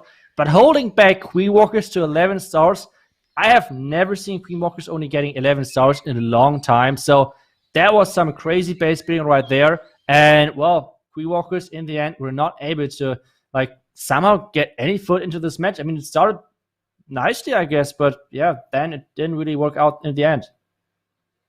Yeah, I feel it just kind of snowballed for the Queen Walkers. They didn't quite get into their groove after that first attack, and from there they just didn't quite step things up either. Meanwhile, Indian Clashers were able to switch things around and really apply the momentum through that first half of the war, finishing off in style as well. But I did want to break down one of their earlier attacks, and it was the Dragbat, mainly because I loved the adaption at the end, which arguably got this done, and just the recognition as to needing to do that was absolutely incredible. So we talked about the dragons in the attacks previously. They're not quite top of the meta, really, because of the Inferno dragons just being a little bit more effective. So seeing one of these getting the 3-star was very nice indeed. Now, with the dragons, you always have to worry about the town hall because they have to fly into that area. If you're not flying in with the dragons, you need maybe the battle blimp or stone slammer to get it. But you also have to worry about the eagle artillery fire. The dragons could easily clump up and they can lose a lot of health. So in this situation, diving the king in towards the eagle artillery is a very crucial move, as it also sets up the funneling. Now, this is where one of these things went wrong. To the left-hand side, the queen was meant to get the scatter shot, and arguably the wizard tower as well. You see the scatter still stands, but he knows that it has a tiny little bit of health, and that is crucial, making sure you are aware as to how the attack is progressing and what is left on the defenses. Now we see the dragons moving through. You have that nice thin channel being set up because the king took out the Eagle Artillery, as we said, and making sure to use the Grand Warden early is often crucial in these styles of attacks because you can protect your balloons moving through the base. You do have to consider where the battle blimp is coming in from. Sometimes you might decide to use the Warden ability to protect it. This is where the attack also starts to take a bit of a U-turn. The Royal Champion Seeking Shield going to the outside, meaning he has to use one of his freeze spells that is meant for the bats. And also, she missed the Wizard Tower. So whilst one Wizard Tower goes down, there's still a Wizard Tower in that area. This is where the class comes in. One bat spell onto the scatter shot because he knows both the scatter and the Wizard Tower have a tiny fraction of health. Then he can rotate all 5 bat spells to the other Wizard Tower, freeze it, it goes down, and he doesn't have to worry about the splash damage at that point. I love the fact that in the midst of the attack, he was able to do that. Now, you've got to give props to his teammates on voice who were arguably shouting that out to him. Indian Clashers showing how much they work as a team with this one. It did get a little bit scary towards the end because the bats unfortunately were caught in the tornado trap, obviously going down. We did see a couple of black air bombs coming off again and again, taking the dragons down. But fortunately, he had enough to get through. That was one of the initial 3 stars for Indian Clashers, and I really like how to the end of the attack, he just adapted with the bat spells like that. So GG to Indian Clashers. They do progress forward.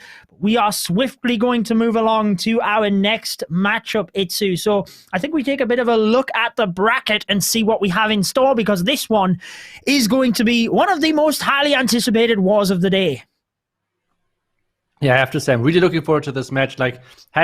After seeing JX Tiger yesterday and their performance, I'm so impressed by what they did. So I'm really looking forward to the Chinese duel, the match, because maybe they can more anticipate what the enemy team is going to do and more bait things like that, because yesterday it looked really one-sided what JX Tiger was doing and how they baited Space Station into certain entries. So let's see how exactly this is going to turn out in the end. But I feel like this match is going to be super epic and going to decide which is obviously the better Chinese team in this matchup.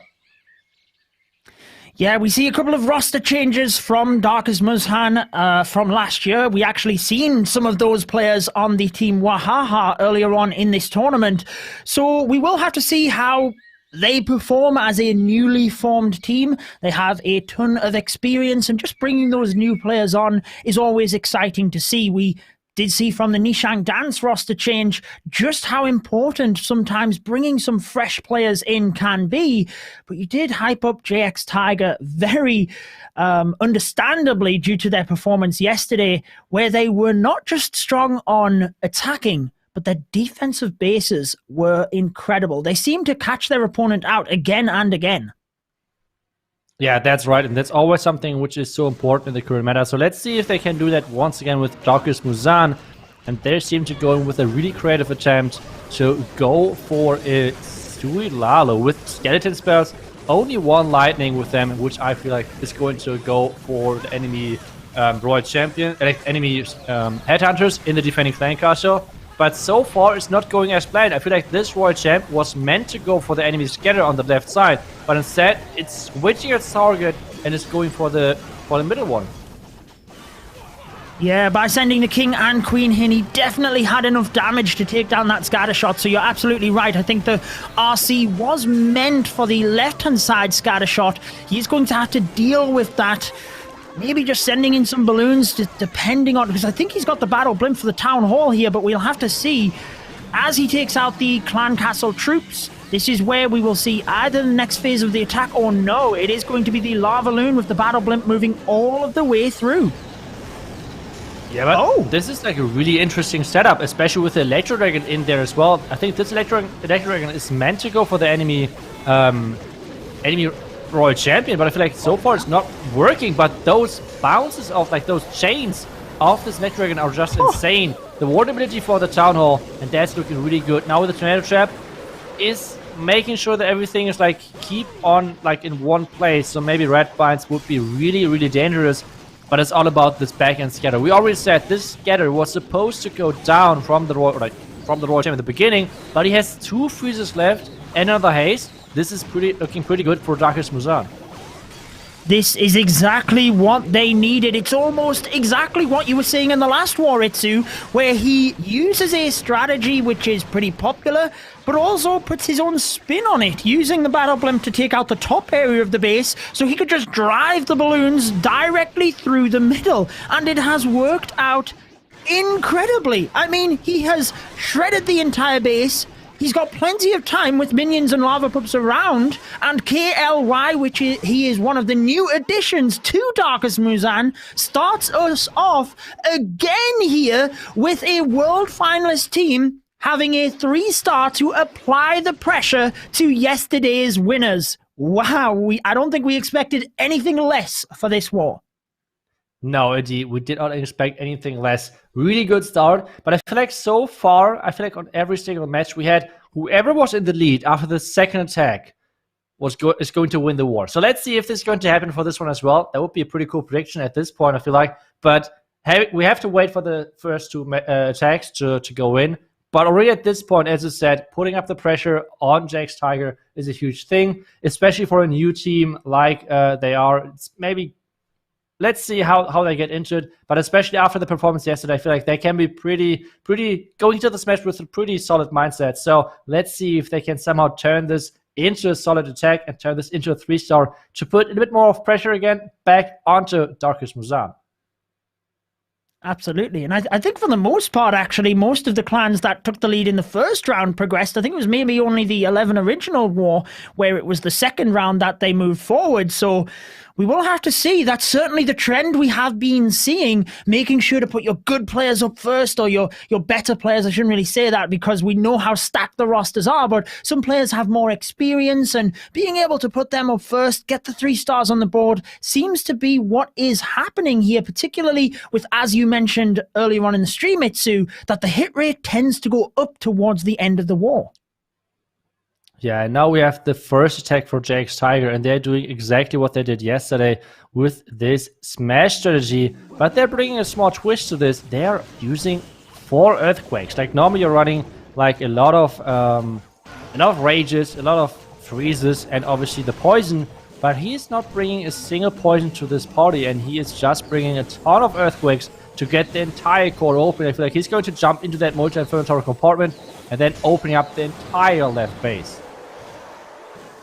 It would certainly be good, but look at the damage already going in onto the healers down to that side. The Grand Warden, relatively safe, but he's taken a little bit of damage here. Nothing too drastic as long as he can keep out of the way of red air bombs, but the Baby Dragon creates a funnel ready for the Grand Warden to get the multi-target Inferno. Is his target, and he's around about on track here, Itsu, because you have said throughout the stream about 1 minute is when you want to have finished your Grand Warden walk, and it looks like that is literally bang on the marker.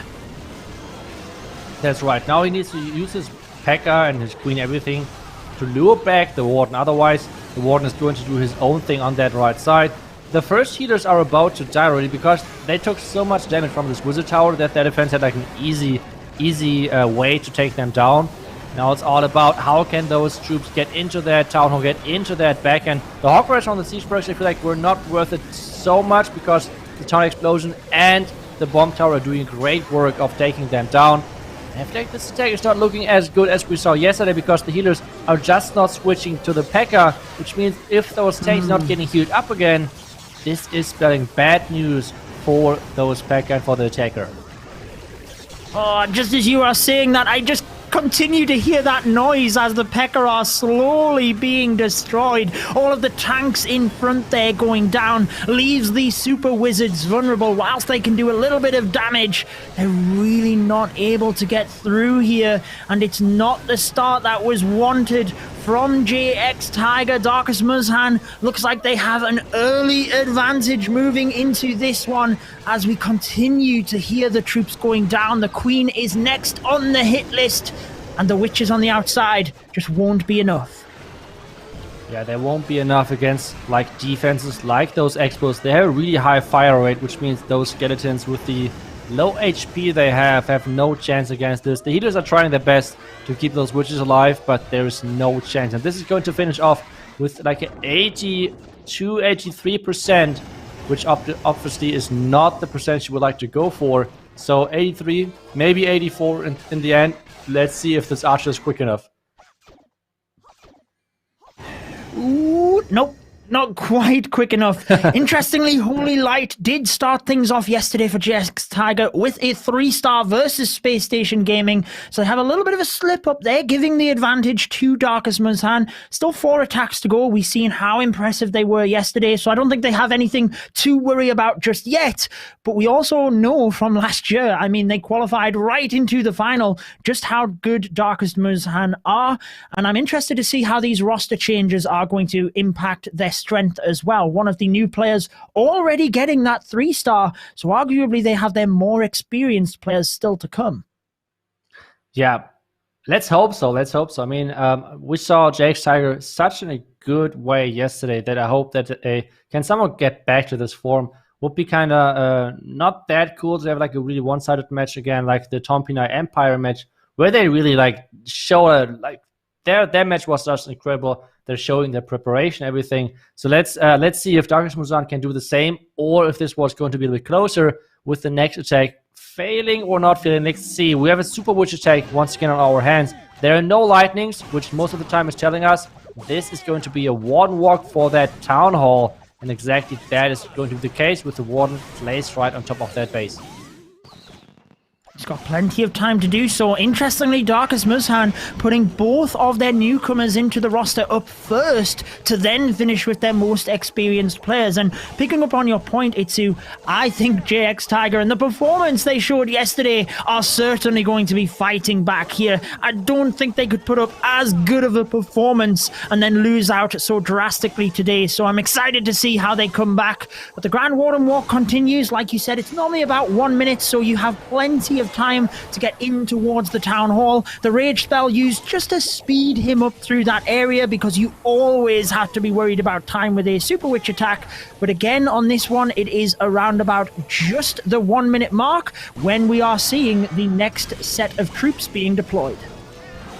That's right, and it's a really interesting looking base, to be honest. Like, having those army camps inside is a really uncommon thing, because like army camps normally are not the best defense, I would argue, because, well, they're not really doing anything and they're having not too much hit points either. So kind of interested to have like a reasoning why they have them inside the base, but maybe just against pathing, not really sure. Either way, we have those Super Witches now entering that base, and we have still 1 jump spell left. I guess he's going to wait and let his Super Witches beat through the next wall, and then he's going to jump on top of the sweeper, or maybe the clan cards, one of those two. Yeah, I think that would be a wise choice, certainly, as you have a little bit more momentum initially to get through that wall. Finally, he does punch through, and the Queen goes down. There is the jump bang on top of the Air Sweeper, as you said, because that provides access to both different compartments. Still has the Royal Champion to go. Maybe he'll deploy her at 6 to reinforce, or at 12. It is going to be 6 o'clock in order to help out with the Hog Riders.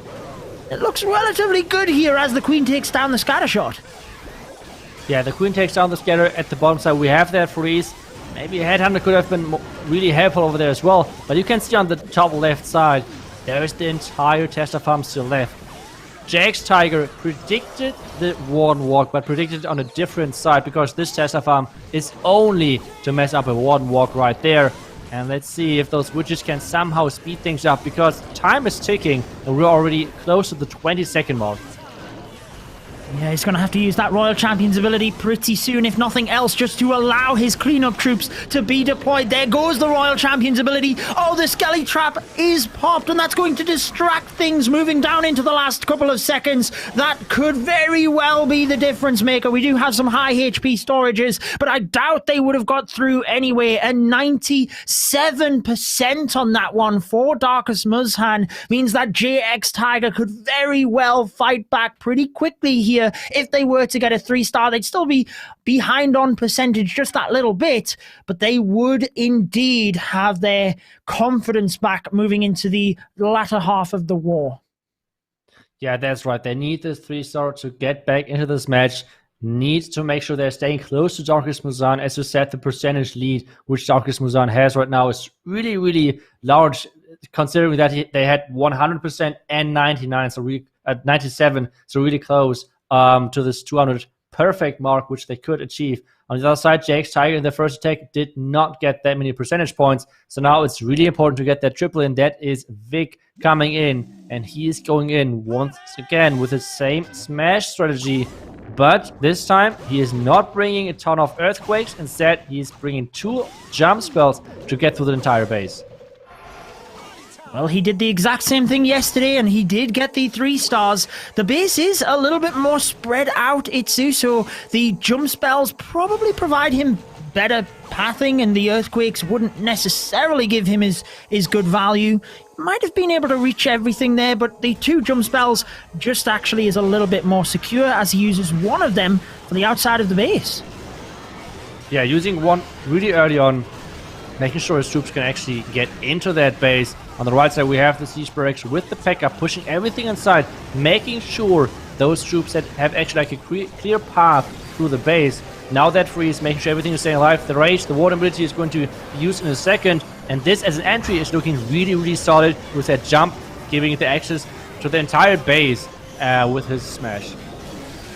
It looks incredible. Just seeing the chain effect of the Super Wizards blasting through that area is incredible. And I love that the jump spell is focused to the right-hand side of the base, because he knows he has Royal Champion and Hog Riders jumping over the walls of the bottom side of the base. And it has worked out perfectly on that section. But the Queen now a little bit vulnerable over to the other side of the base. She can use the ability to take down the Royal Champion, but she's not going to get too much more. It's all about the force now from the south of the base, how easily it can get around, but I think it's looking relatively good here with the Royal Champion ability and a freeze.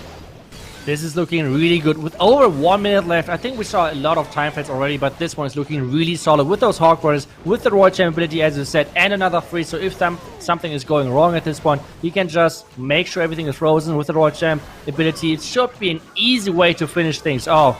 1 Sneaky Goblin still not used, making sure that there is some value. But this, with the Royal Champion ability, should be no problem. And this means Vic, as yesterday, as you said, is going to get the 3-star in, making sure JX Tiger is staying close to Darkus Muzhan. And this 3-star was so important for the match, and was so important for JX Tiger as well, to make sure the gap in between of Darkus Muzhan and them are really, really close.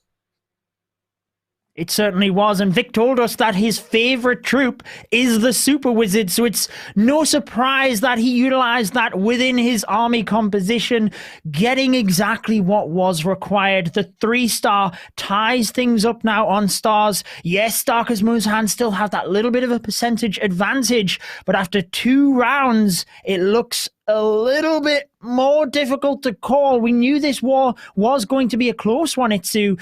Would you say Darkus Muzhan, I know you were talking before about the team that is ahead at the second round of attacks tends to win. Would you say Darkus Muzhan have that big of an advantage here? It's obviously hard to tell if the advantage is big enough. I mean, the main thing so far for most of the teams was just that they have the advantage. We saw this, for example, in the 11 original war as well, where they had a really, like a small percentage lead just. But in the end, it was enough to push that over the rest, like all of the remaining attacks. So let's see if Darkus Muzhan can do the same. I mean, we saw already a couple of upsets today. I think anything can happen, obviously, especially considering that we have 6 attacks left, right? So only 4 out of the 10 attacks so far got used in this clan war. But obviously, having a small percentage lead is something which is giving you better, like, feeling going into the last couple of attacks. But at the same time, Darkest Muzan need this pressure keep going, and they try to do this with Wei, the 2019 World Championship MVP. So let's see if he is the right choice to go at this base. You mentioned it there. He has the experience, and Darkest Muzan need a 3-star here to really just flip things around, change the momentum back in their favor, because arguably now JX Tiger have got the ball rolling. Darkest Muzan need to stop that as soon as possible. We do see the Archer Tower getting a little bit of damage onto the healers, but nothing too bad there as the balloon takes it down. The Queen can continue exactly as is planned. Oh, but two Black Bombs takes down 2 healers. Itsu now decides to send the Coco Loon just in case there's any more. Wow, and there were even more spring traps. I feel like those spring traps were kind of nothing, basically. I feel like those spring traps were supposed to take down this this wall break, but now we have the enemy super minions coming out of the clan cast. There's a lot of damage on that Queen with this ground expo shooting from the left side as well. Maybe even she has to use her ability. Yes, she's doing, but she's dying in her ability. Oh no! This could not happen to Darkest Muzan, but this now is the chance, obviously, for JX Tiger to come back. If Darkest Muzan, if Wei cannot save this attack, I mean, there is still a lot of things which can happen, especially with the healer switching to protect those troops, the rage spell on top of that town hall, making sure it's getting bursted down really quickly. Those hiders are switching over to those hybrid troops, keeping the miners, keeping the Hawk Riders alive. Now the freeze onto the scatter, but missing the scatter, just hitting that Queen and Expo, which is obviously great value, but now he needs to invest that heal to make sure everything is staying alive, to get into the back end, get into that Eagle.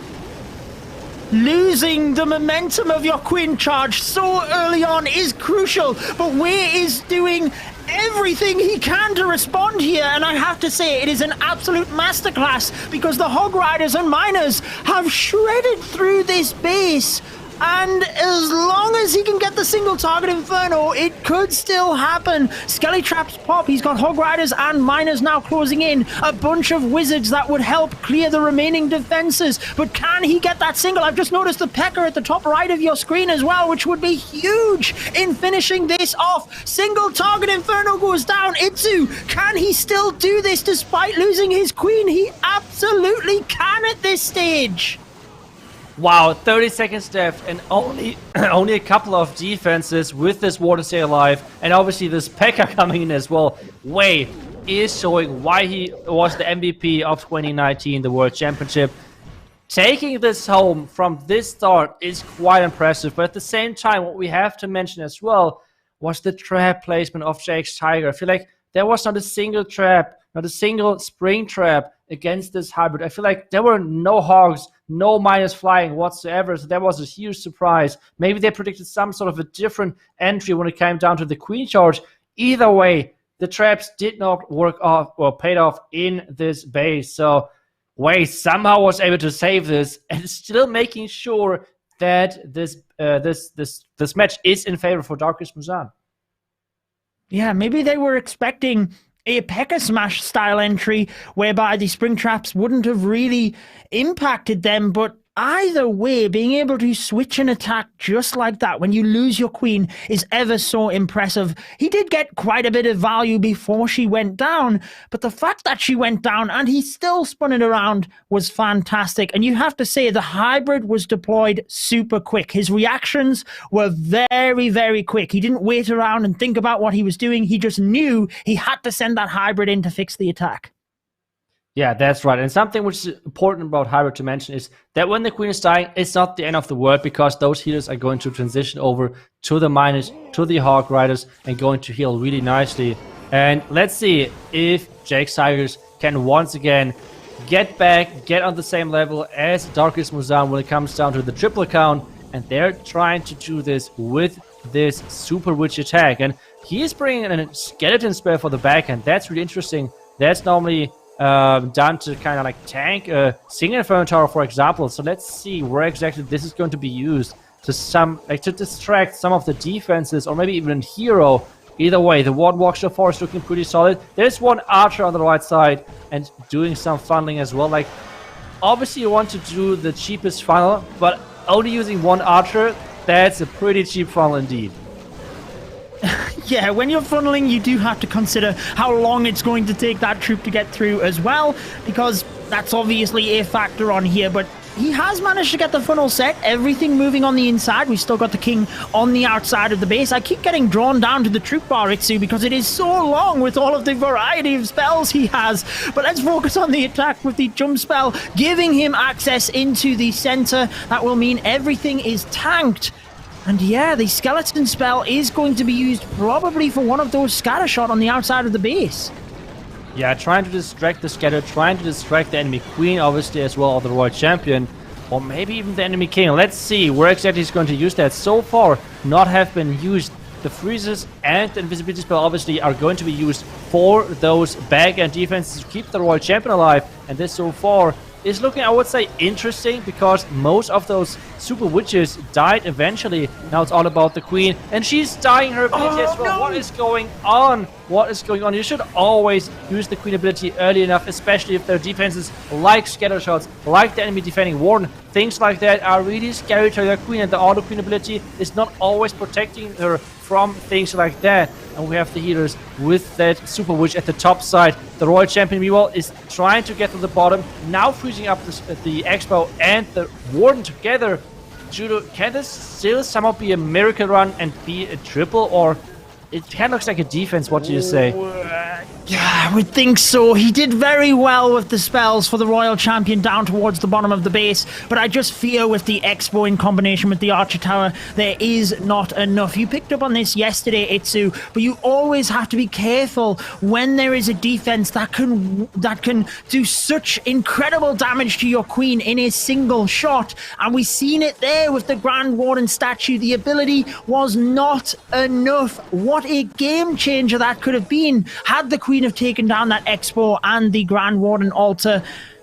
It could have been a different story, but unfortunately for Mok, it is not the 3-star response that was needed. So we kind of go back to the first attack of this war, Darkus Muzhan getting the 3-star, taking the lead. Then we seen the switch for JX Tiger. We're back to Darkus Muzhan. Is it going to change again, or can Darkus Muzhan just keep their foot on the gas and take this one?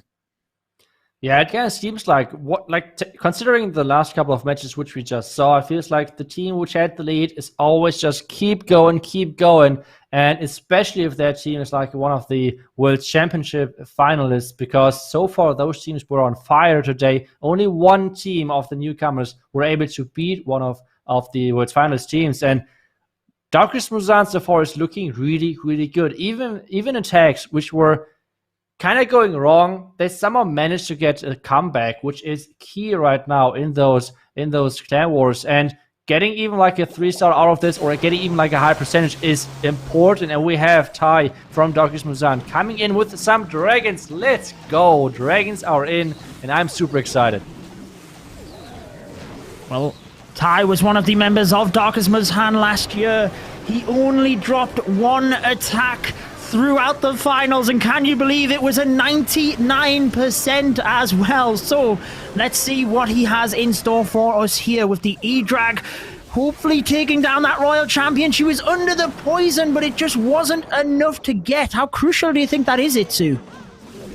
I think with the Babe Dragon clearing out this elixir storage, it's going to be annoying, yes, but I don't think it's going to be the end of the world, kinda. Especially with those loons tanking the first couple of black mines. I think it's totally alright. With the queen now on the outside, the king as well.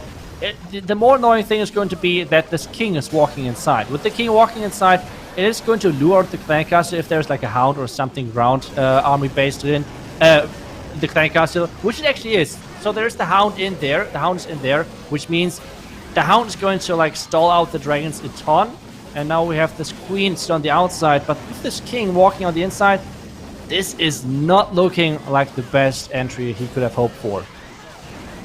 Yeah, particularly with the dragons, they attack all buildings, so you do have to be careful on that and funnel everything. Notice how they are clumping a little bit there as well, meaning the Eagle Artillery can get a huge amount of damage. Exactly what I was saying in the Indian Clasher breakdown from last war. Dragons now taking huge damage from the Eagle with a lot of defenses left to go, including the air defense at the back end of the base as well. So I'm not sure if he's going to be able to rescue this one, as everything falling down and the dragons continuing to get hit from the Eagle Artillery, dropping the percentage as well on this one, you could say, for Darkus Muzan, because it is a lower percentage than what we have seen throughout this war. Itsu again opening the door for JX Tiger to try and take the lead here.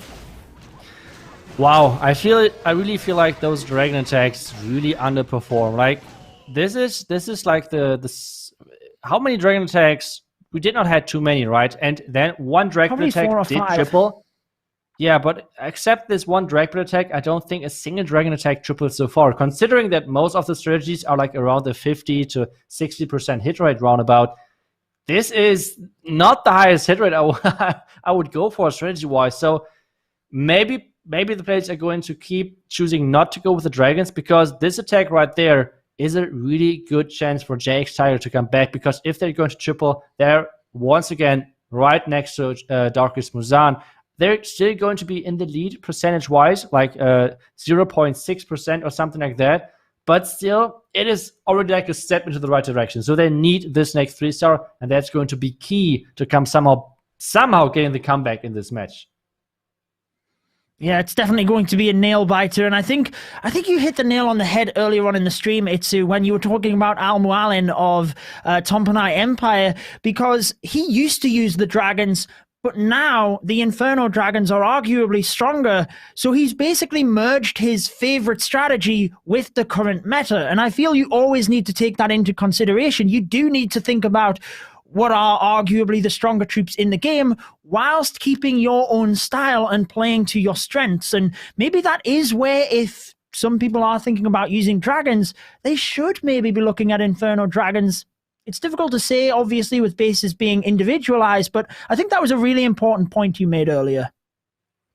Yeah, and now we have the next attack, which luckily I would say at this point is no dragon attack. So we have actually another Queen Charge hybrid.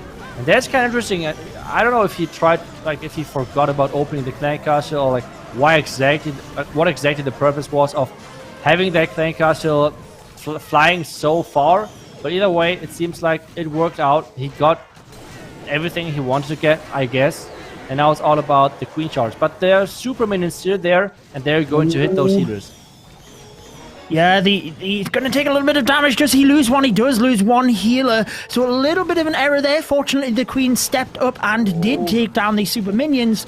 But one healer is still a healer at the end of the day. 14 army camp space. And it could be crucial as you are doing an ambitious Queen Charge, waiting on the next Super Wallbreaker. Is he trying to get to that centralized multi-target Inferno? And where does he send the Wallbreaker to try and give access? We see the Headhunter to relieve a bit of pressure from the Queen now that she engages with the Barbarian King. Hybrid already coming in to try and force the Queen towards the center of the base, I would say. With the King on the outside, he should be able to keep the Hybrid moving straight through the middle towards that scatter shot in the open compartment. Wait a second, I'm just checking out the armor composition. Is this actually hybrid, or is this just the Queen Charge miners? Because I feel like there were so many stories at the beginning that Hog Riders would have been just like going ahead and doing nothing at this point. So I feel like this is actually a Queen Charge miner attack going on without any Hog Riders, at least so far. Considering that he has no siege barracks with him whatsoever, I think this is just going to be a Queen Charge miner with no Hawk Riders, and the Queen is still going strong, still going for those back-end defenses, and she has to beat a wall really soon. Maybe even it's worth it to use her ability to get this Eagle down as quick as possible, because on this back-end there is still a lot of things still standing. Watch ability to take down some more buildings, but it's all about the back-end with this Eagle. With the Eagle going down, it's looking really good. The Threat Tower is going down as well. And with that Queen and the Royal Champ, okay, the Royal Champ not anymore, but with that Queen alive, it is looking like the next 3-star for JX Tiger. They needed that so bad, and doing it a perfect way over here with the Queen Charge Miner. We have not seen an attack like this in a long time. It's always Queen Charge Hybrid, never the Queen Charge Miners though. So a nice touch to this one and making it like a unpredictable entry for Darkus Muzan. So this is working out. 99% the last building is going down, and this is 100 with a 3-star. Fantastic stuff. I feel the Queen Charge got so much value there, and at least one of us has switched on it too. I was just on autopilot with the hybrid, but you did mention an important point though with using just the miners, because if your miners are going to get caught up and your Hog Riders are just going to move forward, then it might not be the best strategy unless you can deploy the miners to take out the buildings first so that everything moves in unison. So it's always good to see people really looking at the base and picking the right strategy for it, even if that is something that's a little bit off meta. But let's shift our focus to the final attacks, because as you mentioned, it is so close right now. It is Darkus Muzan in the driver's seat. If they get the 3-star, it will be the victory, but the percentage is so close that if they were to slip up, JX Tiger could easily take it. Yeah, it's not a it's really low percentage gap in between of those teams, and so far, most of the time, if the team had it in their own hand, most of the teams took the chance. And like just 3-star and the match was over. So let's see if Darkus Muzan can do the same thing again. I hope we're not going to see Dragons again, because I have to say, not the biggest threat anymore. But let's see. So we have Kartik. Okay, Inferno Dragons is okay. So it was just meant to have normal Dragons. That's not what I would like to see. But Inferno Dragons, I guess that's a pretty decent strategy right now. Well, Kartik has a lot of experience. We do know he, was in last year's Darkus Muzan team, and he managed to get a pretty good hit rate in the World Finals, only dropping 1 attack. Let's see if he can continue that form here and finish things off strong for Darkus Muzan. Interestingly, a headhunter towards the town hall there, Itsu, to set off all of the traps. Really interesting move. I like that. Yeah, really cool move, making sure there's nothing in there which later on most likely can defend this blimp, because this battle blimp is going to send once again to that tunnel. You want to take that tunnel down as early as possible. And there's the entire Tesla farm. He's trying to push his king into that multi-Inferno Tower compartment. And now we have the Inferno Dragons getting started from the top side. But this means no final heroes at the top left. Those heroes are going to be used already at the bottom side. On the right side, we have the Inferno Dragons kind of struggling with this enemy scatter and the Queen. This is why we need to freeze both. And this so far, entry-wise, is looking pretty solid, with the only problem that his king did not went inside the multi-Inferno Tower, which means Expo and multi-Inferno Tower are keep staying up.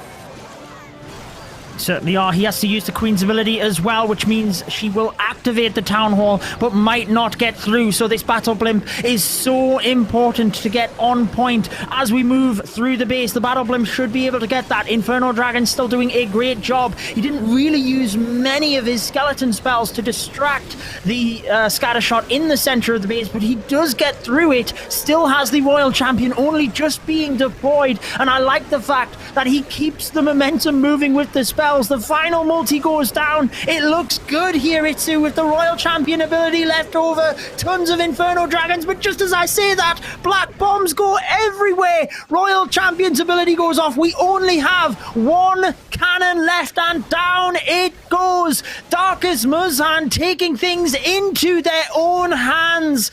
Kartik needed to 3-star, and he is doing exactly that, making sure that JX Tiger can put up as much of a fight as they want, but they will not be getting the victory here as Kartik finishes off strong and gets another 3-star for Darkus Muzan. That was a crazy finish, and as we already said, somehow the team which has the lead after second attack is going to finish off the war on their own. It's kind of crazy how those pro teams can just push further their lead, pushing it to the limit, and obviously making good use of the pressure which they're putting onto the enemy team. And in the end, JX Tiger, they got close. They got really, really close, to be honest, but Darkus Muzan was just too good today. too good, too consistent, I would say, especially with that large attack from Karthik, making sure those Inferno Dragons are going through everything. Really nice touch on that Headhunter to trigger any unexpected traps, I would say, and then finishing off in style with that Royal Chain ability to get down out of those cannons and the back-end defense. So really nicely done. And now it's up to JX Tigers. They can once again show us a really cool attack, which they have done so far in this tournament. They have shown a great clash, which they've done so far in the tournament. Like, really looking forward to see them in the Clash Worlds event overall over the season. I think we're going to see them again because they had a pretty promising start into this tournament, and looking forward to see them again. I agree. This is definitely not the last we have seen of JX Tiger. They came into this tournament with such incredible creativity and just showing us how good they were on offense and defense. So let's see what they can finish off with here with the Queen. Early damage onto the Queen, but manages to protect her. Now using the Rage spell. Can the hybrid attack, this one is the Miners and Hog Rider Zitsu, can this one get it done to make this war even closer? Wait a second, I think we saw the space already, didn't we? I feel like this town compartment and everything, we saw the space over the tournament already. Kind of interested to see who used it. I'm not really sure anymore, but either way, the Queen Charge is kind of heavy, especially with this clan castle full of headhunters. And now it's all about the Queen Charge. Is the Queen going right? Is the Queen Charge going the right direction as he planned it? Or is this going to be into a different direction? Because so far it looks like the Queen is not going inside. Now he needs the wall break. Make sure the Queen is redirecting. But the wall break was maybe too late. Not really sure. But the Queen now needs to move on. Needs to take down the King. And then she can't do any more steps to the outside. Otherwise, this scatter shot is going to be on his healers. And this would be obviously a huge bad news. And the Queen is not going for the scatter shot. Oh my god, but the hybrid is star, so the second star should be safe. But this Queen is not doing whatsoever what the attacker planned. She just wants to keep walking around, and although the scatter shot only got one hit, the multi-target Inferno shreds the rest of the healers. Miners and Hog Riders have got a little bit split up towards the top of the base there, having to just drive everything in to get the Town Hall, the 2-star, but it looks very, very unlikely for the 3-star here, as he just loses momentum through the middle of the base, having to deploy everything at a different timing than what he would have liked to. That central multi-target Inferno just continue to chip away at the troops in both of the compartments, and unfortunately for JX Tiger, it is not going to happen for them here. They wouldn't have won this war anyways, but they have certainly across the tournament, as we mentioned, put on one fantastic display for us. But it is going to be Darkus Muzhan, again the team from last year's finals, Itsu, that will be moving forward. It's just crazy how consistent those Worlds finalist teams are. It is incredible. So let's see if this is going to keep moving this trend. Let's see if we can see this keep happening with the rest of the matches today, because we are still not finished. We have 2 more matches to take a look at. But first off, obviously, congrats to the winner in this match. Darkus Muzhan is showing everyone that they are moving into the next round. They're the winners of this match between the 2 Chinese teams. We already said who is the better Chinese team in this matchup, because both of them were so impressive so far, especially with the show of JX Tiger yesterday. We can see once again the score, and then in a second, once again, the stats of every single player.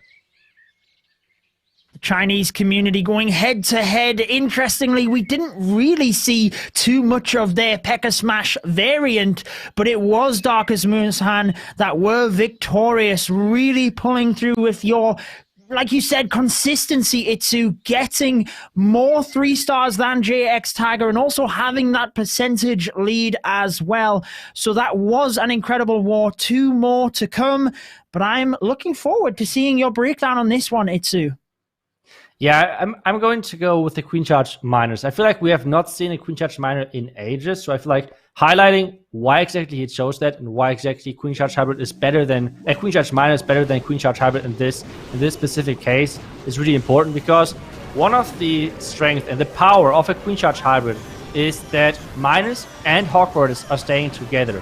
This is making the strategy so powerful having them stay together, making sure you have like you being able to basically heal both groups, both different type of troops together. This is the key thing.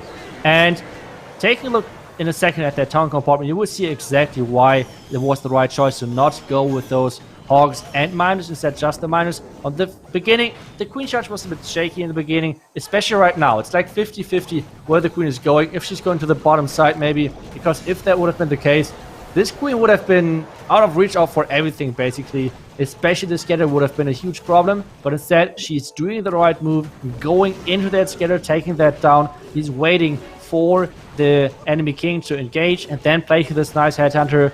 I feel like headhunters are so good in queen charges to take those out. And now let's take a look at the town compartment. We can see there are so many storages. There are 4 storages. If this would have been a queen charge hog rider attack, those hogs would have went from the arch tower to the X-bows and immediately go to the next X-bow and to the next compartment without the miners having any chance to catch up. And this would have completely split up the miners and hog riders, which would have caused a huge problem in actually using all of those spells, because as long as you cannot catch both groups of those different troops in the game, these spells are really not effective at all. So having only miners, making sure everything is grouped up and having like a huge ball of miners rolling through the base is the key, because you can see in those heal spells everything. It is so nice having those heals, healing every single miner up. Meanwhile, we have the queen completely going through all of those defenses easily and even taking down in the end the eagle. So really nicely done. The royal champion in the end is going to take down the Sing Inferno Tower to finish off this base. And this attack looked really good, even though Jax Tiger is going to go home. But still, this attack was really cool. We are not seeing those Queen Charge minus attacks too often, and that's why I feel like this should have been highlighted in this attack, or in this recap of this match. We can see how many mines are still alive on that bottom screen. The queen is still dealing dealing all of the damage as well. But this was pretty nice attack.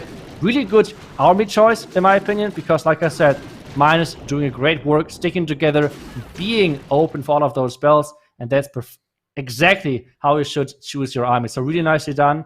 And well, now we have the next match in our hands. But I think we should take a look at the bracket to figure out what exactly is going to come up and, well, what teams are going to be next.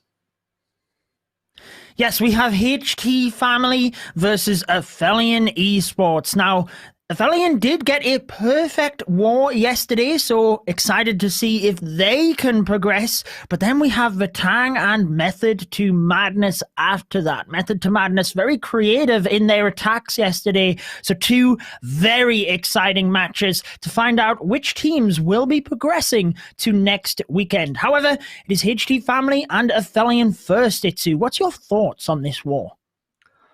That's a tough matchup. I feel like HT Family was like a really good wildcard team for the last World Championship, because you never really were able to expect what is going to come, because they're just so unpredictable in their strategy. Sometimes it were like E-Dragons, so maybe they switched from E-Dragons to those Inferno Dragons as well. We're going to see that in a second, but never being able to expect, or like trying to expect the entries was one of their key strengths.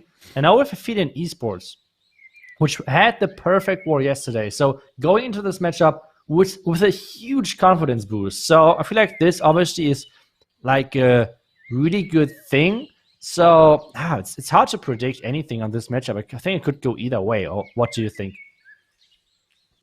Yeah, I think this one is one of the harder matches to predict, because I think HT Family, whilst they might not have had the best performance they would have wanted, because they absolutely have the talent to make it further than they did in the finals, they are very creative. I think they're almost to the similar point of Queen Walkers, where they often surprise us. And in their qualifier for last year, they managed to create some of their own meta, if you will. I think they were the first team that I personally seen using these skeleton spells alongside an air troop. At that time, I believe it was the regular dragons. So perhaps they have been able to shift across to this new Inferno Dragon strategy quite well, like you said.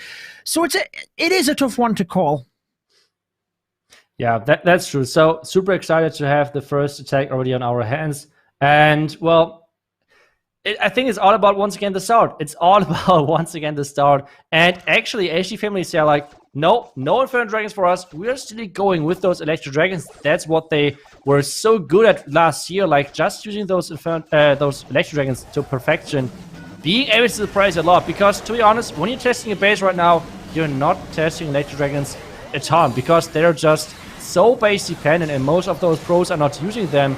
So testing against Electro Dragons is not one of the things which most of the teams are doing. So let's see how good this is going to work against this base, because there are a lot of storages inside, which means it gives a lot of good chain value to those Electro Dragons. Yeah, this was one of HT Family's signature moves last year, the Electro Dragons. Perhaps this is something Athelion Esports had forgot about. They are shredding the base pretty quickly here. He doesn't have a lot of force through the middle towards that multi-target Inferno is my main concern. Still holding on the Battle Blimp, and he does still have the Royal Champion. Maybe he should send the Royal Champion into the middle for that reason, but there is still the Tesla farm on the back end as well. Here comes that Battle Blimp though, to the Town Hall. It is fortunately going to make it there with the Rage, still has a freeze, still has the multi-target Inferno in the center doing damage to the E-Drags, but they should be able to get there now, meaning the Royal Champion should be able to finish off the back end of the base. Oh no, the Black Bomb took out the E-Drag in the center, and that could change everything. The double Black Mine Red Bomb combination was crucial to make sure this Inferno Tower is not going down, because he cannot place this Royal Champion onto the multi-Inferno Tower, because this would mean that the Clan Castle could come out.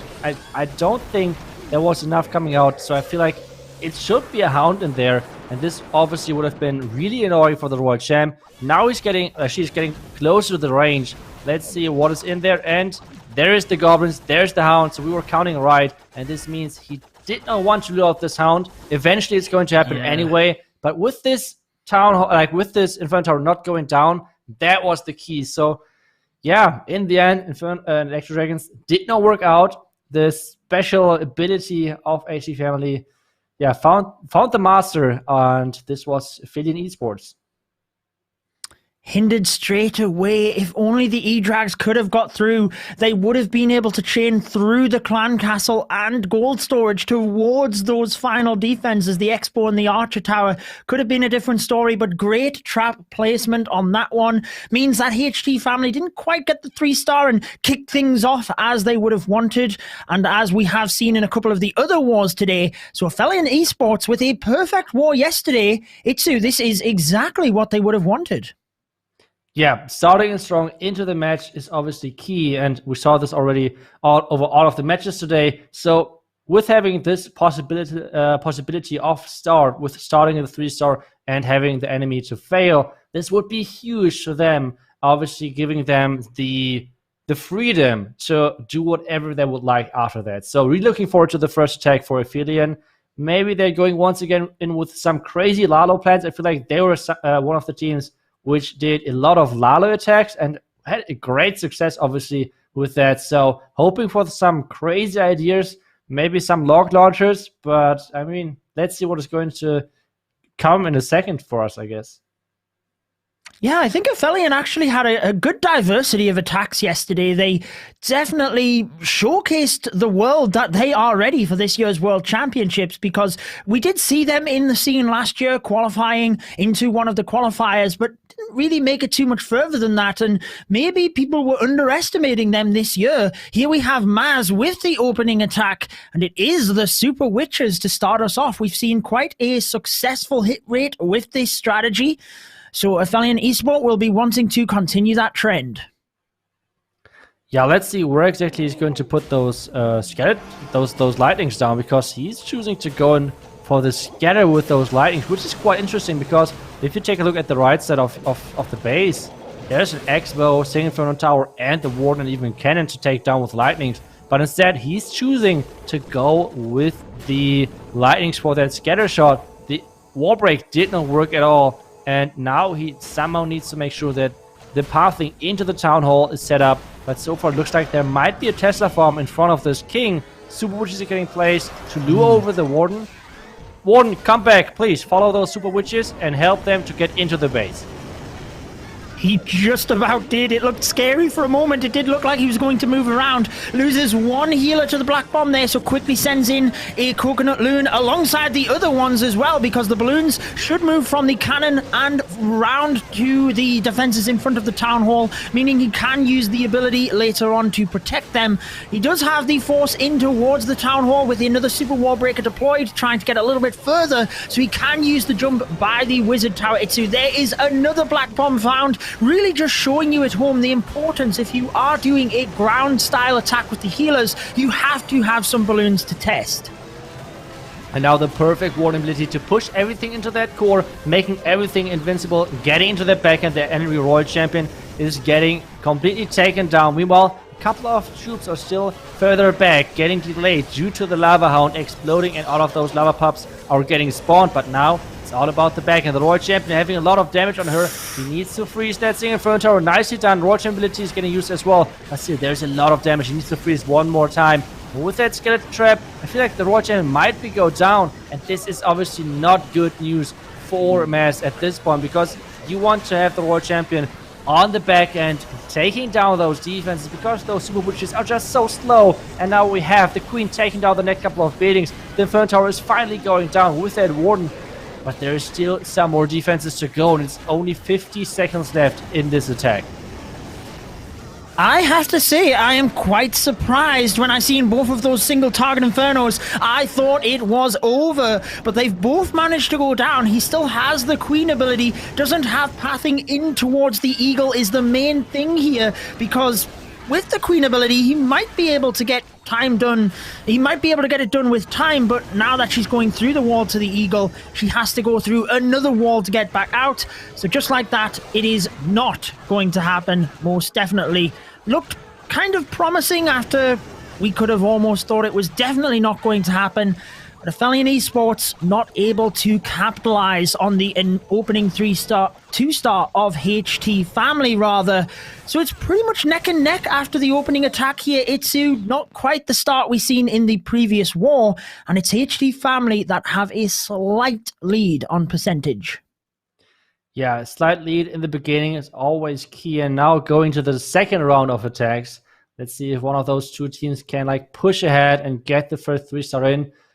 I think this is one of the first matchups today where both of the first attacks fail for both teams. I think so far, otherwise we always had a really explosive start to the matches. So waiting for the first 3-star in that one. So far, the Elect Dragons did not work out for HT Family. So looking forward to see what they're coming up with strategy-wise next, because they really like to use a couple of those smash entries as well, like Super Witches, then obviously with the P.E.K.K.A, the smash variations which are out there. So looking forward to that, see what they're going with, and they're going instead with Lalo, which is really cool to watch. Certainly is K of HT Family, much like his previous attacker, only dropped one attack last year in the World Finals. And this is an interesting approach to, as we have the King and Queen diving in towards the Town Hall, but shifting his focus to the other side with an Ice Golem and the Royal Champion with the lightning spells in the middle. So much going on here, but he's taken down one scatter, just about to get the Town Hall and a second scatter shot. What a start, and what a quick start to this attack.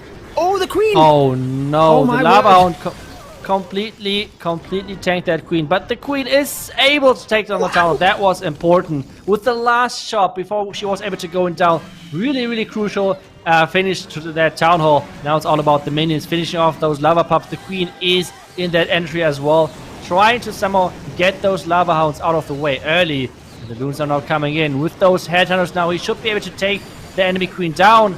But he's not catching every single loon with that Warden ability. The question is, can he still make this to the base? The entire core is already taken down by those lightnings. Now it's all about the backhand. The backhand with that Royal Champion is looking scary, especially with that Multi-Inferno Tower. The Warden, though, is sniping that Sweeper, and it's looking not too bad. But the Red Mines are hitting hard, and they're taking down nearly every single loon in this loon parade. And this is now looking once again good for Aphelion. About to say, I can't believe that he took out the center with the lightning spells, but then tracked the balloons over there anyway, because that's part of the advantage. You're not then having to deal with the inside of the base, which is quite often trapped with the red air bombs, dealing splash damage to big groups of balloons. So I am highly surprised that he then cut out either side of the base and sent the balloons over the top. That is really interesting. He was attacking from each and every angle there. It looked so impressive. Again, we talk about the creativity of HT Family. Sometimes you need to take a risk in order to get to the top. It didn't quite work out in that one. Wow, Itsu, another 3-star attempt dropped from HT Family.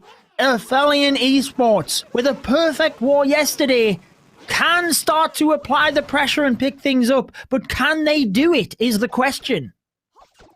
That would be really important, but at the same time, I'm just like blown away by this one archer. I feel like this one archer alone already took down like 4 buildings. Like, this is like, and she's going for the next building. This is just insane, but the king is like stopping by and saying, okay, this was the last building which you took down. So 87% in the end for HT Family. So as well, not the highest percentages so far which we saw in this matchup. So Aphelion Esports really could put up some pressure with a 3-star coming up next. But obviously, what is the next strategy? Like, what are they going with so far with their strategy choices? Let's see if they're going to go in with something different than the Super Witches, because I feel like the lightning value wasn't the greatest in their last attack, with having like the possibility of going for like Inferno Towers, things like that, because especially those Inferno Towers on the back end of the base made a really rough back end for the Royal Champ, for example. So not really sure if the lightnings were the best choice. So maybe they're going to switch to Lado, because that's where they were really good at yesterday.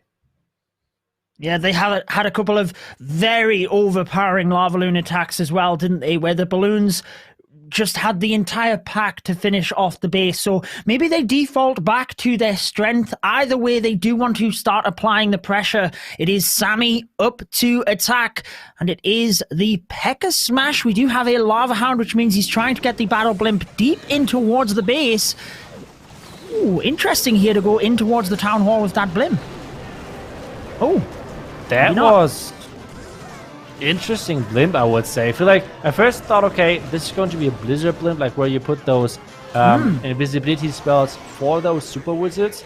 But then at the same time, I was like, wait, there is no invisibility spell in this army composition. So what is the plan coming up with this blimp? So investing a Hound in this is really, really expensive. I guess he just predicted a Tesla farm being around in here, but the prediction did not work out. But he's wall breaking twice now.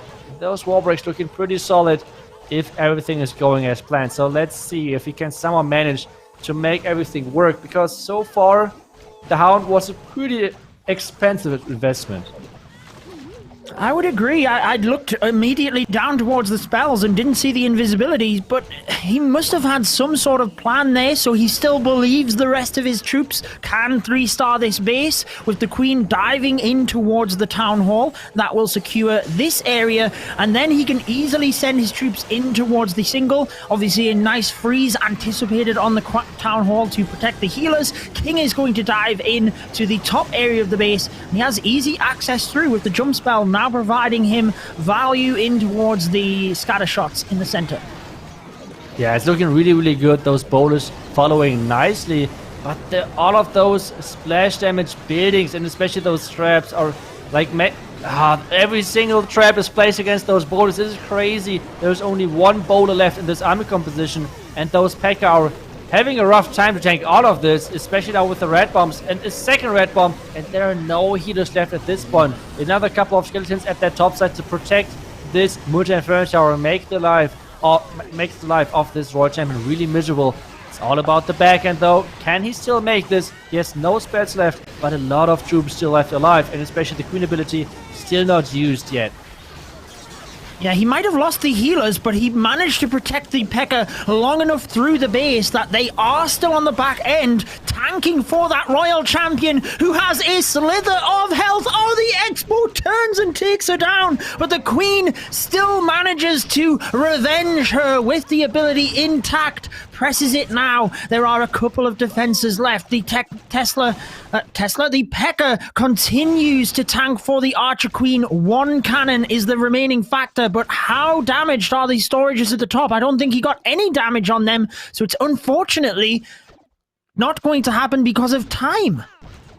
Yeah, time is like the biggest enemy right now, and having only 6 seconds left, I don't think this is going to happen. So 95%, they're putting up higher percentages than HD Family, but at the same time, you want to have a star lead. You want to have stars where you can count on, especially like finishing off the match. So having only a percentage lead after the second attack is something interesting, which we have not seen today.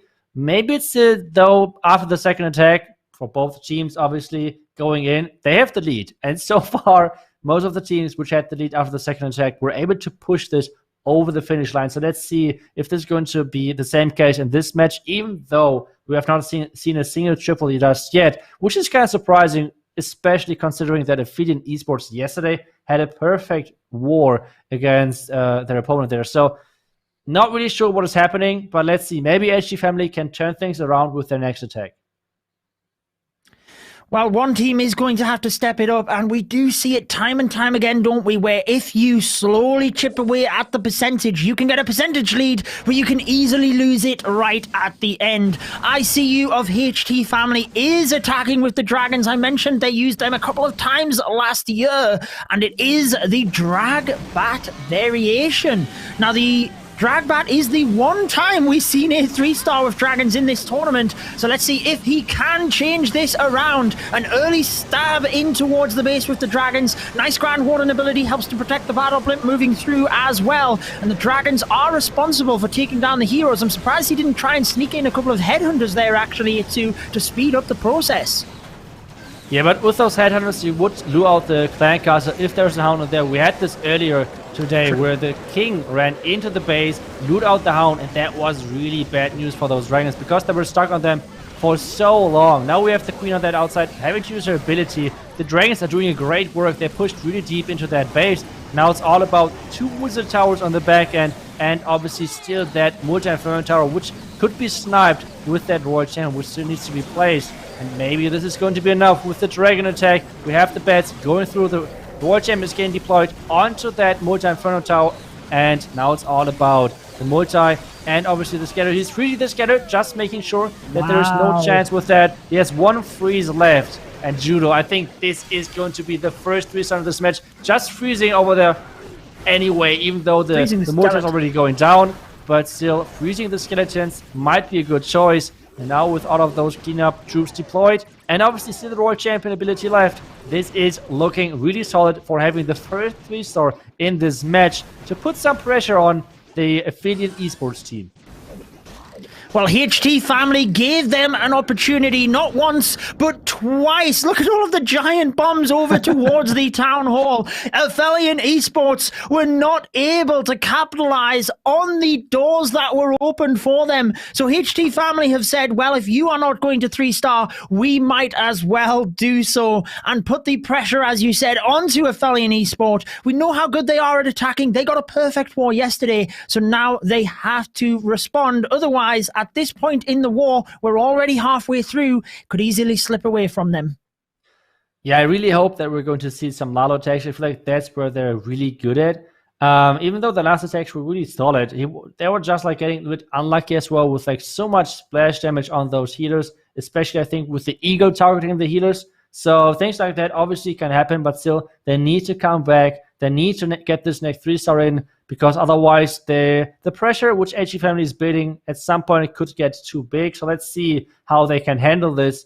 And well, the only thing which I can say is kind of like, I hope we're going to see Lalo, because I feel like Aphelion Esports so far, from what we have seen, they were one of the best Lalo teams so far. So hoping to see some Lalo attacks from them. That seemed to be their strength, didn't it, yesterday? As we mentioned, although they got the perfect war and with a few different strategies, the Lalo attacks were the ones that really came in and hit home hard with multiple troops left over. So I mentioned it before the last round of attacks. Maybe now they do need to fall back to their default, try that strategy. But again, have HT Family been watching it yesterday and just built bases that they feel Aphelion Esports are not wanting to use that with? Either way, they need to get the 3-star here, and well, I agree with you. I think if you have such an overpowering strategy and that is your strength, you can tear down bases. It doesn't matter how well they're set up. If you can tear down bases to that degree with a strategy, maybe it is something you need to try and use, but it is not. It's going to be the Super Witches yet again, Itsu. Okay, so let's see. It seems like he's going for the lightnings for this Inferno Tower compartment. I like this already way better than the scatter shot because I feel like single Inferno Towers are a way bigger threat to those Super Witches than the scatter shots. Yes, scatter shots do splash damage, but hey, to defend those splash, you want to have your healers anyway. But at the same time, a healer being able to heal against a single Inferno Tower, that's kind of a rough day. And he's placing that healer first, and I think there was already a Black Mine. There certainly was, and yeah, on the single target Infernos, it's all about the Super Witches and the big boys having such high HP, so the single really does just burn through them. Another Black Bomb going off there to the Coco Loon, so that's exactly what he wants to see. But how many more are looming in this area, because he's out of balloons at this stage?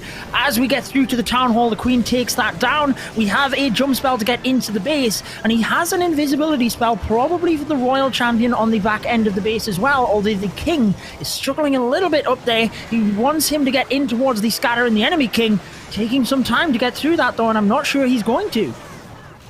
Yeah, this is not looking too good, to be honest. The healer's now switching over to the Witches, which is great, but at the same time, those troops are really struggling to get into that core. The jump spell now is getting placed at that bottom side. I don't know why, because there are barely any troops. Warden ability now is getting used to protect those Super Witches, but they're trying to get into that single Inferno Tower. Meanwhile, we have the Queen at the top side, really having a rough time against all of those defenses, with the scatter now taking the Queen down. And this back end, it still looks so scary with the Royal Champion obviously still being up, but there's the Eagle, there's the scatter, there's the multi, there's even the defending Warden still left, and this is not looking like Carrot could actually get this done and push this further. But let's see, maybe the healers and the Royal Champion could do some miracle and work alongside together. The invisibility spell gives some nice power to the Royal Champ, making sure it's like taking down this enemy scatter shot. But to be honest, there's just too much to the left. I think Judo, this is going to be the next defense for HT Family. Certainly is. The Tesla farm at the top there really did a number on him so that he couldn't wipe out the most northern compartment. That ended up catching the Queen up there as well. And like you said, the Super Witches, to add salt in the wounds, didn't really move forward either. I find it really interesting as well that we asked all of the players their favorite strategy, and Carrot of Aphelion Esports said the Queen Charge Lalo is his favorite. So if anybody was going to use the strategy, he's the only person that said it was his favorite. Surely it would have been him. So perhaps he just didn't find any bases that he fancied using the Queen Charge Lalo against. And that might be one of the reasons that they are struggling in this war, because now they trail to HT Family after 3 attacks on a star, as well as obviously the percentage. Yeah, it's really impressive to see how the bases of HT Family are defending, especially to a team like, we have to consider this is like not any team. It is Aphelion Esports, which yesterday had a perfect war in their first match. So really surprised to see them struggle so much, but at the same time, really good job obviously to the base builders from HT Family. But now it's all about HT Family again. If they can put up even more percentage, even more stars maybe, that would be huge, pushing up Aphelion Esports even further into the hole, into like this pressure hole where they're trying to get out again. But this is going to be a rough position where they could be in. So depending on the next attack from HT Family, let's see and what type of strategy they're going to use again. Yeah, HT Family have everything in their hands now. Jinmu really could give them so much of a chance of securing this one, as we see that battle blimp in towards the scatter shot. The rage spell is used. Love the use of the battle blimp in obviously taking down the defenses on the outside as well, forcing the Yetis to the scatter shot, and then getting even more value with the Yeti mites. Look at how much he took down with that blimp, Itsu. Yeah, and one thing which is really important, especially when you're facing those super minions, is that you're taking away the shots, the empowered shots of the super minion. One super minion has only 5 of those long-range shots. And those are the things which you try to take away from them, because then they're not as scary anymore to actually like encounter your queen, for example. So really nice job with their blimp, making sure that this works. Now it's all about the queen pathing. Is she going inside? And yes, she's taking that path into the town hall, taking down the skeletons first, and then the town. The nice thing about this, he does not need a rage, but at the same time is an issue. Yes, that is one thing that the Rage spell certainly helps with. He's wanting the Queen to go a little bit further, take out all of the left-hand side of the base, and that provides the pathing beautifully for the Hybrid to swoop around the top area of the base. As you see it deployed now, right into this area, there's a giant bomb goes off straight away, so he does have to invest an early heal spell through that area as the multi-target Inferno also locks on. You see the Tornado Trap in that area, but I think the Hog Riders have missed that, so the miners aren't really going to be impacted. They just move on forward with the hogs. Also, the miners can get onto the Archer Queen. More giant bombs, but he did press the Grand Warden's ability perfectly there. So we move on through, and it looks pretty good moving to the end of the base, particularly with all the hero abilities left intact. Really interesting invisibility spell, because normally you want to have those on the ranged troops, but the queen on the left side is out of danger, so I feel like it was a good choice using them over there. But now the Hybrid is in between of those two Inferno Towers. Can they survive that, especially with the queen still being up, taking some more defenses out? But there are so many minus to do. This should be the next 3-star for HG family. Oh my goodness, that attack is looking crazy. How strong was that? A masterclass with the Hybrid, really. I love the fact that the Queen charge took the entire bottom area of the base, just leaving the Hybrid to move right of the way around the top. HT family finding their groove, 2-3 stars back to back, yet Aphelion Esports still have not managed to put one on the board. They need to now if they have any fighting chance of winning this war. Otherwise, with one attack remaining, they are going to require a 1-star defense if they are going to win. Yeah, and 1-star defense, you never want to rely those. Like, it's way too risky. And I know, yes, there are a ton of good base builders out there, but no offense to them. But defending on a 1-star like that's planned and rely on that, that's not what you would like to do. So getting the 3-star for Aphelion Esports would be so important in the next match, just to make sure that they're still in this entire clan clique. So Clan Wars. So let's check it out and let's see what they're going to come up with. I'm still waiting for the Lalo, to be honest. I'm still waiting for the Lalo. We saw a ton of Super Witches from them so far. So, not sure if those were the best choices. Yes, they worked great for them yesterday. But maybe those bases, especially from HG family, were built up against those sort of smashes, against those sort of witch attacks. So, not really sure. Maybe Lalo's the answer, but maybe, as you said, they don't see the entries. Yeah, there was only Carrot that mentioned it was his favorite strategy. The others really just mentioned either the Hybrid or the P.E.K.K.A. Smash as their favorite strategies. So we will have to find out how it goes. Toby actually did mention that every once in a while he uses the lava loon. So there you go, Itsu, using the lava loon. Let's see if they can spin this one around.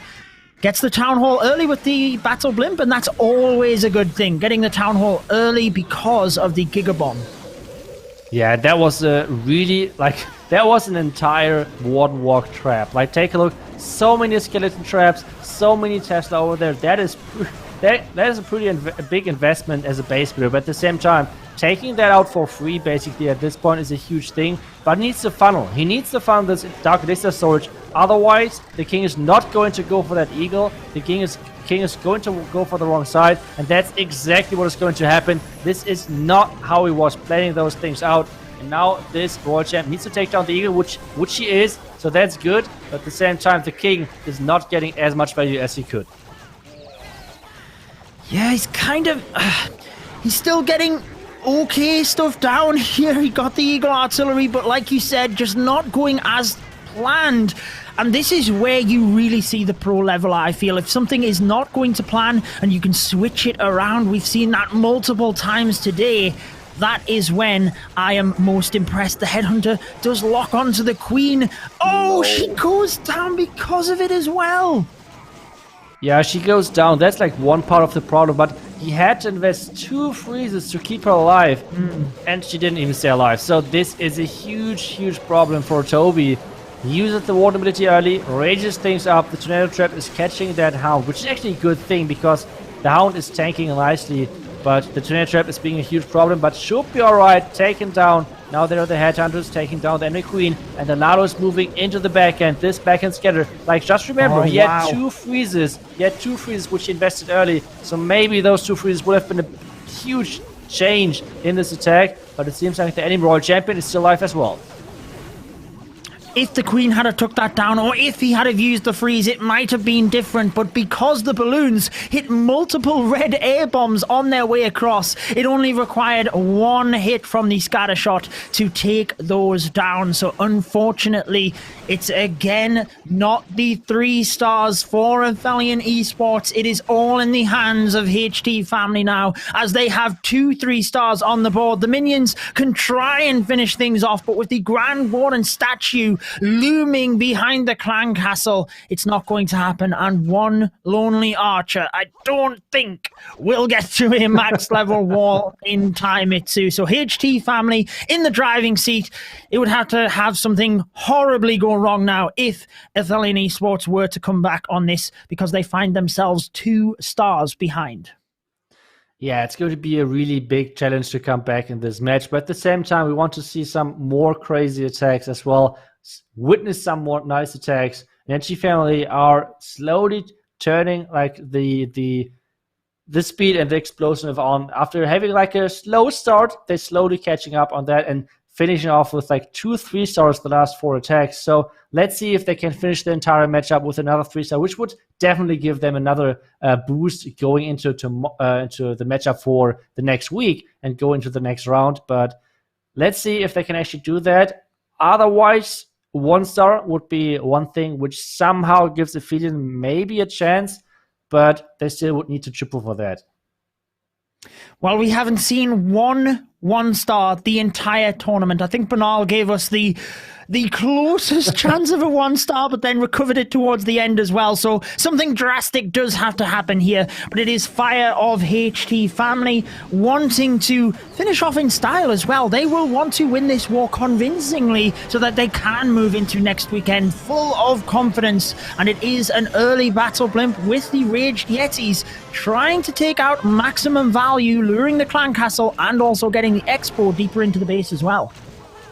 Yeah, now the poison to take down those super minions, otherwise they're dealing a lot of damage.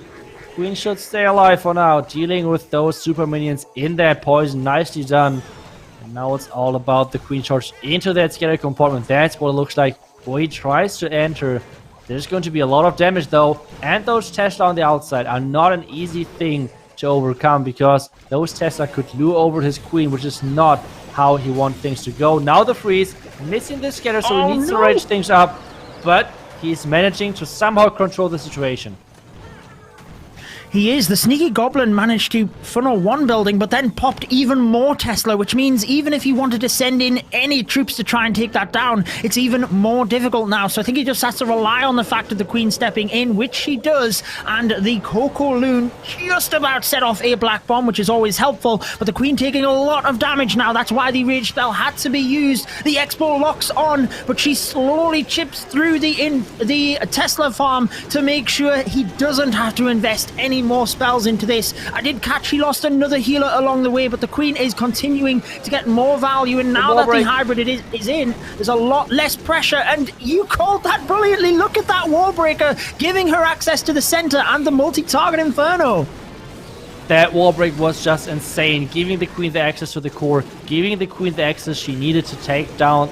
She can reach basically the entire base from this point on. The hybrid as well, nice to have as well. Pushing through the spring traps though are placed really nicely, but there's still so much of the hybrid left. There's still another heal spell left, but take a look at those spring traps. Those are getting placed perfectly. Another miner is learning flying. Now we have the Queen on that back, and she needs to use her ability really soon, especially with this Royal Champion waiting on the back end. There we go, nice Queen ability. Now there's still a couple of defenses left, especially with this back end. Seeing Inferno Tower for the Royal Champ. Nice freeze to save the back end. But the queen is going down, and now it's all about the Royal Champ being able to finish off this base with the last remaining miners, and there's only 27 seconds left.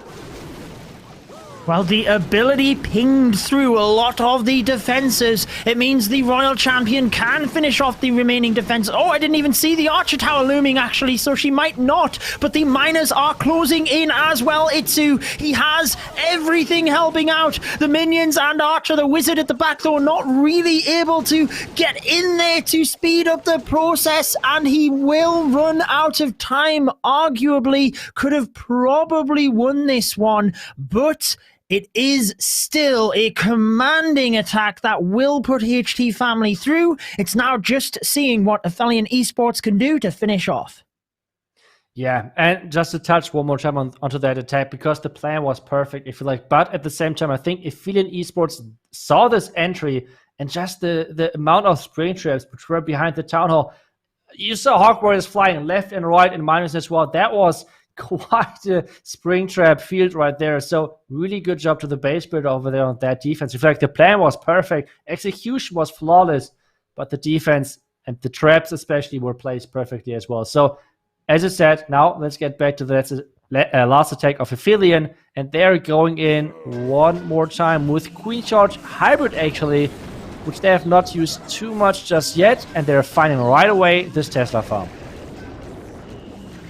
It's not what you want early on in the attack, but fortunately he's not using a Grand Warden Walk or anything like that, which is often what you can get caught up with. The Battle Blimp should get pretty good value here as he takes down the Grand Warden statue, and the Scatter Shot also has the Yeti Mites bouncing to the outside of the base, and the Clan Castle minions have been lured, and as you mentioned earlier, it's wasting some of those shots, but the Queen taking damage from the Headhunter has to use the Freeze and the Rage. Headhunter, oh my word, the Super Minions have took her down!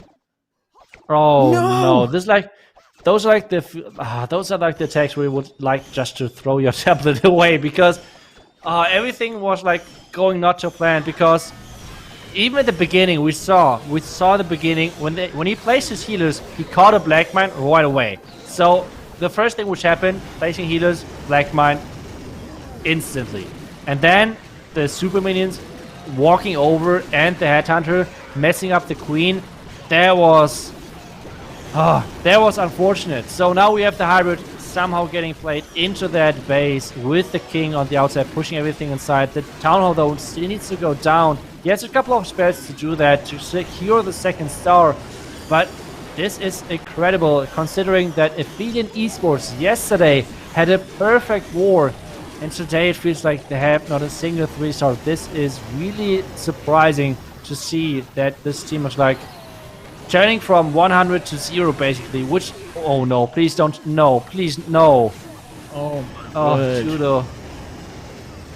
Not what is needed for Aphelion Esport. They are going down out of the tournament, unfortunately, with a terrible turn of events here. They did put up the perfect war yesterday, as you said, but today was not their day. HT Family, the Chinese-based team, have been able to hold strong, both offensively and defensively, taking the victory and progressing forwards. Congratulations to HT Family. Another dominating performance by the World Championship finalists from last year. And we have just one more exciting match for us today, Itsu. But what a victory from HT Family. Yeah, that's a rough finish, but at the same time, now let's take a look at the last match in that second, because we have still, this was not the last match for the day, right? So we have still one more match right after your breakdown of the attack. And I feel like it's going to be interesting to see the face-off basically in the bracket, which we're going to take a look at in a second. But all of this considered, like, Aphelion Esports, I still don't know what I just saw. I feel like it was just a different team. It was just a different team showing up today. I mean, obviously you have those days, but I'm kind of speechless at this point. Like, from yesterday's performance to today, you would have never think that that's the same team, unfortunately. Yeah, unfortunately, that is what happens, particularly in a best-of-1 format. You need to be on top of your game, and we will be getting into the matchup with Method to Madness, which I know everybody is excited with, but I wanted to first break down one of the attacks from that previous war, and HT Family getting 2 3-stars, one with the Dragbat, one with the Hybrid. I feel we've had a couple of Hybrid breakdowns, and the Dragbat has not always had the best of success, shall we say, through this tournament. So let's take a look at this one. A quick funnel with one of the dragons towards the top of the base. Remember, if you are sending in your troops from one area, you can always use the troops that you are about to. We've seen this earlier with the Queen Walkers and the Super Witches, so always consider if you can actually use your army to funnel for itself. Also, the early Grand Warden ability does help the Battle Blimp through towards the Town Hall, and you can also catch a lot of the dragons before they start to split up, but the balloons ahead of them as well. That's why you do tend to see an early Grand Warden ability on attacks such as this, whether it be the dragons, E-dragons, Inferno dragons. You tend to want to use your Grand Warden's ability early for those reasons I just mentioned. We also have the deployment of the bats. Now, you might wonder why the bats are deployed at the opposite side. It's because they can gain momentum before the splash damage. Yes, there's an air defense, an archer tower. They don't really have to deal with that. It's the splash damage defenses you have to worry about. So that is why we are freezing the wizard tower. And by the time the bats got to that wizard tower, there was already a ton of them. So they were able to just smash through the wizard tower incredibly fast. And that's why you want to deploy your bats in a manner so that they've already gained momentum before they get to the splash. If you are unable to do that because of the way the baseline is designed, that is when you see the bats deployed on top of a splash damage defense, as we've seen previously with Indian clashes. You can always review that attack later on if you missed that, but those are the two different variants of deploying the bats alongside the dragons in this instance, and it's those little details that can make the difference for your attacks. Prime example there with HT Family. GG to them moving forward, but Itsu, final attack of the day. We did see Method to Madness tearing apart bases yesterday with fantastic creativity. The log launcher into lightning spells. They are going up against a very highly rated team in that of Vatang. Yeah, that's right. It's going to be an interesting matchup because both teams from South Korea, so maybe they know each other a bit better. They know a bit more about themselves, like about each other than we know, like tendencies, strategies. This is going to be a super interesting matchup. And whoever is going to win, they have to face off against HT Family, a really scary opponent as well to face in the next phase of the tournament. And at the moment, right now, you have the team rosters on your screen. And I mean, the left side with Vatang should be familiar if you follow the scene. Yes, very familiar, but much like the other teams, a couple of roster changes to their squad. However, Method to Madness we seen yesterday. So I'm interested to see how Vatang come out here, because some of the teams we have seen nice and fresh come into the tournament, but others have been a little bit shaky. However, at this point, Itsu, there is only Indian clashes that have been able to advance. Apart from that, the other 6 teams that have advanced have been the World Championship finalists. Will Vatang continue that trend, or will Method to Madness put a stop to that and move forward themselves? Really close matchup this one will be, I am sure. What are your thoughts moving into this? Any predictions? I really don't want to predict anything, to be honest, because I feel like the only team where I was really sure about getting into the next phase was Queen Walkers. So I don't know if we should actually trust my predictions at this point, with having, or like them being the only team which did not make it from the World's finalist teams. So I'm just really looking forward to the match itself, enjoying obviously the attacks. But like I said, I think one thing which could be interesting to see, or maybe we can notice something, if those two teams know each other and kind of there are going to be some baits happening or something, that would be one thing which I would like to look out for with those two teams facing off against each other. Absolutely, and Vatang putting up one of their new players to the squad first. We have seen this throughout many of the World Championship teams. Super Barbarians, interestingly, used on this one. We don't always see them. One of those used to funnel the mortar towards the outside of the base for this Queen to charge directly into the Town Hall, and a swift deployment of a couple of wall breakers gives her direct access to that. Air Sweeper actually does him a bit of a favor, pushing the healers out of range of the Town Hall. Yeah, now he's using that invisibility spell, which is really cool if you're charging like multiple defenses at once, because it makes your Queen invisible and not being able to get targeted by that Inferno Tower. So really nicely done. And one thing, as you said, which is really interesting to see, he's using those Super Barbarians. I feel like this is the first time us seeing those Super Troops in this tournament. Now we have the Clan Castle coming out. This is looking like another damaged Clan Castle with those Headhunters. He needs to poison and freeze those to get somehow alive out of this situation. Yeah, he needs to be careful. The Air Sweeper might have done him a favor initially, but now it is pushing his healers back, giving his Queen a lot more damage. He's managed to remain calm through this situation, use the second rage spell entirely, very quickly to protect the Queen. Very good to pop the Tornado Trap as well, particularly for the hybrid attack. He knows his Hog Riders aren't going to have to deal with that. Miners deployed first. Alongside the Hog Riders, you see the King's ability on the outside in order to force them onto the inside. Queen is also tanking two of the Expos right now, and she might have to use her ability because of that, but it does mean there's a lot less fire on the hybrid as it moves through.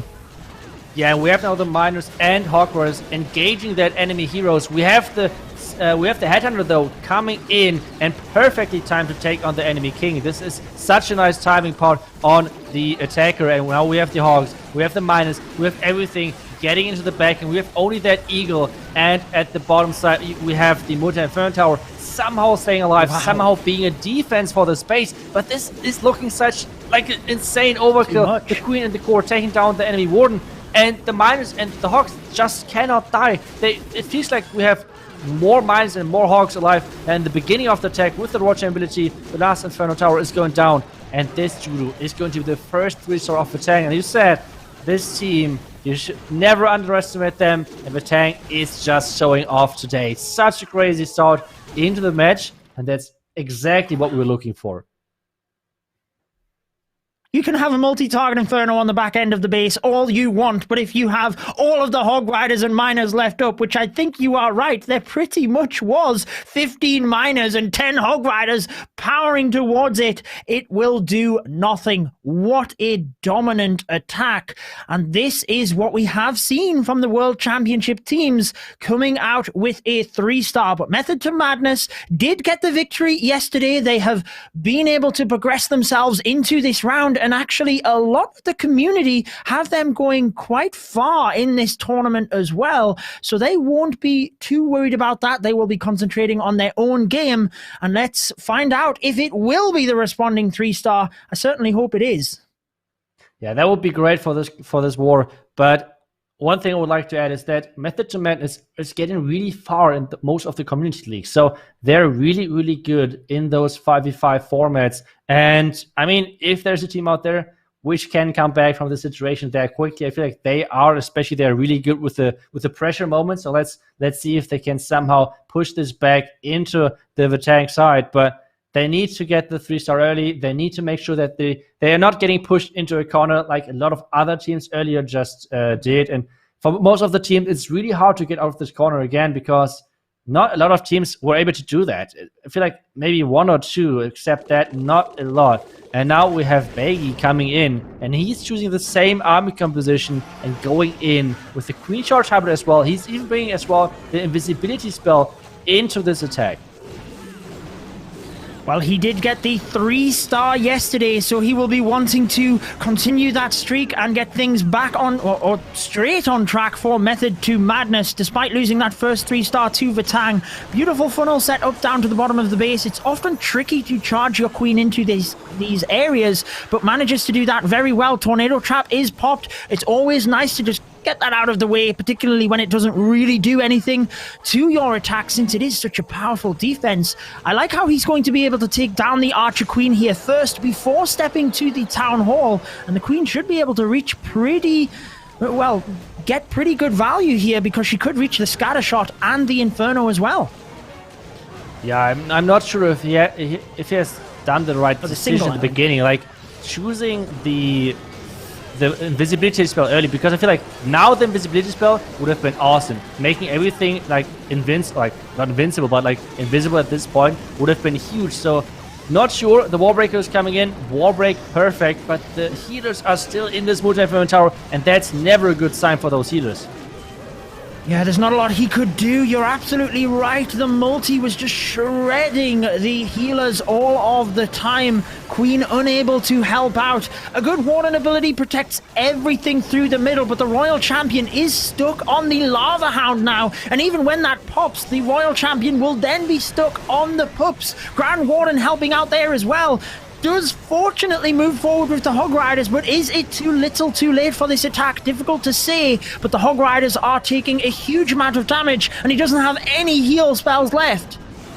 Yeah, no heal, no freezes left either, and now it's up to the Royal Champ. The Royal Champ, in combination with this Warden, needs to take down the rest of the space, otherwise it is going to be really tricky to get the 3-star. The Warden is surviving, which is huge, because this is providing the Royal Champ with some more extra damage, because the Warden is following that Royal Champ. There are 3 more defense on the back end, but Judo, I don't think this is going to be enough, especially with the Skeleton Trap popping up. Yeah, probably wasn't enough anyway, was it, with the Archer Tower and the cannon? Super unfortunate there. Like you said, maybe just saving the invisibility for the healers and the Archer Queen. A quicker deployment of the Wall Breaker, perhaps, to try and just coerce the Queen in towards that multi-target Inferno could have made things different. It is a high percentage into the 90s, as we always kind of expect within these tournaments, or which is the benchmark, should I say, but it is going to be advantage for Tang after the first round of attacks. Yeah, that's right, and we kind of have the same situation like in most of those matches where a team is getting really early lead. Let's see if they can push this further, especially like seeing that Vatang is one of the teams which is having this lead. They can push this even further. They have a lot of other really, really good players on their roster. And looking really forward to see what they're going to do next, because I have to say, I have not seen them too often recently in the Community League, so I'm really looking forward to what strategy they're going to bring up next. They just started in with the Queen Charge Hybrid. That was I would say, a pretty big overkill. So let's see if they're going to go once again with the hybrid, or they're going with some other strategies, because I feel like so far the hybrid was a really good strategy for this tournament. A lot of pros using that, and has one of the highest hit rates so far. And we're going to see something close to that, which is Queen Charge Hog Riders, Judo. Wow. We have not seen this attack, and it is definitely out of the meta. I think with the Queen Charge Miners is arguably a better attack in the meta. The Hog Riders can struggle quite a bit. So this one definitely has caught my attention. The Battle Blimp takes out the scatter shot in the center there, and also carves a huge section of the base for the Archer Queen to walk down to the south and in towards the Town Hall, having the defensive pathing set up for the Hog Riders. Yeah, the biggest problem I have normally with Hogs is they're so weak when it comes down to HP. So like only one missed freeze or one missed warden ability when it comes down to scatter shots, for example, or like giant bombs. It is really tricky to recover from that, because the heal spell obviously is like ticking over time, which means it takes some time for the heal spell to actually work on those troops. So yeah, it's a tricky army composition. It can work really great in the hands of those pros. At the same time, it's a quite risky take. And take a look at those black mines. There were 3 black mines, but I think, did they all hit the same healer? I'm not too sure. It does look like he's still got a bunch of healers. I can't tell whether he lost 1 or 2, but either way, the Queen is going to continue. He's lost some of the healers. Is she going into the Town Hall here? King does not have the ability, and she could continue to walk around the outside, Itsu. Yeah, now he has 2 ground expos on the Queen. That's a lot of damage. He needs to somehow angle the wall break that the town compartment is getting open as well, which is not happening. So he has access to the second scatter shot, but I don't think that this was the priority for him going into that. He needs another rage to keep his Queen alive. And this Queen is Oh my goodness, this is getting so close with this Queen HP. The Queen is just skipping that scatter shot. Now he needs to do something for that tower. There's 2 freezes, yes, but still, this is quite a risky Royal Champion over there.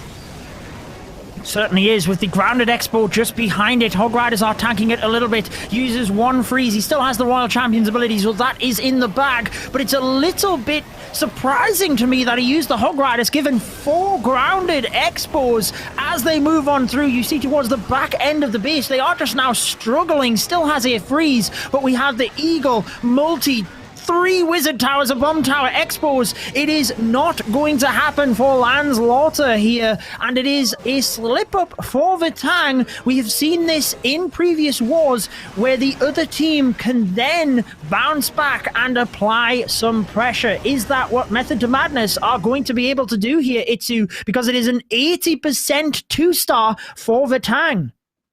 This is definitely a chance for Method to Madness coming back into the next attack. Or can come back into this match overall, and this now, the door is open. Let's put it like this: the door is open for them to come back, getting the push back in there. And Vitang, yeah, it kind of surprises me, but the next attack is already going, and we have Coffee coming in with the Super Witches. Well, we've seen the success of this strategy. I always look at the spell composition. 3 jump spells in this one, Itsu. So it's interesting that he's taken 3 jump in order to just get all of the way through the base. No super wall breakers. And we also have 2 invisibility for the back end of the base. 20 seconds remain on the Grand Warden Walk, or the desired time. I thought he was potentially going for the Town Hall, but actually decides to deploy the Super Wizard Witches and the King to just dive into the Town Hall relatively safe. That's a really cool move to use the King over there, because this is saving him a lot of time, making sure the 1 walk is not lasting for too long. Now the first Black Man is hitting those healers, though. It's impressive. It's so impressive how those base builders are predicting the healer pathing so nicely. And we have it kind of like every single time those healers are getting caught in those Black Mines. But now the core, it is all of the damage in that core with the scatter shot on the outside. This time we do not have a King circling the outside, so there's tanking power missing because the King is now in that outside compartment at the bottom side. The invisibility spell on that Royal Champion, keeping her alive, and now everything is getting into that back end scatter compartment. The Eagle, though, is still alive. Royal Champion ability nicely used to catch all of the DPS at the top side, and now it's all about those Super Wishes pushing into the last scatter compartment. Very nicely used with that Royal Champion's ability. He still has a ton of Super Witches, a minute left over, and an invisibility spell for the Royal Champion. This looks incredibly promising for Coffee of Method to Madness to bounce back versus Vitang. The Queen's ability still to go as well. Hasn't used the invisibility yet, or the Queen's ability. Maybe he should be using them to speed things up here. You never know with a war that starts this close whether time will be the defining factor. What is he doing, turning the building invisible? Oh my word. I mean, just trolling us and Vitang, but you never know when that could be costly. Yeah, I just want to say that obviously it's kind of funny, but at the same time it's not the smartest thing to do, I would say, because it's time. Time is a tiebreaker in this tournament, so saving a couple of seconds is only the better choice, but actually on purpose wasting time, not really sure if that was the smartest thing to do. So either way, they're back in this match, which is the important thing to say, and they're even in the lead with their percentage. So let's just hope that it's not going down on time. That would be a little bit unfortunate, I would say. Well, I have huge admiration for the attacks of Method to Madness. They really showed us a show yesterday, putting on just incredible stuff, particularly the log launcher and lightning spell. I can't get how incredible that was. But you have to say, when stuff like that starts to happen, is it getting to their head this early on in the tournament? And when you have teams that have blown out with such ferocity today, getting perfect wars and holding off teams that got a perfect war yesterday, you have to be able to keep your cool and move forward in the tournament. Having said that, they did exactly what they needed to do there, get a 3-star, move themselves back in the lead. So who am I to talk? Method to Madness in the lead at this stage, and they just need to hope they can continue that moving forward. Yeah, now Vatang is next. They're known for doing quite risky attacks sometimes. I think we just witnessed one of those with the Queen Charge Hogs, which is really uncommon, I would say, considering how low on hit points those Hog Riders are. Yes, you're using those Hog Riders in combination with Miners, but I feel like just this combination makes Hogs so powerful.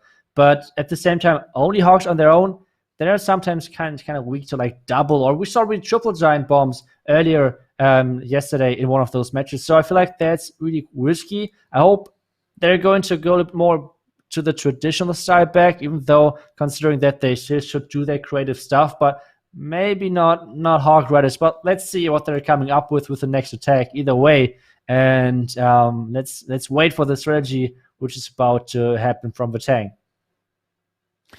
Yeah, it was an interesting approach using the Hog Riders like that, particularly with all of the grounded expos like we've seen. It didn't really work out for them, but Vatang need to have a response on this one. The Lava Loon strategy, we have seen this pulling in multiple 3-stars throughout the war. So let's see if Vatang can turn things around here. Yun Hung, which was part of their finalist team last year, lots of experience. He needs to step it up now for their team.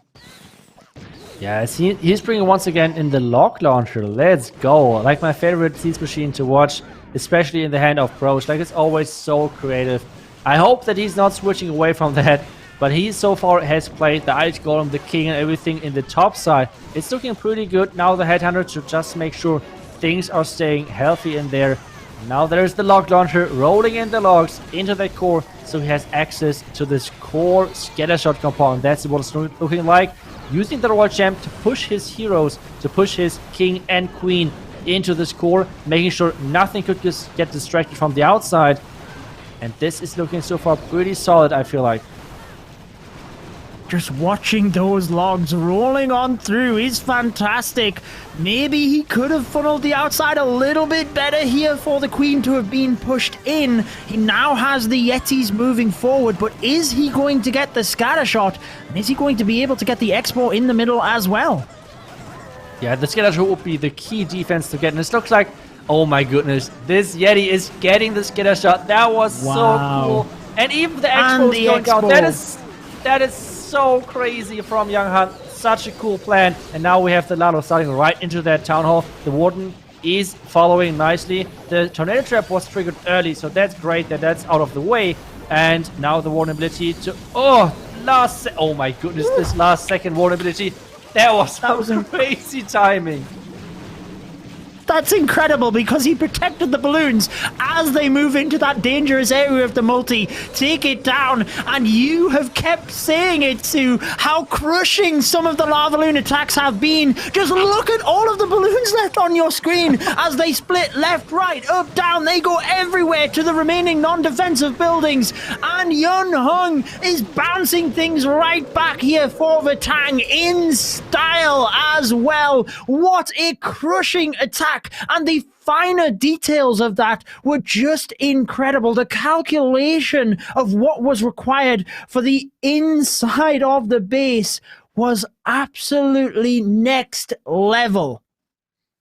Oh my god, I thought he wanted to push his heroes into the core, but instead it was just like, okay, my heroes are going to push my heroes so the Log Launcher with those Yetis can actually get into that core. That was so cool, taking down the Expo and the Scatter really nicely, and luring out the Clan Caster as well, just to make sure that he has no problems later on, especially if those would have been like Headhunters or things like that. So really nice plan, making sure Vatang is back in this, and they're still here to play and make sure that, well, Method to Madness have to fight for this win. And, well, now it's up to them again, getting back into, like, pushing their lead, I would say, because they were before just this attack. They were in the lead percentage-wise. So let's see if this is going to happen. But so far, I have to say, this match is bringing up a ton of fun strategies.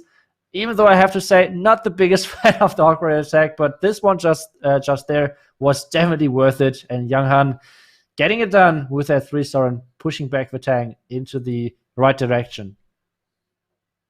It's like you said earlier, Itsu, being able to see attacks that are in the meta that we normally see, like a Lava Loon attack, but being able to adapt it in that kind of way is just phenomenal to watch. And the fact that they can plan attacks like this in such a short period of time always blows me away. But it is Method to Madness back in again. And if they were to 3-star, they maintain their lead. We have seen this a couple of times today where the teams are just back and forth in terms of the 3 stars. So let's see if Method to Madness can do exactly what they need to and return the attack. He's using an Electro Dragon. I still try to figure out why exactly he's doing that. Because, I mean, so far this is 30 troop space. I'm not sure if that was worth it. But still looking forward to see what exactly is going to happen next in that part of the base. Because we have at the top left already the Queen and the King starting. And now we have a Sneaky Goblins and the the Royal Champion on that right side. So really surprised by this entry, and now we have a skeleton spell getting used as well, just to make sure that he's getting that town out of the way, I guess, with that invisibility spell, or maybe he's just using a couple of freezes. I have no clue what is going on right now. Well, I thought at first he was using it to activate the town hall, but it didn't really make too much sense. I guess for the Royal Champion, and the shield goes all of the way through to the center. What type of attacks are we witnessing here, Itsu? That is so crazy. Royal Champion shield on top of the town hall to bounce the inner scatter shot to make sure with the double lightning taking that out. And now we have the Clan Castle. He has still 1 lightning left to make sure if there are any headhunters in there, he can take those out. The headhunters approaching his warden, needs to poison them up, making sure that he's doing that. Now the lightning, perfect timing, and the warden can easily follow the loons into the base. Now needs to use the skeleton spell, maybe a couple of headhunters to get rid of this enemy hero pair, which is still alive. And now it's all about the back. And there's a double multi-inferno tower still left, which can be really, really scary for this Lalo. But still, there are a ton of spells left still to use, and this is not looking too bad. This almost seems like our draw, Itsu, when we first drew the teams and we just used so many spells in order to create an attack. It was a Lavaloon as well, and can you believe that he is ever so close to pulling off a strategy with this amount of spells? And the creativity here was unbelievable. We have seen this yesterday from Method to Madness. Again today, Vatang are showing exactly how they are, but they are struggling to match Method to Madness. And again, they have taken the lead. It is just on percentage, but the percentage could be the defining factor here because each team are at the top of their game. Yeah, when I was thinking about the World's warm-up tournament, I was thinking about exactly attacks like this. Those crazy Royal Champion tricks, the Log Launcher, things like that where pros are going above and beyond when it comes down to the planning and everything. So really looking forward. I hope they keep going with this because this is just so entertaining to watch. And I'm really speechless at this point. Like the creativity level of them with like the Royal Champion shield on top of the Town Hall, then using the skeleton spell to activate that Town Hall, like Earthquake obviously would have been a choice as well, but he wanted to apparently have like this extra tanking to the enemy warden with the skeleton. So really interesting moves over there. And I'm still kind of confused by this E-Dragon in the beginning, like taking out a couple of defense over there. I guess it was mainly to scout for a Tesla farm, but I guess it worked out in the end anyway. So just looking forward to the next attack from Vatang, and I just hope they keep going.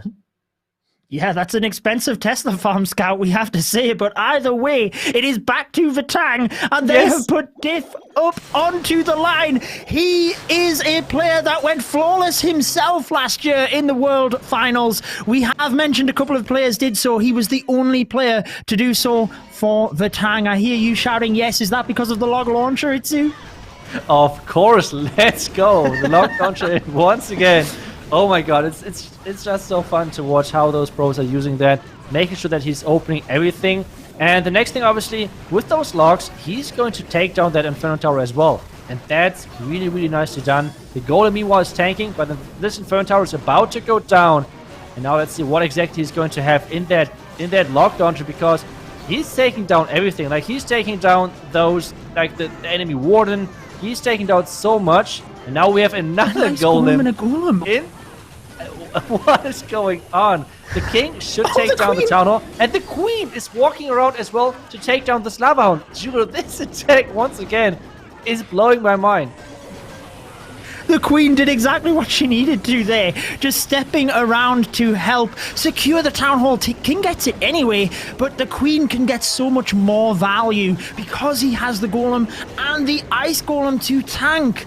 Inside the log launcher, it's incredible. It just opens up the pathing, and although the town hall is at the opposite side of the base, the troops almost beeline themselves there. Now look at this thin channel to the right hand side of the base that the lava loon can be pushed through, and it means that the spells can be used so effectively. As we approach the multi-target inferno, the Grand Warden needs to catch up here. Thought he might have used the ability to tank through the Eagle Artillery and the multi, but decides to use it now as they start to split a little bit. Still plenty of spells left over, Itsu, and I think this again looks promising in this war.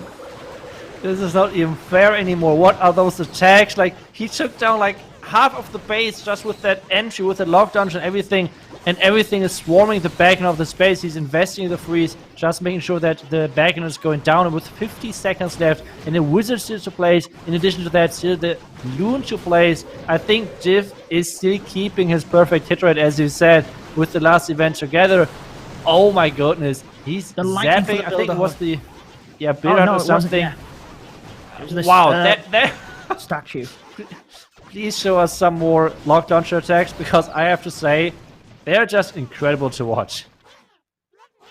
They certainly are. I think it was the Queen's Altar actually he used the lightning spell for, but wow. I mean, I am actually speechless.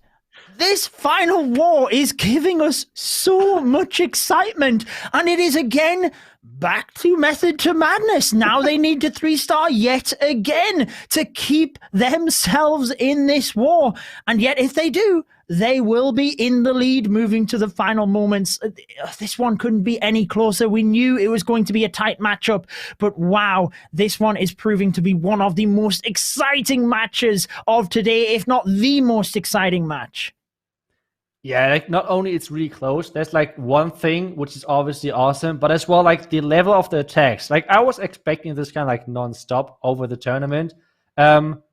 But what those two teams right now is bringing to the table is just so impressive. Like, getting all of those plans, getting all of those ideas so quickly in such a short amount of time. Like, those teams don't have a long time to plan. You always have to keep that in mind. Like, normally, whenever someone is doing Clan War, it's 24 hours. Obviously, coming up with a plan like this in 24 hours is already kind of cool. But doing this like in 45 minutes of, or like even less time of planning, like 10 to 15 minutes of planning, that is really impressive. Planning those lockdown angles, planning those lightning spells and everything. So let's see what Method to Madness is bringing up, because we have a Ram this time, which is still pretty cool. But let's see if he's going to change that, because I feel like the Ram not making too much sense right now. But well, the one walk seems to be for that Town Hall. Yeah, the Super Witches is the method of choice. We've seen plenty of 3-stars, but we have seen with this strategy quite a few time fails as well, Itsu. And just as I say that, the Super Witches are deployed very quick on this one. Normally we have a 1-minute Grand Warden walk, but it is a 30-second walk. Grand Warden low on health here. The healer's still on the Grand... No, they have switched to the Super Witches, and the Grand Warden's ability goes off. He probably would have used it now anyway, maybe wanted to save it. The Grand Warden ability had to be used there due to his health. Yeah, and now the blimp to get the town down. I feel like the town hall was activated by mistake by something. I feel like a Coke-Loon or something was dropping onto their town hall, which is obviously not the optimal thing, and the Warden now does not really know which troop or which group of troops he should protect and help, because we have the Yeti with those Yeti mites at that town compartment, and now those witches slowly making their way into that core compartment. We have to jump on the back end.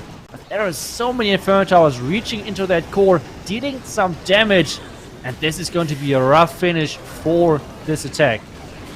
It certainly is, particularly with that single target Inferno. I was half expecting him to send the Royal Champion in from the right side to try and get the single target Inferno, because currently it has taken out 3 of his 4 Super Witches. Or maybe 2 or 3 anyways. It took out a lot of them, and it has meant that the Force moving into the backside of the base has just failed. He uses the invisibility spells for the Royal Champion. It's really tough to watch that, because Method to Madness now falling behind. And I wonder what would have happened if he sent the RC from the right side. Yeah, I mean, he did not have too many spares, but I feel like even with taking the single Inferno Tower down, there was just too much left standing.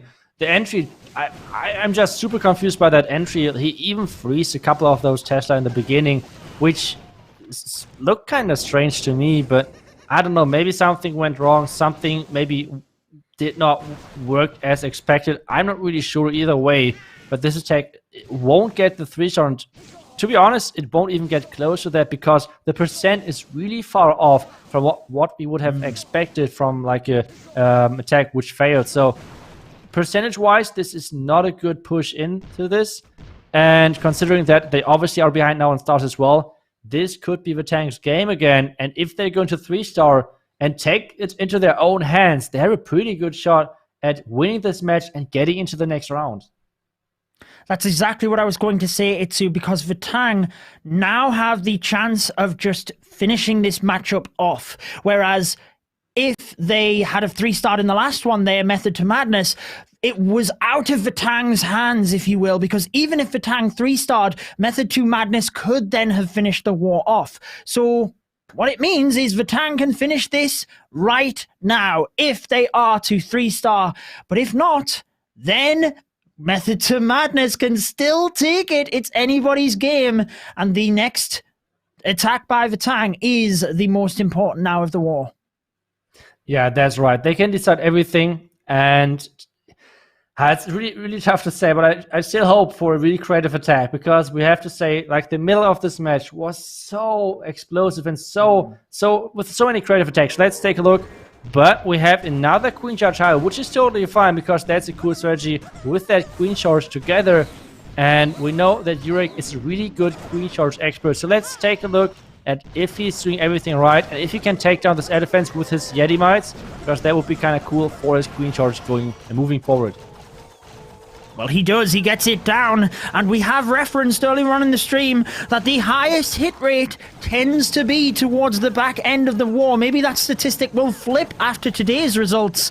But either way, Yurek is trying to finish this one off and give Vatang the victory. A beautiful super wall breaker gives his queen access to the inside of the base here as well. That will help out a little bit, but he still has one super wall breaker that he wants to get even further so that she can then reach the multi-target Inferno Itsu.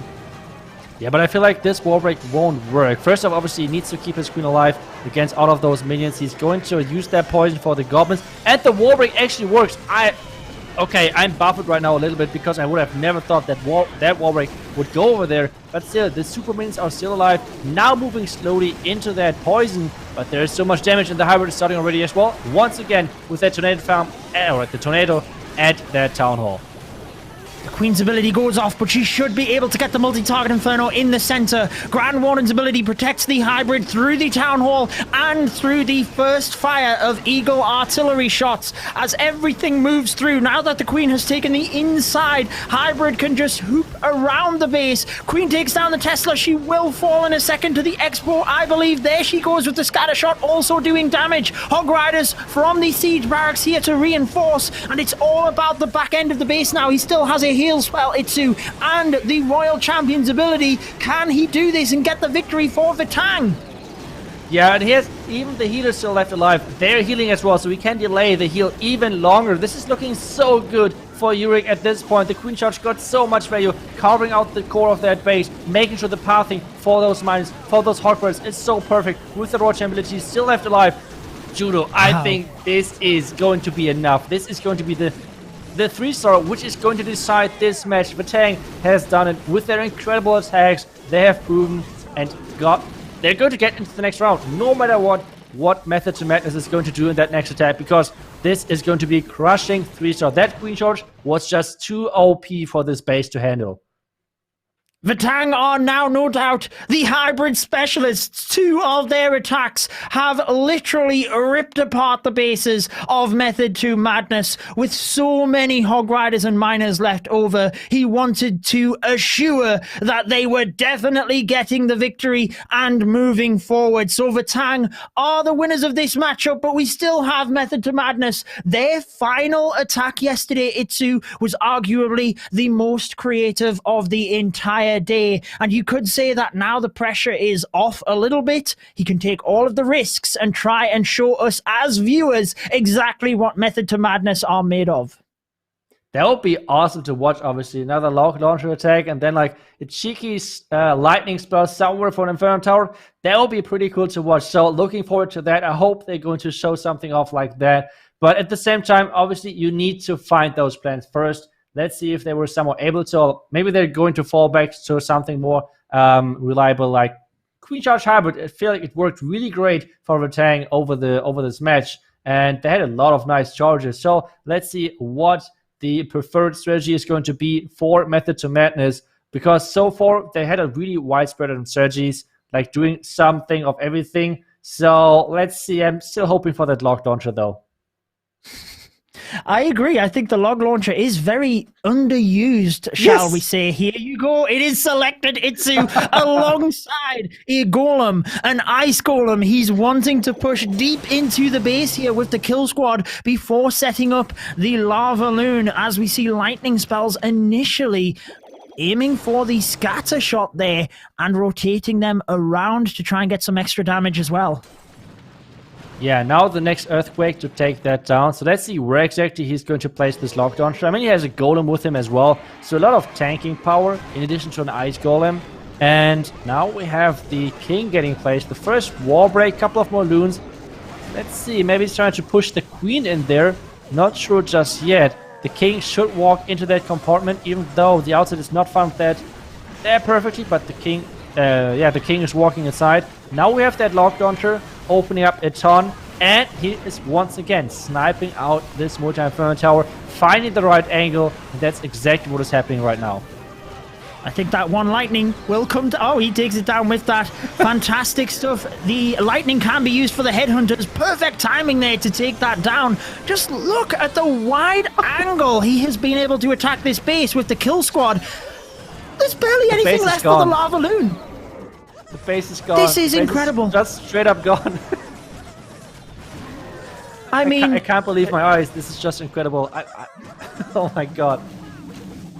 He nearly got the scatter shot there as well. That balloon moving in will probably get the scatter shot, meaning the lava loon has to deal with the town hall, basically. I know there's a couple of other defenses, but really nothing for this lava loon. He's got the warden ability in order to protect everything as he moves there. He can freeze it, he can haste the balloons to it. What an attack to finish off the day. Look at all of the traps in that area. It was a very baited town hall. Perhaps for a battle blimp moving all of the way through, that would have been a nightmare. But for Method to Madness, they have done what they needed to on this last attack, giving us a show. But wow, Itsu, this war was just incredible from start to finish. I have to say, I feel like this was the best match we had over the last 2 days. Like, the match itself, how close it was, the attacks, like huge props to both teams, finding those entries so quickly, being able to execute those. Obviously, it's like one thing doing those crazy plans and like looking kind of silly when they're going wrong, but being able to find those plans, being able to execute those plans, this is not an easy task. But in the end, we have the winner with Vatang getting into the next round with a really crazy performance versus Method to Madness. A brilliant performance by both of the teams. It is Vatang advancing to next weekend's matchups. Method to Madness, I'm sure, like many of the teams we have seen knocked out today, we will be seeing in this year's World Championships. Their creativity is something that we as viewers get to just watch and admire. Fantastic stats from either side, really. But as you notice, the extra star from Vatang is the difference maker. Yeah, that extra star and like such a good performance from both teams. But one thing which is really interesting, taking a look at the bracket and like overall, we had nearly every single Worlds Finals team making it to the next round. And that's kind of surprising to me. Yes, we had a lot of new teams in this, but at the same time that the old teams, the veterans, are that dominant in the current meta is really surprising me. So crazy matchups. And already take a look for next week at those matchups, Alternate versus 11 Original, and many more. This is going to be so epic. Yes, well, these are the matches that we have. Indian Clash is the only team to progress that weren't last year's World Finals. What matches are you most looking forward to? Remember, this next round is still best of one. I have my eye on Nishang Dance and Tompanai Empire. I think Nishang Dance showed us that they still have the offensive power, but Tompanai Empire also had the defense, which is what Nishang Dance arguably lacked last year. So I feel that one is going to be incredible. Yeah, I agree on that. Like, if I would have to pick one match, I feel like I would have picked that the same. But I feel like the second match, which is looking really interesting, especially considering how the last match went, is HT Family versus Vatang. I would like to see if Vatang could put up the same performance, because one thing which we have learned over the last 2 days is that not every team can put up the same performance on 2 days or like on 2 events back to back. We saw many teams doing really great yesterday, but struggling today really, really hard against the bases and everything. So looking forward to that matchup and see if Vatang can keep doing what they're doing, because today they looked impressive. Like, out of all of those teams which were like getting into the next round, Alternate obviously getting the perfect ward, but except that, Vatang, with the creativity level of their plans, that looked unmatched to me. That was just crazy.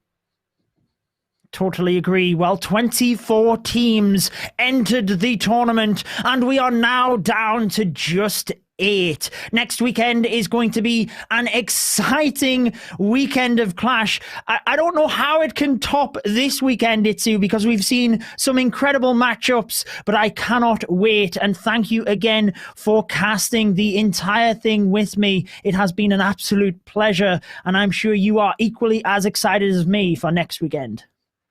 I just can't wait. I'm looking so much forward to the creativity level of those pros, seeing crazy attacks, but as well crazy defense, because whenever you need a new base, those events are pretty cool to copy some bases, I would say. So always looking for that as well. And just overall, like, some close matchups, some crazy plans, and for sure some more lock launcher attacks. That's what I'm looking forward the most.